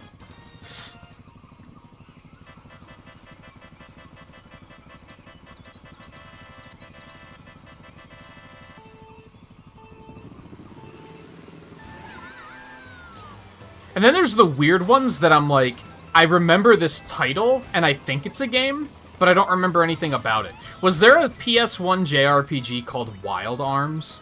Am I imagining that? Or is that a thing? I vaguely recall a friend really liking that game, but I don't think I ever played it myself. So I don't know, like, anything about it.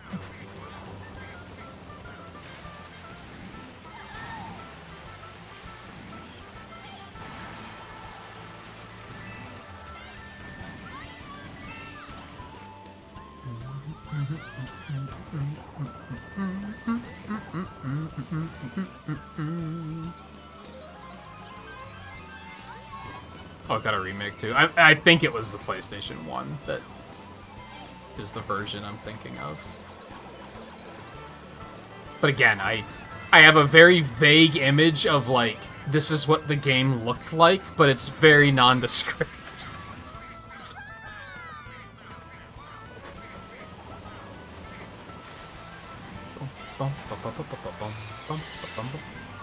It's funny thinking back, and it's... Because, like, I think I basically had 3 friends that all had PlayStation 1, PlayStation 2. One or the other, or both. And were big into JRPGs.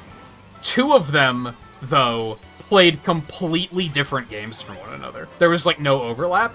And then the third one, honestly, like, nothing against him, he only plays what's popular. So... And he's always been that way.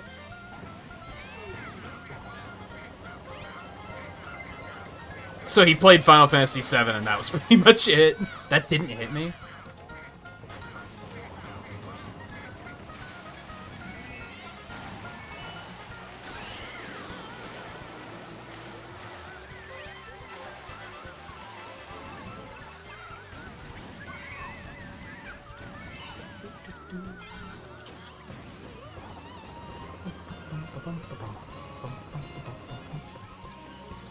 I'm so slow once I just start going straight.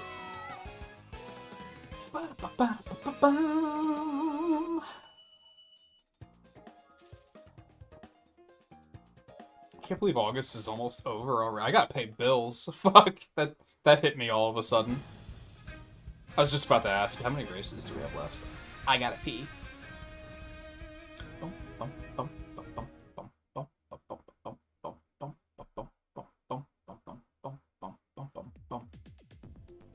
Alright, quick break. If I recall correctly, I think Scarlett said that was gonna be it for you. Where's Riley at?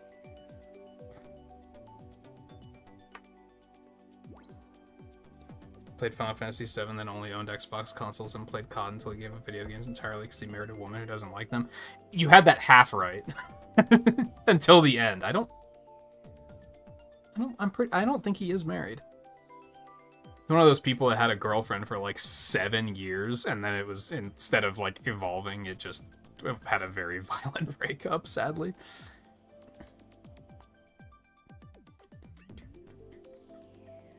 It was more of like, to keep up with playing every game that was popular, he started like modding all of his consoles so that he could just...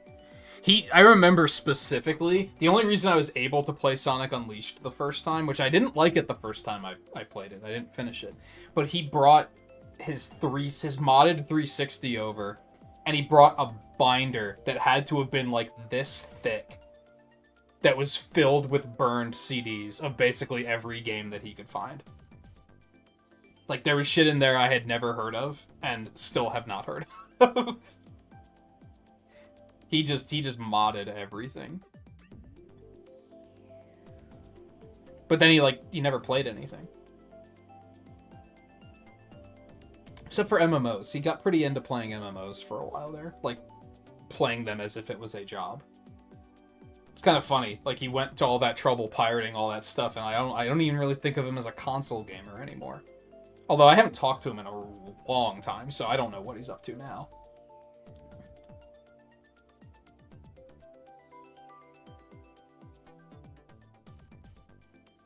Alright, Scarlet. Thanks for playing. We are going to keep going. Hopefully, Riley will come back at some point.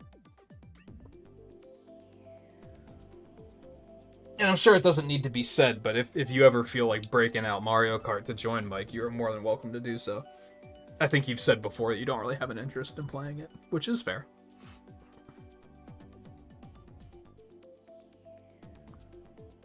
Yeah, MMOs are like Xenoblade, except constant. There's no end in sight. You just keep playing them. You either marry someone who also plays the MMO so that you both understand each other, or you stop playing them. Or you never get married.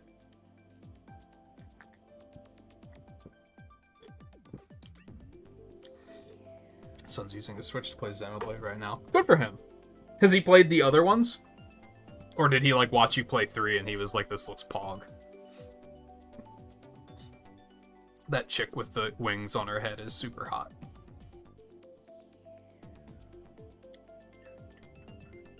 Isn't it? Oh, he's playing the first one. So he's starting from the beginning, as one probably should. Especially, is this the one that has a kid, or is this one of the younger ones? If it's the younger one, it's like, good. Yeah, start from the beginning while you have the time for that shit. The time and your body won't shut down on you after playing for 40 hours like mine did. I think that's the other thing that's very delicate, is I keep saying I want to find a good chunk of time to really, like, sink my teeth into it, but I also don't want to take too much time, because then if I just do nothing but play Xenoblade for, like, 40 hours, my body's just gonna be like, yo, fuck you, stand up and do something. So I can't, like, push it.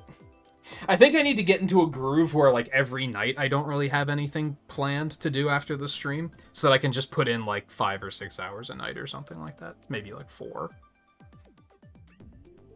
And make it more of a slow burn. I'll get back into it sooner or later. I want to, it's just, too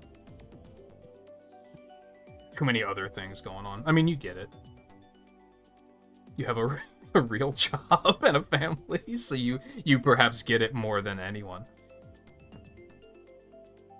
Alright, I am going to take a short break, but we will continue as soon as I get back. Hey, some of those early unique monsters were not fucking around, for sure. Did you watch any of the episodes that I put up? I don't remember what episode it was. It was like right when I got to the desert area. And there was, like, one of those big giraffe peacock things that was a unique monster, and that was, like, the antagonist of the playthrough. I was like, when we beat this thing, that's gonna be it. That's the end of the video series, because it took so long to be able to beat it. And a lot of it was just because I had to figure out that AI is bad at tanking and healing. And I had to be like, oh, I guess I'll just have to do this myself.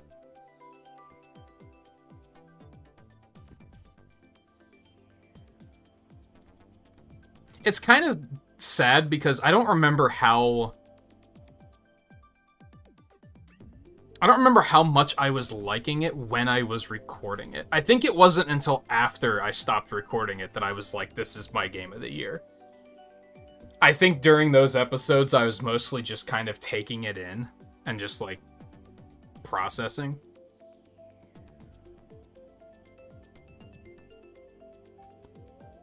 Oh yeah, I think I remember you mentioning that, because you mentioned that doesn't happen in 3. Alright, let me take my break quick. I will not be long, though, so... I'll just check when I get back, then, Guy, to make sure you're here before I start another one. We could... There's a part of me that thinks we could probably pivot to worldwide lobbies, too.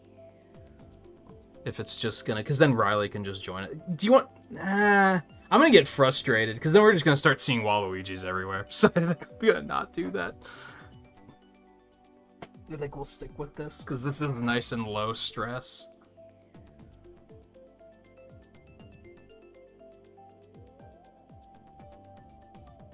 Yikes! Is this the original version of of Chronicles 1, or is this like did they fix that stuff in the remasters? I'll catch up back when I sit back down though. So, and take it easy, Scarlet. I will be off tomorrow, so maybe I'll see you on Sunday then for whatever I wind up doing. Probably Sonic Origins on Sunday. We'll just go ahead and do like a run through every game with Tails, because that's something that's been on my to-do list for fucking weeks. So I might try to just do that before we do anything else. But anyway, I'll be back in just a minute, so stay tuned.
Sorry about that. I think that took a little bit longer than I wanted, but I found out some stuff about my schedule this week, so I'm gonna have to figure out what my schedule's gonna look like to match others. Riley's back. You'd love to see it. Apparently my timing was perfect.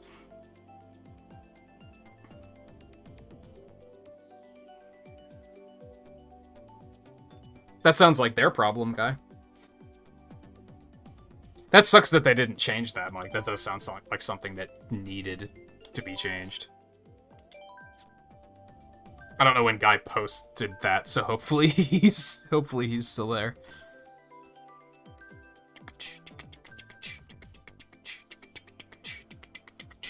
Are there any courses I want to do that we like haven't seen, perhaps? Do New York Minute.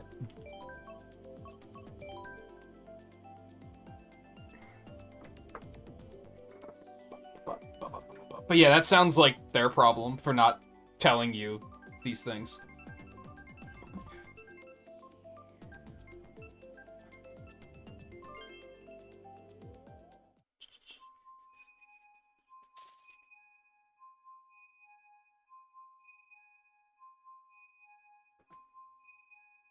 Hey, pretty kitty.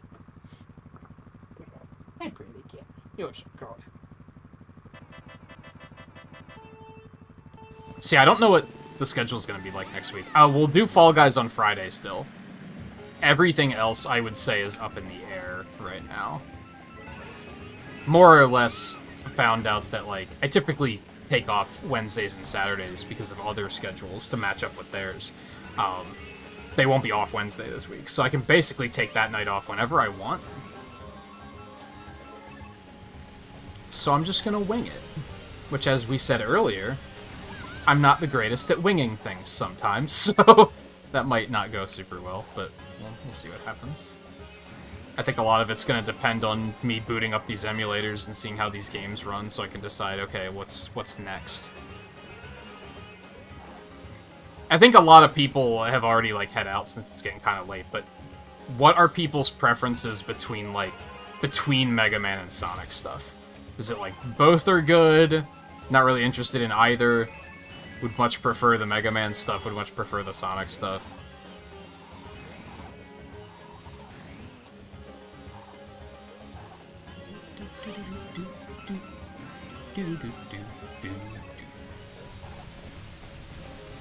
Guess I can't decide if I want to pick one and stick with it, or if I want to, like, do a Sonic something, and then a Mega Man something, and then another Sonic something. Or... I think my big hesitation is, just the two RPGs, because those are probably going to be, like, a bit of a commitment, and I'm maybe worried about that. Riley, are you playing as Baby Peach? Are you okay? Are you...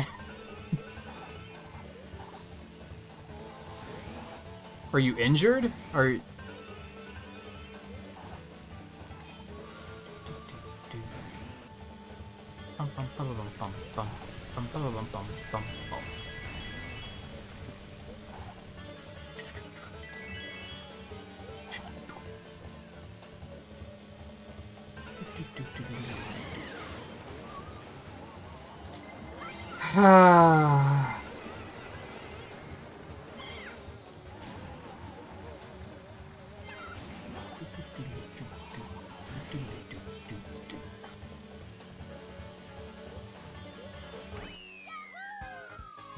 I guess all else fails, I could just jump back into Fire Emblem if I can't make up my mind. I think a lot of the other stuff I've been meaning to do that isn't Sonic and Mega Man related is stuff I'm going to save for October.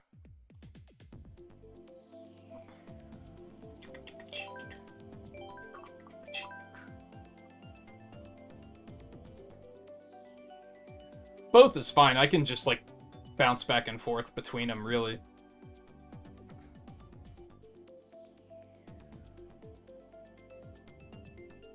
It's tough sometimes, because I think I tend to prefer the variety myself. I tend to assume that YouTube prefers if you stick to one thing. I might be wrong on that, though. But I think the algorithm tends to like you see, tends to like seeing you commit to one thing.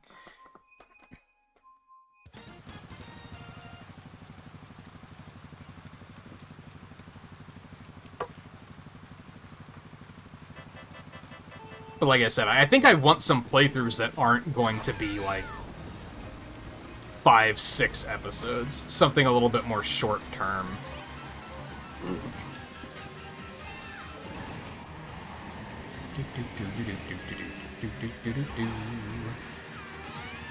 First step is going to be to look at all these games that are, like, GameCube games. Boot those up and, see how they run on emulator. I'll probably try to do a stream test after the stream then. Something that's kind of agitating that I don't think I talk about a whole lot is that, like, OBS, like, clearly sucks up priorities. And that tends to vary depending on what you're doing. So whenever I play anything on PC, I have to test how well does it run, how well does it run with OBS running, and how well does it run. Depending on the game, I have to test how well does it run when OBS is recording, and how well it runs when OBS is streaming, because they actually take different, like, levels of resources. When OBS is just running but not recording anything, it actually doesn't take up that many resources, and streaming tends to take more than just recording does. So I can't just do, like, a recording test to find out. I'm gonna have to, just do an unlisted stream to see how well these things run.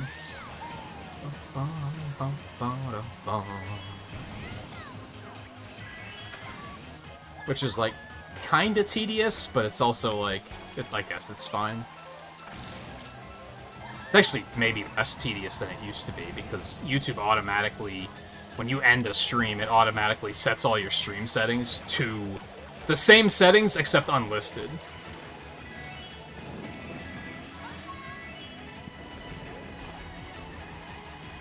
So I'll be able to just start another stream right away, and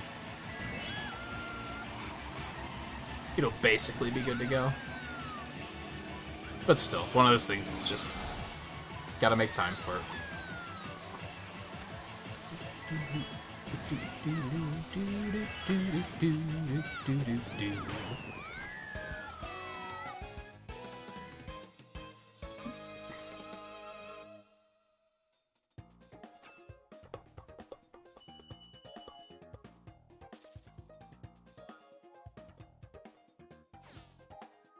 And Riley, now that you're back, and Guy, your opinion is valid here too, of course, since we're both playing. Do you guys think we should just pivot back to worldwide lobbies, or should we just keep playing like this?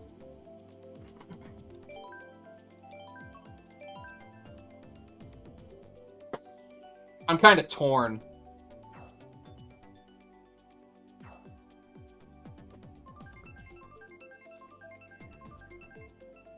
Truthfully, unless anyone else pops in to play, I might call it quits a little early. Maybe, just because I have, like, a bunch of other stuff I want to do, so. I've been piling up these, like, oh, I should do this with my off time tomorrow, which is, like, also counts tonight.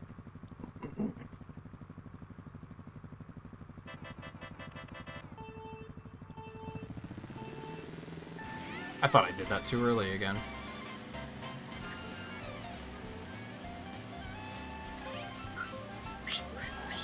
Realistically, we're about halfway into this race. I think if we do, like, one more set of 8 after this, that'll be, like, a healthy amount. That'll probably push us to about 5.5 hour mark.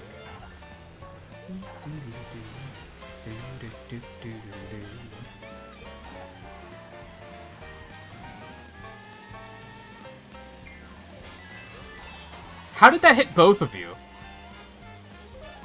What shenanigans?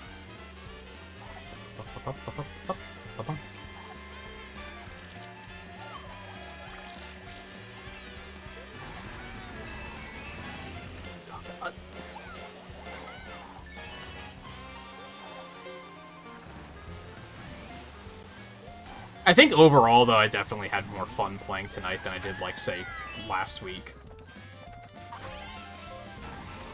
It was easier to keep my, like...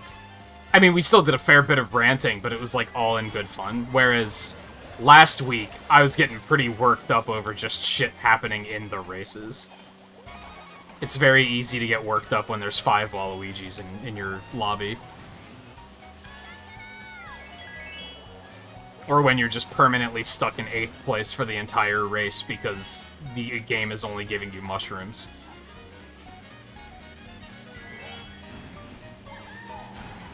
I've just been able to enjoy the ride, you know? Was that Riley? I think it might have been.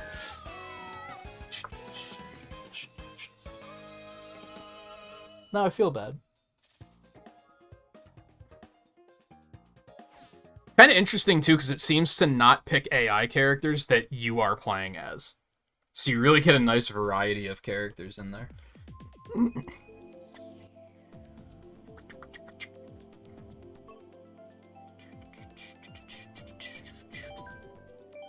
Snowland?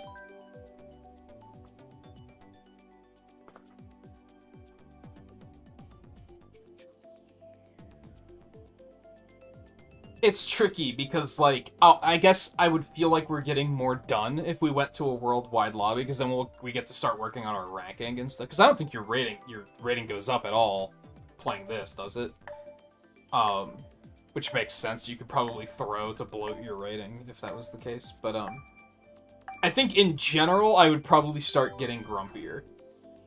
Just because we're going to join and immediately see a bunch of Waluigis and Wiggler bikes, and I'm going to be like, okay, this is not fun again.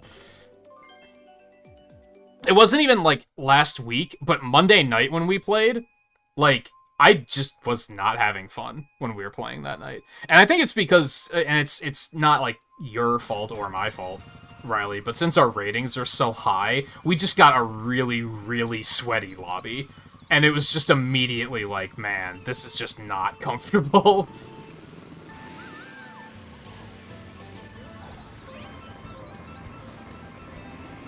Hey, Alexander. You're welcome to pop in here if you want, Alexander. It's just a private lobby, so it's pretty easy to join. At most, we're only gonna play for, like, another hour.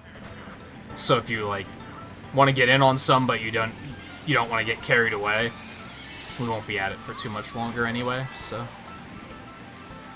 But I know you picked up Koromon, right? So maybe you're fully addicted to that right now.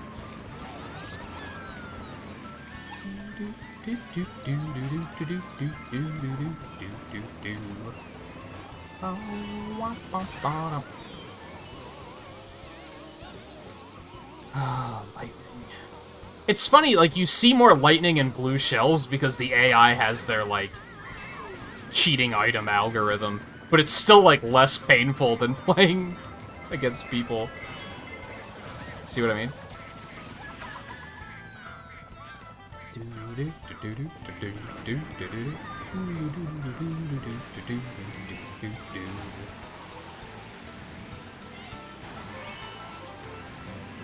How has Matt been enjoying Cult of the Lamb so far? I saw that he started playing that the other night.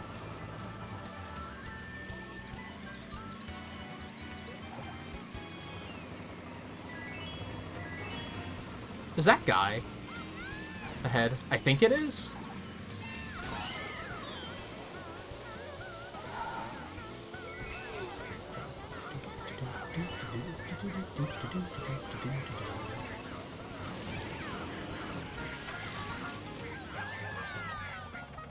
I missed! Oh my god.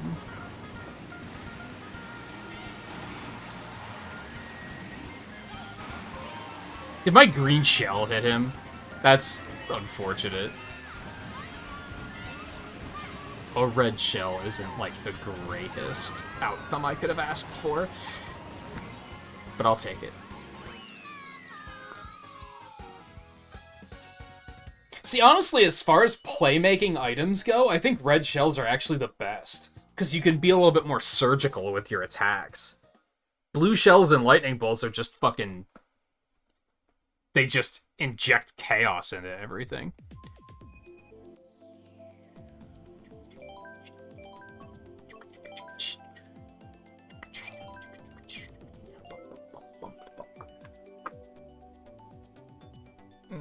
Itchy nose.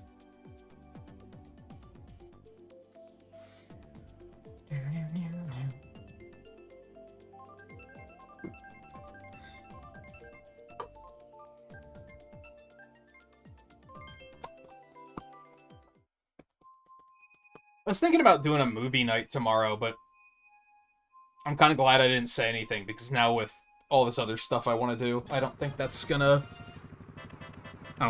be a thing. I wouldn't be able to set... Some of the problem often is that I usually cook on Saturday nights, too. So by the time I sit down and get ready to be like, hey, let's watch something, it's gonna be, like, so late that it's gonna be too late for a lot of people, I think.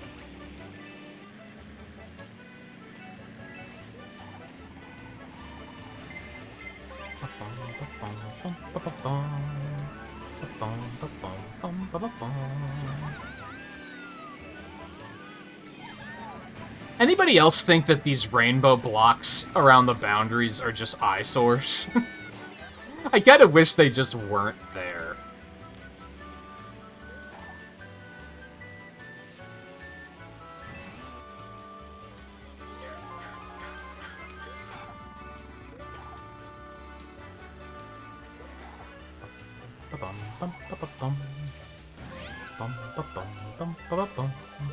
Like, they were a necessary evil in the original game.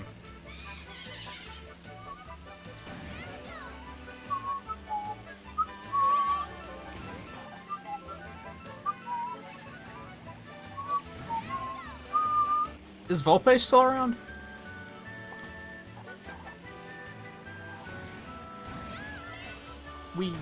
I don't really love that, but... Yes. Wanted to ask if he's been watching his Sakurai's stuff. I'm probably gonna try and do that tomorrow, too. I need to start making a list.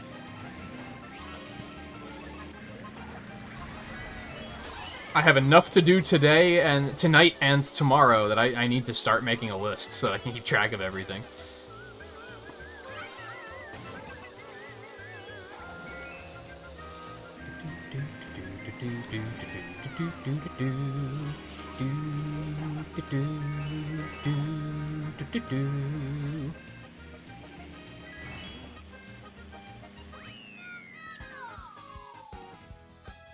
Man, the AI kind of gave up, didn't they? What happened?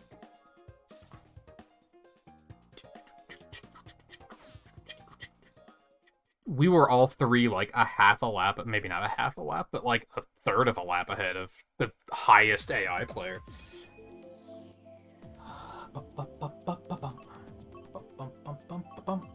What if I just what if I just wanted to do do these?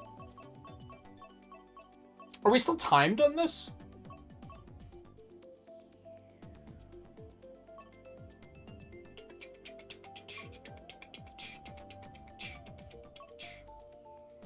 We've seen, like, most of these.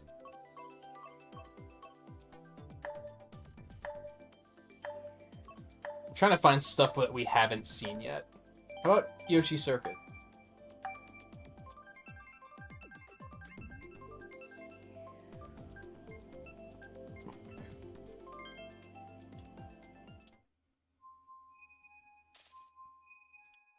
I'm gonna start making that list before I start forgetting about stuff.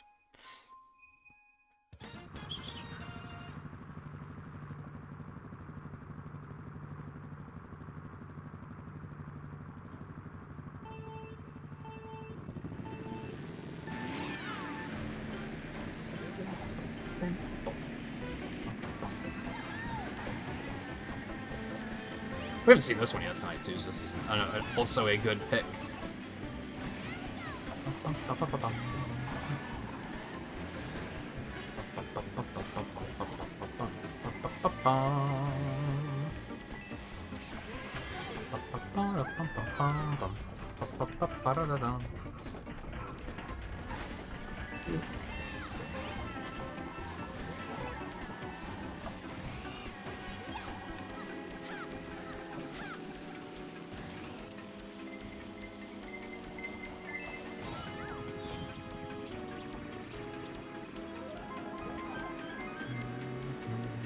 Unfortunately, now I'm trying to keep my train of thought of all of these things that I've been like, oh, I need to do this tonight/tomorrow.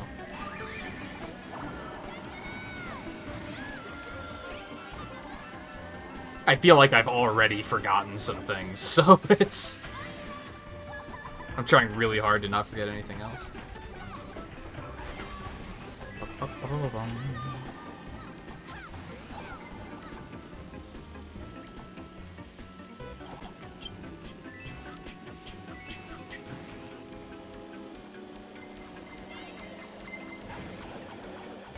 I think, I need to try and find this again. I think I saw that there's another Sonic fan game coming out on, like, the 2nd or something that I thought looked pretty promising. I already forget what it's called, though. I probably should have paid more attention to that. Hopefully I can find that one again.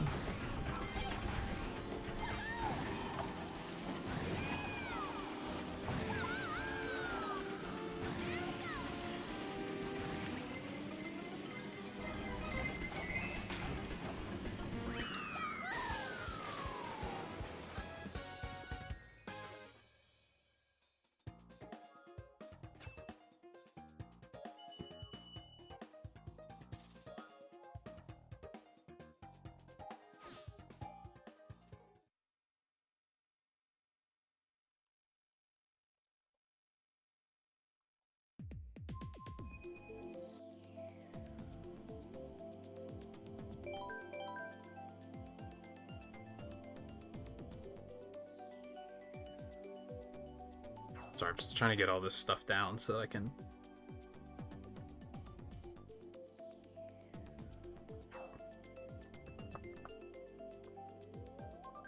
not have to worry about forgetting any of this stuff.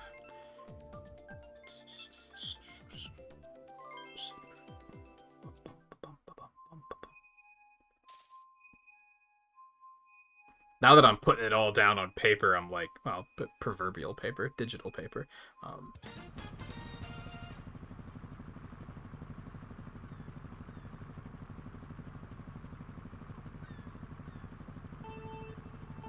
Realizing there's not as much as I thought there was. Oh, I gotta play Bills. That was what the other thing was.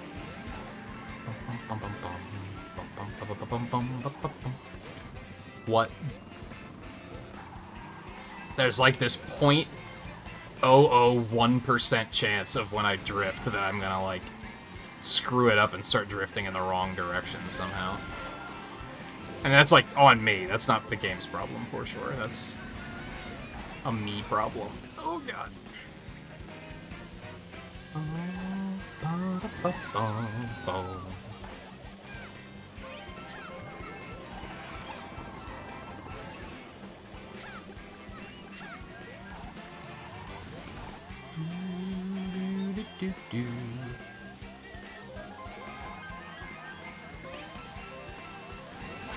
I am looking at this list though and being like, I might be able to finish all this to-do stuff tomorrow, like tonight, and then I won't have to worry about it tomorrow, which would be pretty great.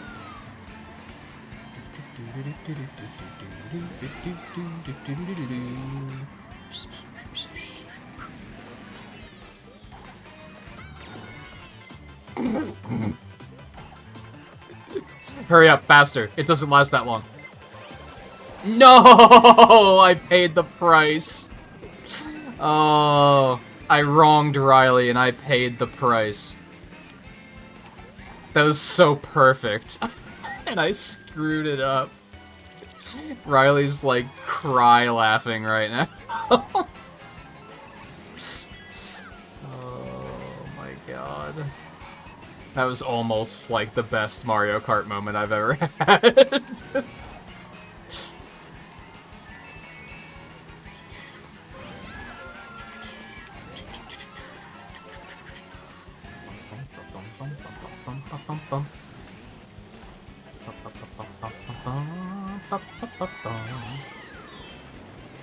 At least it was before the item blocks. Can't complain too much, I guess. Oh, you cocksucker. God damn it. No, Bowser's gonna win. Riley's stealing it. Riley do be stealing it. This is what happens.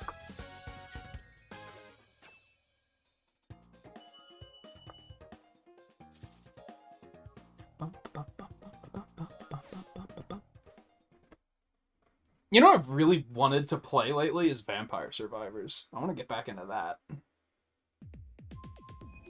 I think maybe the next update I see, I'll be like, hey, let's just record a bunch of Vampire Survivors. I think there's already like 2, maybe 3 updates since I played it last. I think 1 just hit, so I should probably just do it now, I guess, but...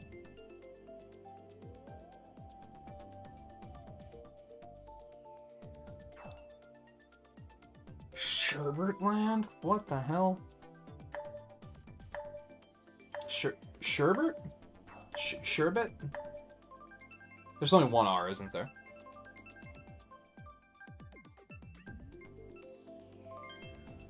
Okay, that's fine. But yeah, I don't think we've done this one tonight, so that's cool.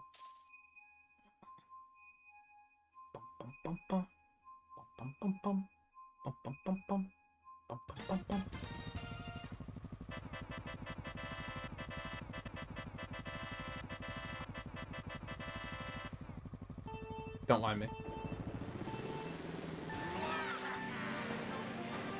you actually have a Wario? Dude, when was the last time you saw Wario in a Mario Kart race? It's so just refreshing not seeing the same 4 characters just over and over again. Even though I'm playing as the same character the entire time. Shut up. You know what I mean. I can't change now, like... I went to all the trouble of, like, color matching all this stuff. I'm locked in.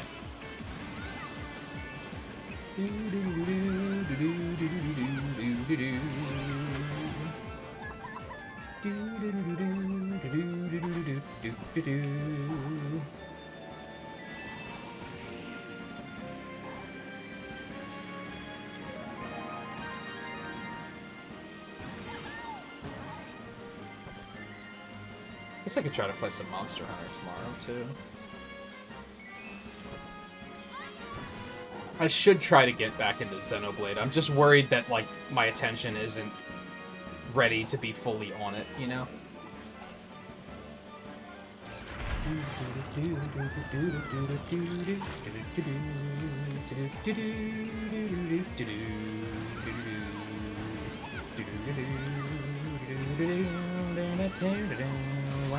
Oh, what? I didn't even see that charging up. I'm bad.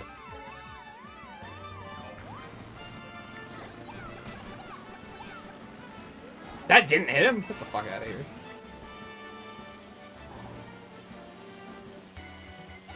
That was dumb. And the red shell wasn't coming from me anyway, it's fine.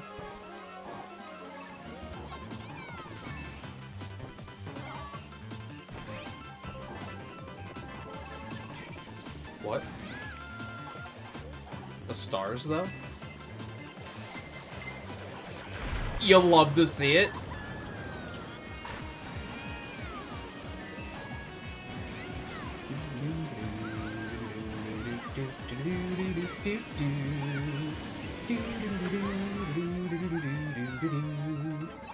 What happened to the guy in third? Where'd that Koopa go? Oh, he got zapped mid-cannon launch, didn't he? I bet that's what happened.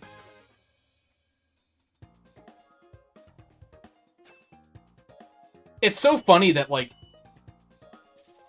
I think stars are, like, kind of a shit item. And I think lightning bolts are a shit item.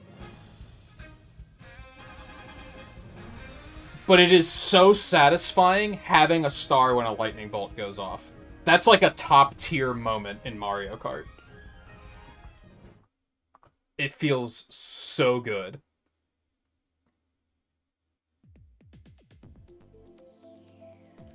Yeah, I think we'll do one more set of 8, and then maybe stop. I know we usually go, like, a little later than most are ready for anyway. Like, I think by the end, people are starting to fall asleep, so there's no harm in stopping a little earlier, I think. Unless we get an influx of people joining.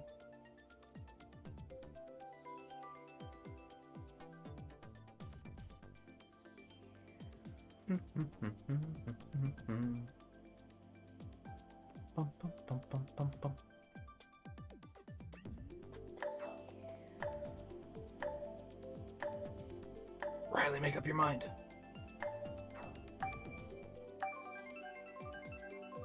But not really. No, there's no rush. Pog. Honestly, I don't like Ninja Hideaway very much either. I don't dislike it as much as Super Sky Sunday. Sky High Sunday. It's not even a good name for a track, if I'm being honest. It's not that bad, but it's like... I think part of it is when the first wave came out, people were like, this is like the greatest track ever added, and I was like, eh, not really. It was a little overhyped, I think. Do people even like Sky High Sunday? Or are people pretty much... do I actually have the cold take of saying it's bad?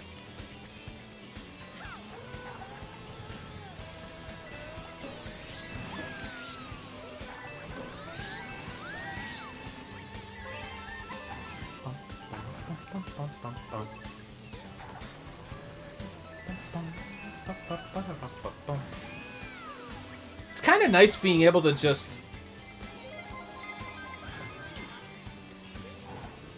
look at the scenery and stuff, you know? I'm not so consumed with there's just chaos at every turn that I can actually be like, oh, look at the sky.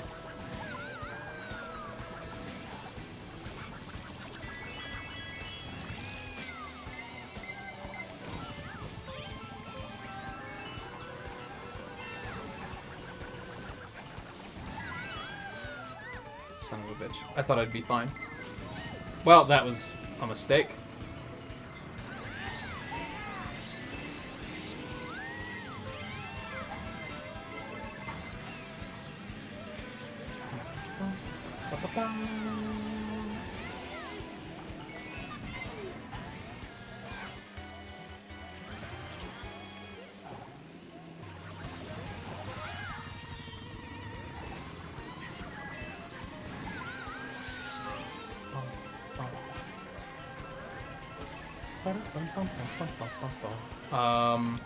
Okay, I thought I was gonna get hit, so I kind of wasn't ready to accelerate into that turn.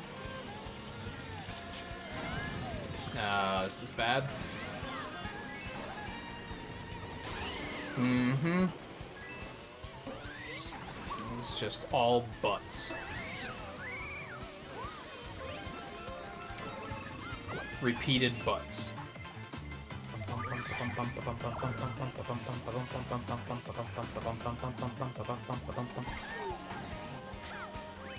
I do think stars are, like, a little redeemed, because you can just take shortcuts, like, and just, like, cut corners without giving a shit.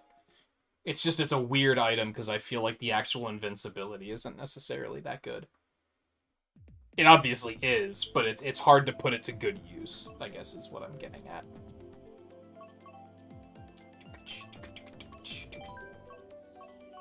I don't think we've seen Hyrule Circuit tonight.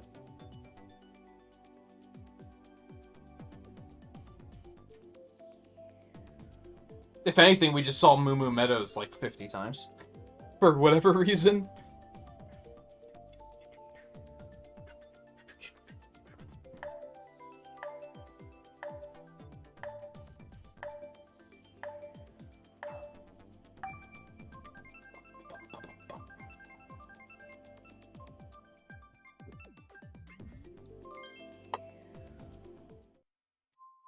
Lily. Hi.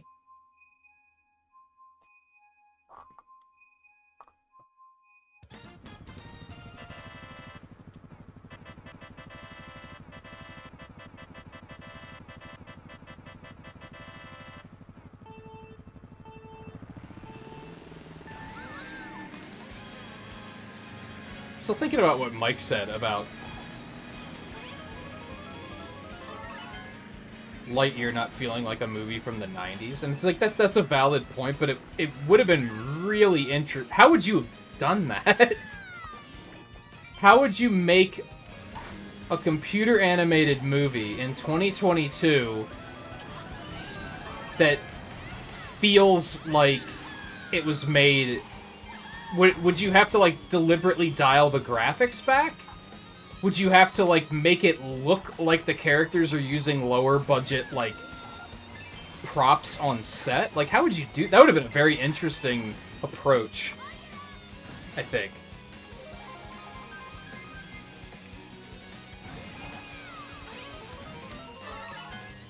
He maybe just means, like, feel-wise. 90s movies tended to be, like, a little bit, like, at a certain edge of, like, cool factor and corniness to them, I think.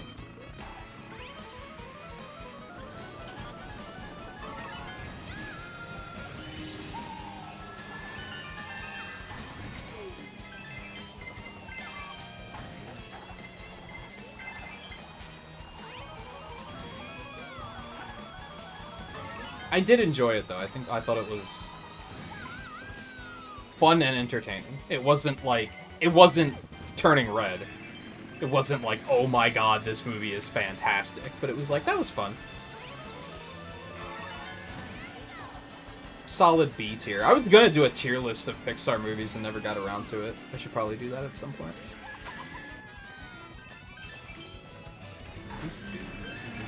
I was gonna do a bunch of tier lists and never got around to them.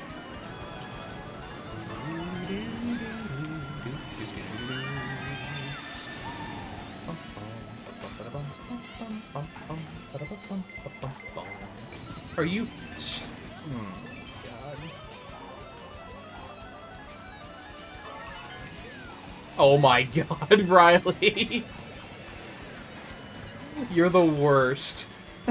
You're the worst. Oh, man. I saw the fucking Deku snap you, and I was like, that serves you right, and then just, here's a bomb. Like, are you kidding me?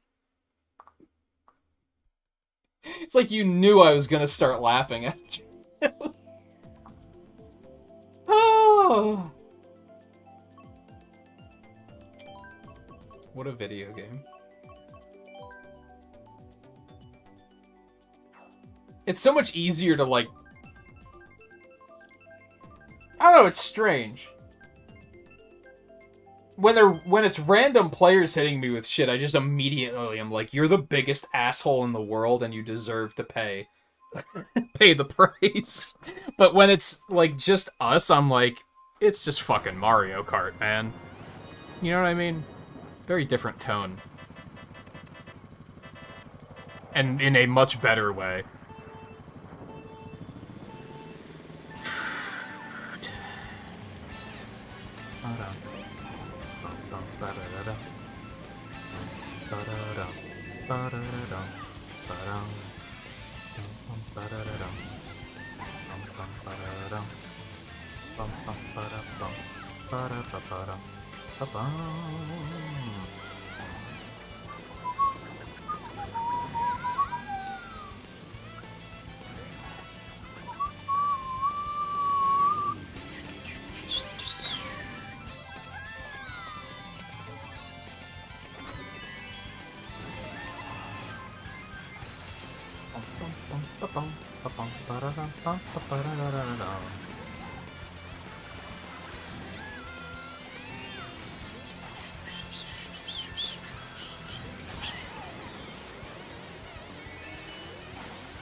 Lightning bolts are so stupid.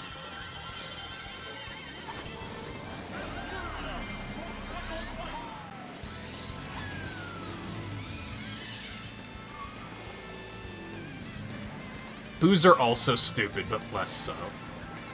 Don't let Theo know I said that. Oh no, he has a bomb again. Okay, let's take the route that he's not on.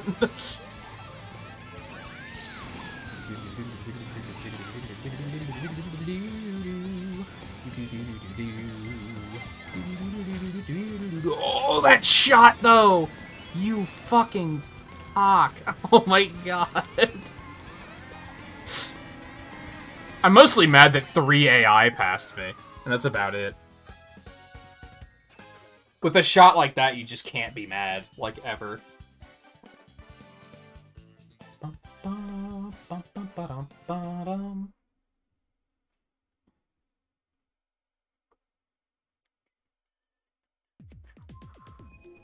I wish it told you on this screen, like, which track you were on.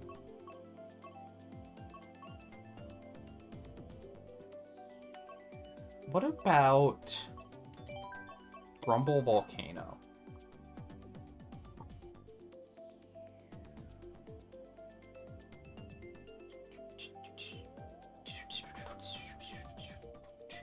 What are you doing, kitty?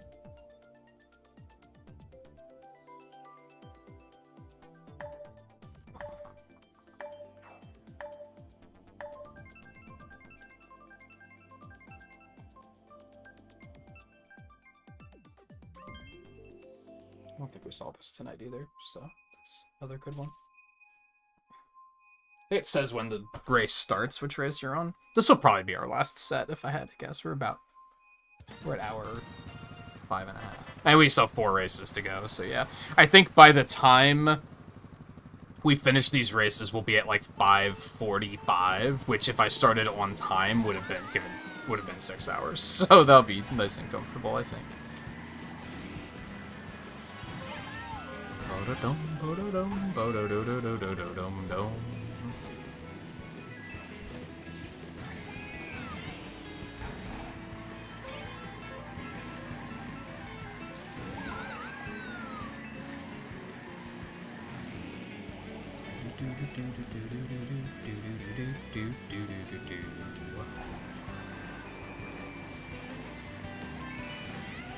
Oh god. I panicked because I expected him to have a trigger finger.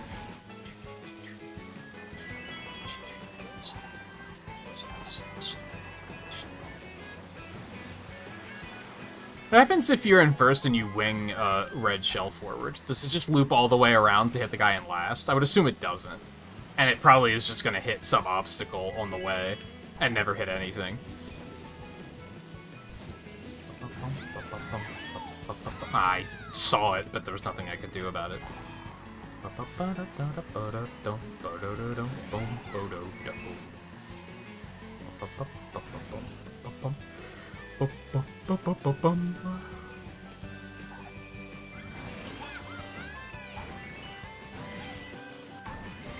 Oh, that feels bad. I could feel it, and I was like, I don't think I can stop it. This is just my new reality.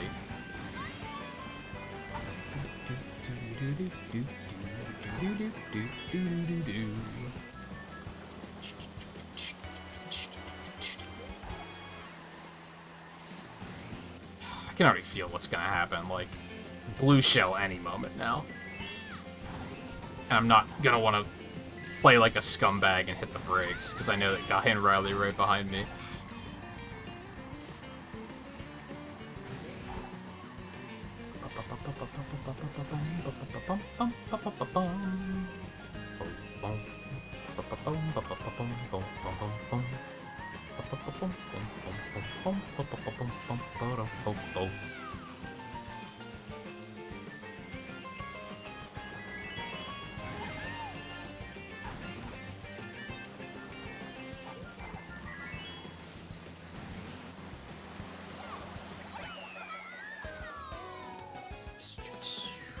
I already lost track of where those red shells went. They're gone.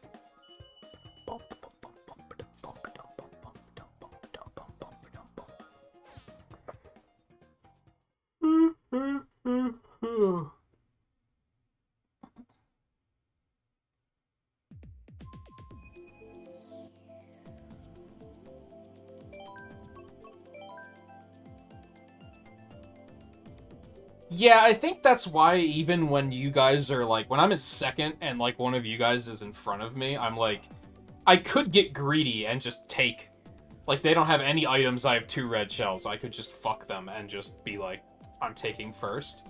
But most of the time, I'm like, something bad is gonna happen after that, and then I'm gonna drop to, like, 6th place.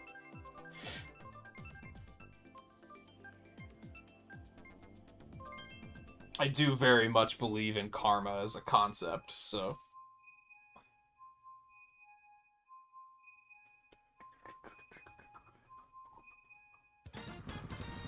Case in point, when Riley slammed on his brakes to stop a blue shell from hitting him, and I hit my star and ran him over, because I was like, oh, the blue shell can't hit me through the star, and then the star ran out. Yeah, that's karma. I paid dearly for what I did.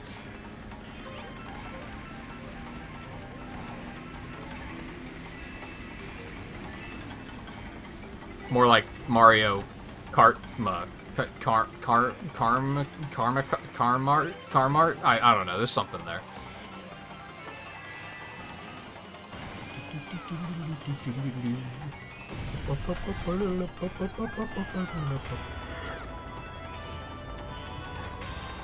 Oops. I thought I had a mushroom for some reason.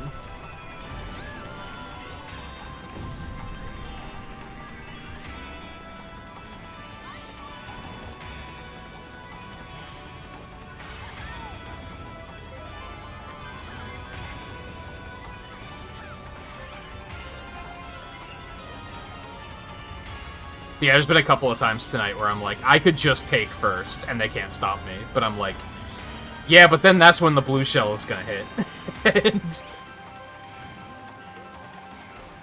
and it'll hit when I'm, like, in the middle of a big jump, and then, like, 4 people are gonna pass me. I don't know why he hit his brakes there. There's no blue shell coming. Oh, God.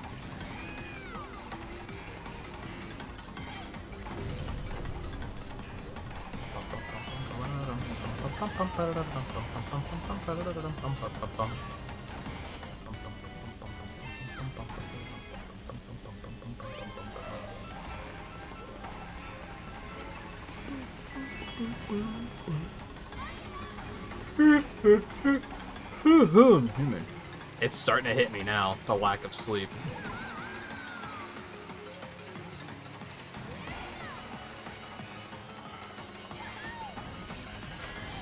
Also realizing, and this is like such a petty thing to be worried about, I guess, but there's quite a few streamers that were and are heralded as being like Mario Kart gods, and I'm kind of like, were they playing in worldwide lobbies or were they playing in private lobbies? Because if you're playing in private lobbies, it's significantly easier to rack up wins. Like, I think we've proven that tonight. I think all of us have gotten significantly more wins than we usually do. It is very easy to look a lot better at the game if you're playing in private lobbies.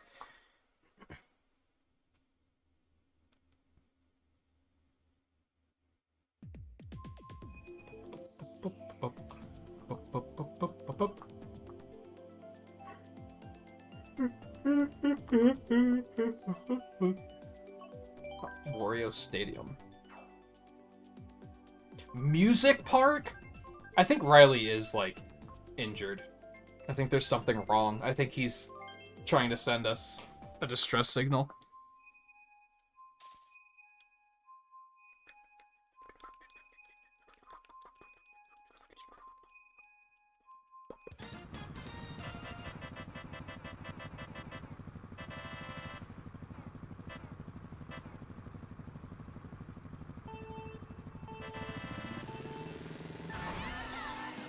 I don't think we've seen this one yet tonight, either.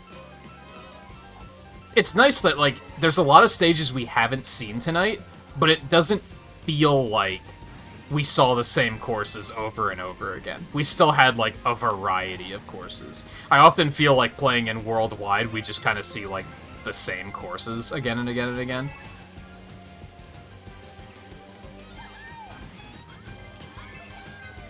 Which I said at the beginning of the stream, like, people in randos play as the same characters, they play the same stages. It's just fucking boring. And they're just really, really sweaty. And I don't want to sweat. I just want to, like, chill.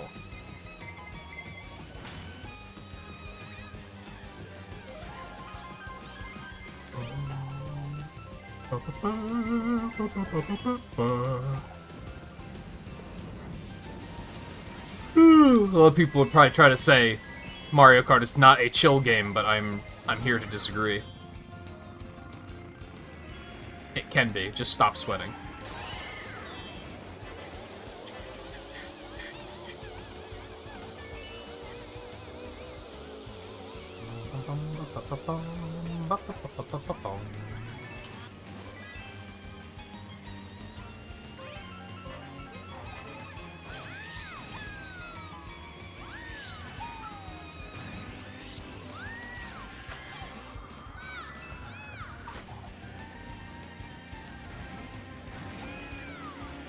Who all has Smash Brothers? Not that I'm seriously considering it. I'm just pondering if we were to do like one tomorrow, how many people would be there to play? Riley, you don't have it, right? I'm pretty sure. Theo said he'd be down. I imagine Volpe would be down. Scarlett said she'd be down.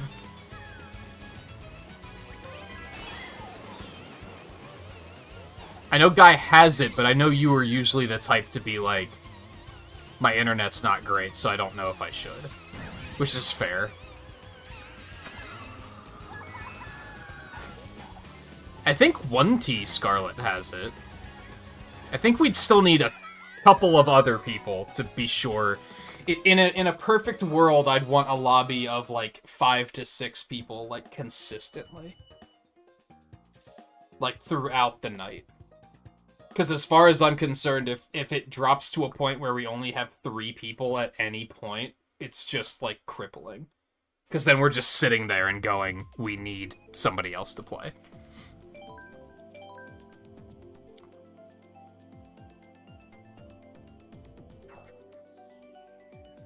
You can buy it?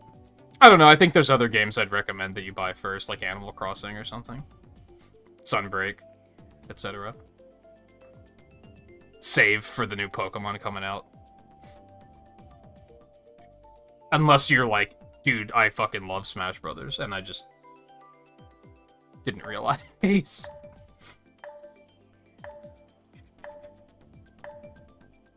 Especially because that shit never goes on sale, and there's 2 DLC packs, and it's like, what, one's 20 and one's 30?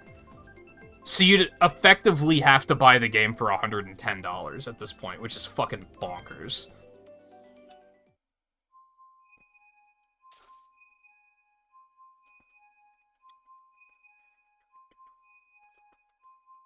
I mean, there's a lot of content in it, don't get me wrong, but it's still a lot to fucking ask. You wouldn't have to buy the DLC, but you know what I mean.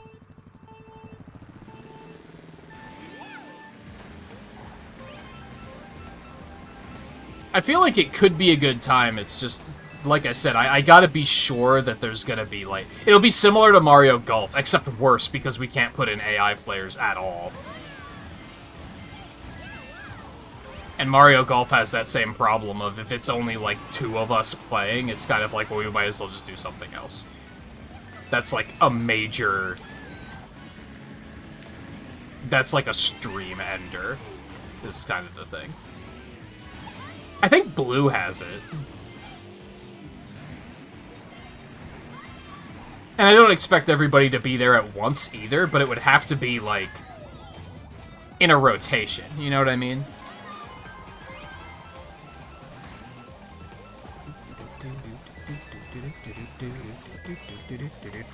Oh, fuck.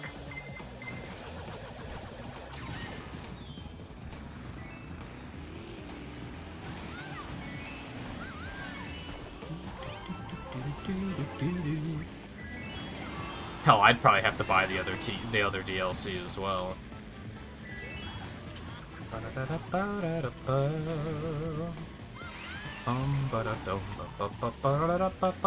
don't know if you and Twain would be down.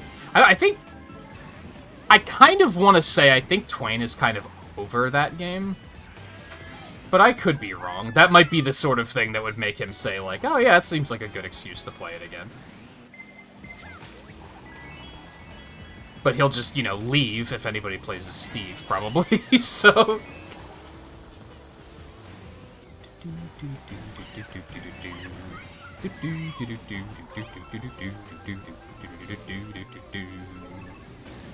I know JMT has it too, but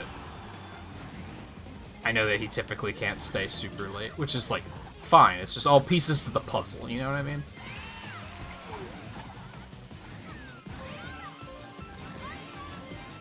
If you were to ever give me a horn, now would have been the time.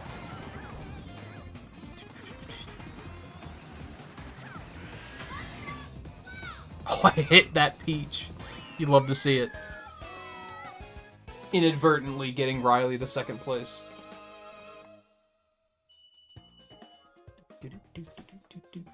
Okay, I think we have one more race, and we'll call it quits. I'm very hungry, and I don't know what I'm gonna have for dinner either. So it's like a worrisome hungry because I don't know what I'm about to quench it with. You know what I mean?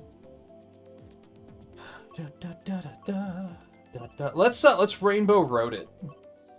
Either N64 or the original. I think we did N64. Let's do original Rainbow Road. Not original, but Mario Kart 8 original Rainbow Road. Or Riley can just be a fucking rebel. I guess what we should have done is all picked a different one. And then left it up the chance.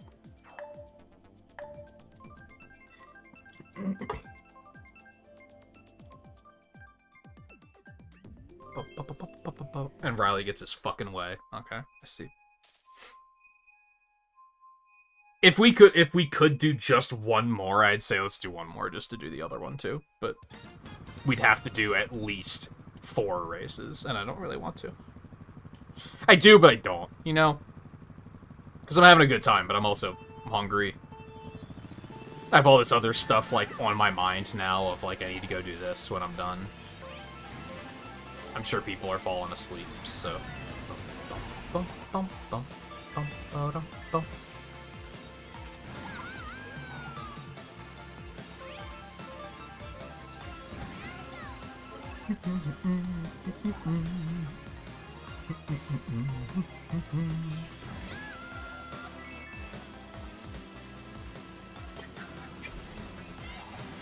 Oh, God.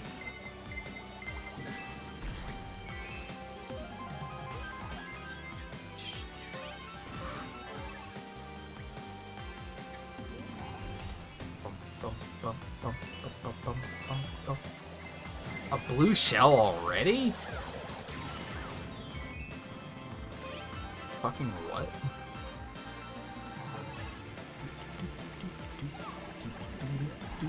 Oh no. What can you do?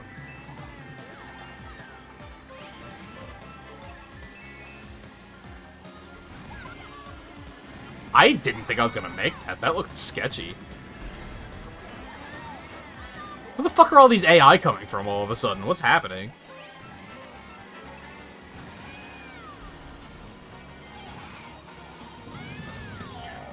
Who's being a fireball asshole right now?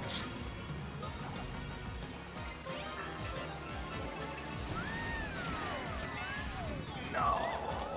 You hate to see it. Well, at least the blue shell didn't hit me. Oh, they took my items. You're a butt.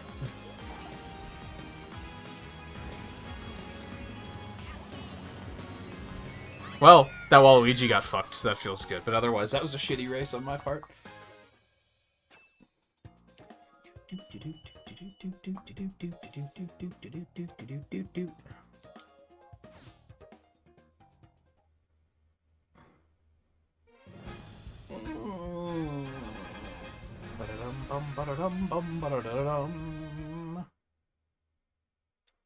Almost perfectly on 545. Almost.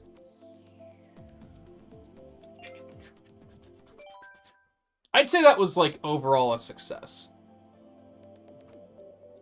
I think we'll continue using private lobbies from now on. It was a lot more like comfortable, cozy, fun. Playing with randos was just fucking stressful, dude. Like, it just hit me when we played it Monday night. I think we only played for like an hour, right?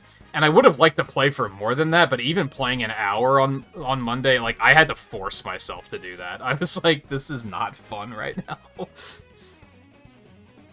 So I think this was a definite improvement over the rando meta head environment of worldwide lobbies. And we don't have to worry about Mirror 200 at all, which is really nice. You actually get to see a variety of stuff. Yeah, I'd say overall it was a success. It could go, like, really wrong if we get one person that decides they're just gonna pick Baby Park every single time. But you know what? We'll worry about that when we get there. If it happens, I'll address it then. It's as simple as just addressing that one person, really, so... And I don't think any of you guys are going to do it. It's mostly going to be an issue with newer people. And as we've seen so far, because I think this is, what, episode 10? In all of our playing Mario Kart on stream so far, whenever somebody new comes in and wants to play, 99, I think 100% of the time it's been, hey, hang out, let us get to know you, and then, like, absolutely you can play. And then they leave. Like, 100% of the time. Like, nobody's stuck around. And to a point, I can almost understand that from their perspective, but I value, like, this is a weird, almost elitist way of putting it, but I value, like, the integrity of the community. You know what I mean? I don't want to let some screeching kid in that's just going to be, like, immediately loads up Waluigi and a Wiggler and then picks nothing but Baby Park. Like, I don't want to subject myself to that, or any of you to that. But yeah, anyway, next week, as I said earlier, I don't know what the schedule's going to be like this week. I have no idea. I'm going to be off tomorrow, Sunday, Monday, Tuesday, Wednesday, Thursday, no clue. Friday we will play some more Fall Guys. That'll be a members multiplayer night. And then the week after that, honestly, we're probably going to come back and play more Mario Kart, if I had to guess. I think Mario Golf is kind of done. I think it'll be September by then. Maybe we will do one. Yeah, the Fall Guys night is going to be September 2nd. Maybe we will do Mario Golf on the week after that. I don't know. We'll see. We'll see. Because then we'll have, like, new ranked rewards. And then at worst case, if we can do a Mario Golf night, and then if, like, the lobbies, like, kind of fade and nobody's playing, I can just go do the ranked stuff quick. And then finish up grinding all of my characters to max level. I think maybe I'm going to commit to that idea. So Fall Guys next Friday, Mario Golf Friday after that, I think is what the plan's going to be. So it will be a while before we come back to Mario Kart. Sorry, Riley. You're going to have to start playing Monster Hunter again. I'm sorry for wishing this upon you. Otherwise, I don't fully know what's going to happen next week, so I'll just say stay tuned. So, should be back on Sunday, though. So, everybody enjoy your weekends. Thank you, everyone, for watching and playing. And I'll see you guys on Sunday.